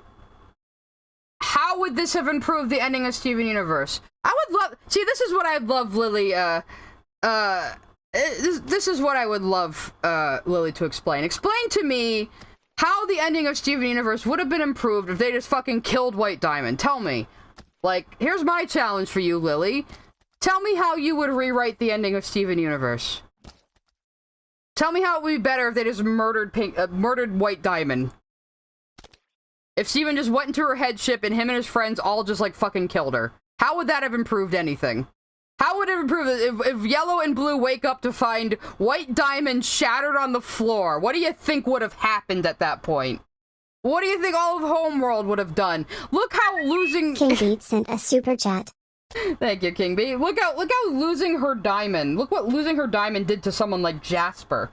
What do you think it would do to other gems to have their entire society disrupted and their fucking god killed? You know? What would that do you think? How would that have solved any problems? So I'm gonna, maybe I'll make a post about that. That's the challenge I'm issuing to Lily Orchard. Rewrite the ending of Steven Universe where White Diamond is killed. Ebony Tell me how you would do sent it. a super chat. Don't give her ideas, sigh. Oh, she's a master writer, and she knows better than Rebecca Sugar, so she should be able to do this, right? Even just give me an outline. Just give me an outline, a Master summary. Clockwork sent a super chat. I'm convinced subtle writing killed Lily's dog. She could give me just 2 paragraphs of how she would rewrite the ending of Steven Universe. That's all I ask for. Because she talks a big fucking game. You know? She talks a big fucking game, but she never explains how she thinks it could be improved. She just wants to bitch about it and mischaracterize it. Kingbeat sent a super chat. Lily stopped watching Boondock because she saw Grandpa PP. Also, she was dunking on Josh in that video. Wait, she actually talked about Boondocks at one point? Oh, I might need to go find that. Lily words her opinions in such a way where she acts like they are the end-all be-all, and we'll end it with IDK though, lol. Yeah, yeah, like, she'll give herself, like, a little out, you know? And it's like, it's just, I don't know.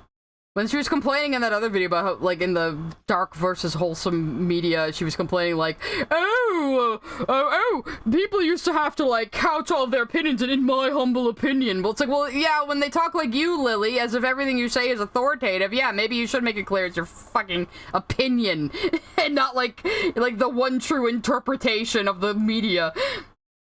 Would have been better if Greg killed the dimes, but not in the traditional sense. Get out of here. Okay, let's finish. Sometimes people just won't listen. In my experience, children who absorb that lesson early tend to grow up to be a lot more well-adjusted, and What the fuck would you know about being well-adjusted, Lily? I keep repeating sometimes Stop revealing my life in fucking YouTube. Have you listened to Lily? I don't reveal my personal life very much. Is it because my dog was barking outside? It couldn't really help that. because I know someone's gonna call me a bloodthirsty psychopath and I want an easy thing to clip to throw back into their stupid faces. Personally, I find nothing deep or mature about this forgiveness at any cost mentality. That never struck me as mature. And again, forgiveness at any cost. What did it cost Steven Universe to have the diamonds not be murdered? They weren't forgiven. Silverheart Soul sent a super chat. She doesn't do sponsored content. Yeah, right. She doesn't do sponsored content, so she won't take money to review things. Lots of people take money to review things. So subtle writing poison Lily's water supply. Burn her crops. Delivered a plague onto her houses. Yeah, a 15-minute video became a 4-hour stream because that's the Lily Orchid experience. We kind of got off topic on our own conversations though, like we usually do. Like I said, my March streams are usually just me shooting the shit with chat. Do you want to come next week?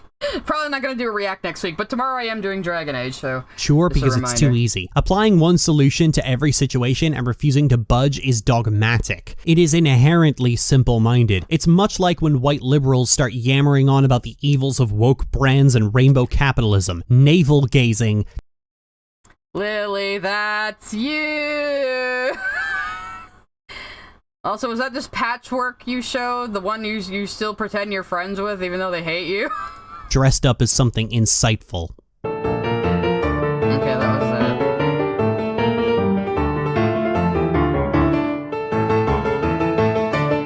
And I guess she's showing off fan art at the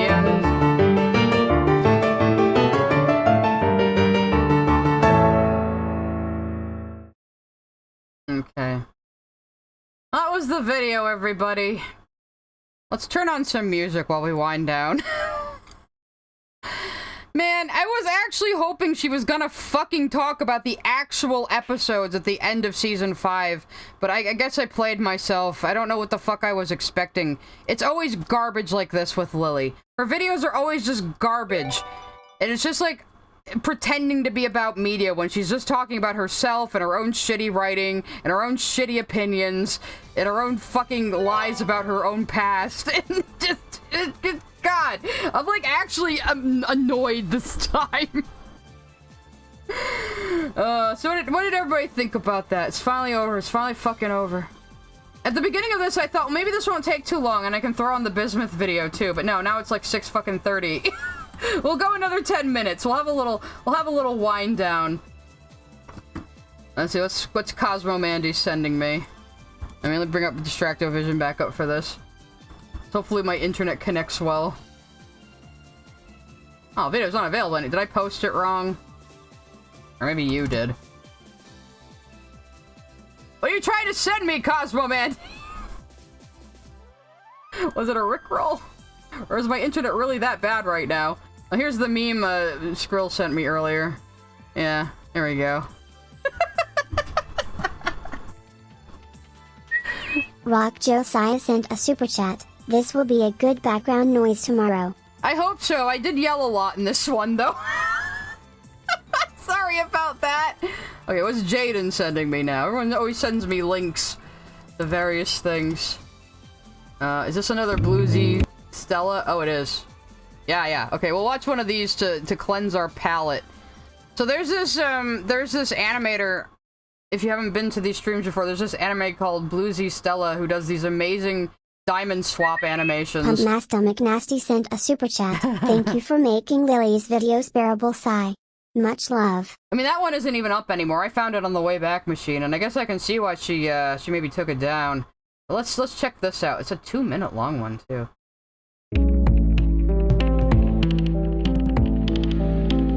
Oh no, this is like canon. This is a canon one.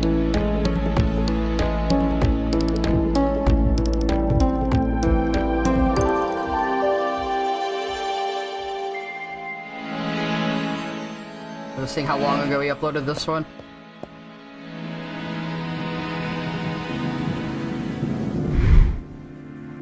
Yeah, Bluesy Stella does a lot of missing scenes and a lot of diamond swaps. It's cool shit.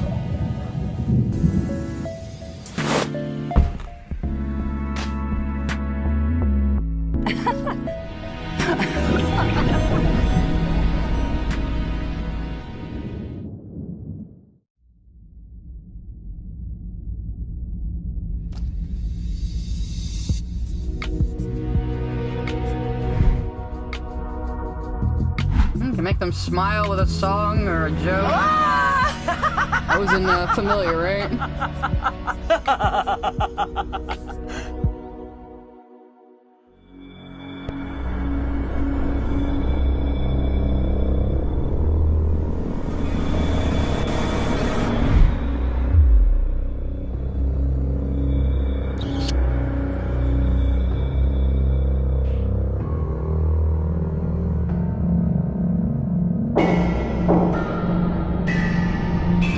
Very accurate. Exactly what I was saying, what Pink's life on Homeworld must have been like.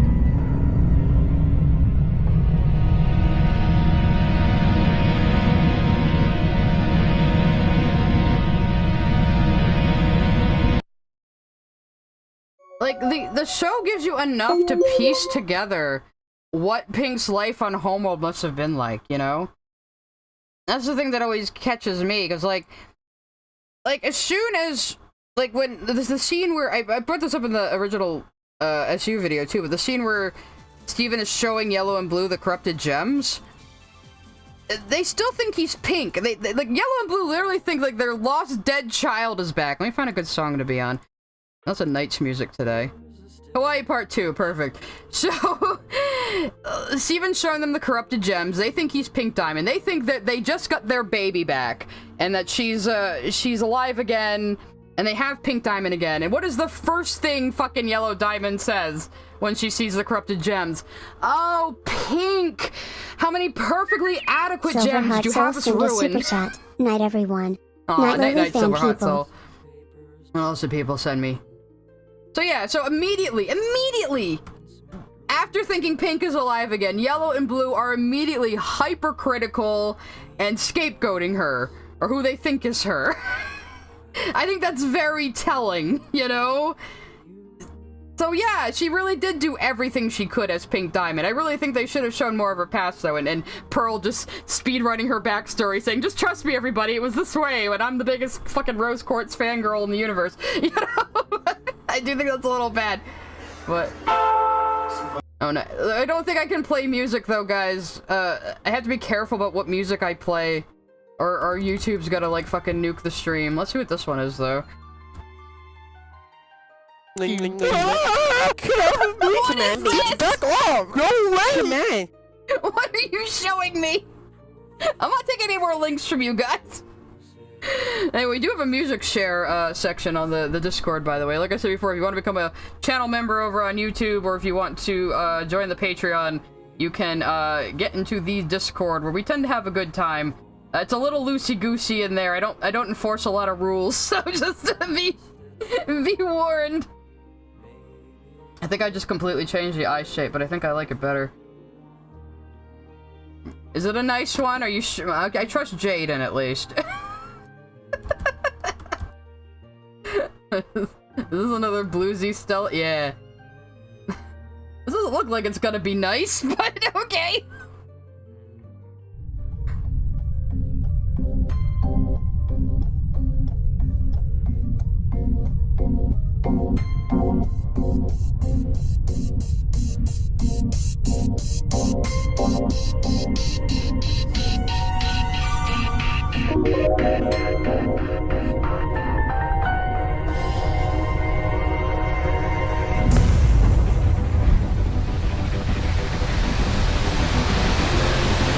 Oh, this is an older one. I remember this one.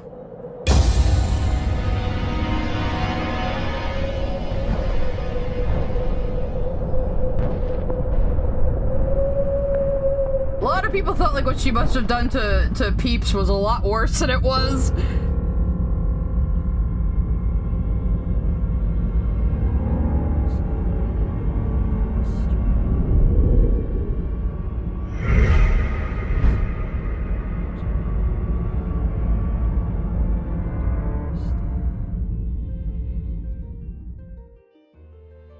That was a good one too. Yeah, like the fandom always speculated that Pink hurt her original Pearl, though none of us really knew how. So a lot of people were like, "Oh, she straight up like punched her or something." But no, the way Pink Pearl describes it in canon is that Pink was arguing with White, you know, again going, "I want a colony, I want one now, and she got all worked up and unleashed her powers, and that's what hurt Peep. So she didn't do it on purpose, but she still fucking did it, you know. Okay, one more, and then I'm probably gonna wrap up the stream soon. We're just like unwinding now. Let me pause the music this time. I realized I still had it playing last time.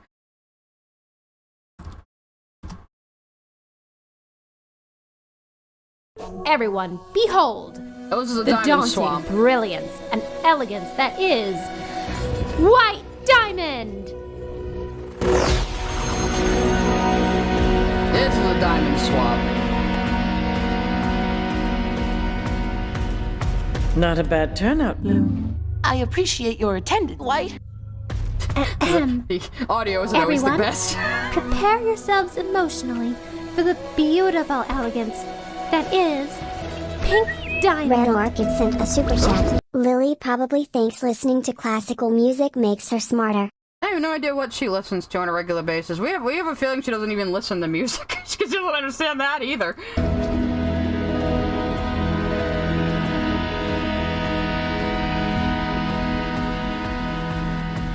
You're doing great. Thank you, Pink. To those in attendance of the Era 3 ball, Yellow Diamond has more important things to deal with. What? Therefore, that's a nice, creepy pearl for Yellow. I'll be here to observe in her place. Welcome to Era 3.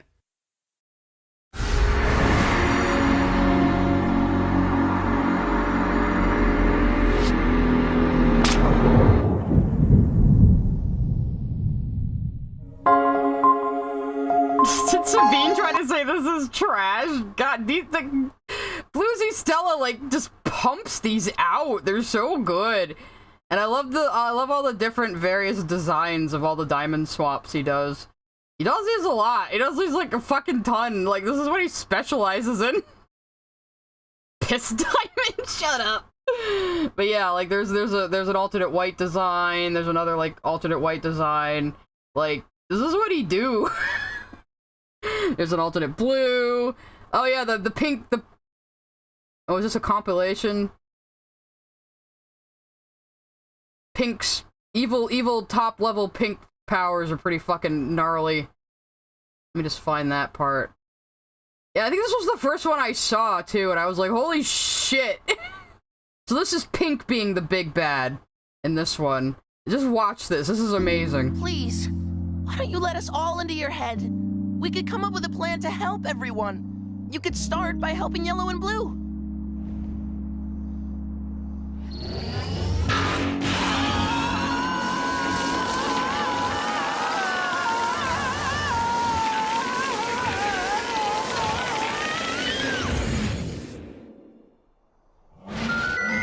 I love this shit so much. Look at this!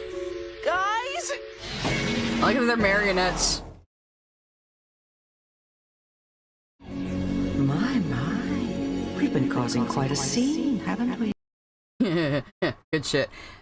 Alright, no more video, guys, though. I'm gonna wrap up the stream now. It's like 6:30. I need to go eat dinner. Well, thank you everyone for coming. We kind of got a little bit of work done on Wolfenite today. I think her head's too big now, though. I'm gonna have to shrink it. But, this was a good start. I was actually hoping that Lily would actually talk about the show. Like, not even 2 minutes of that video was actually about the ending of Steven Universe, unfortunately. I'm a little disappointed in you, Lily. But yes, if you guys want to come back tomorrow evening at 6 p.m. EST, I will be playing Dragon Age Origins again.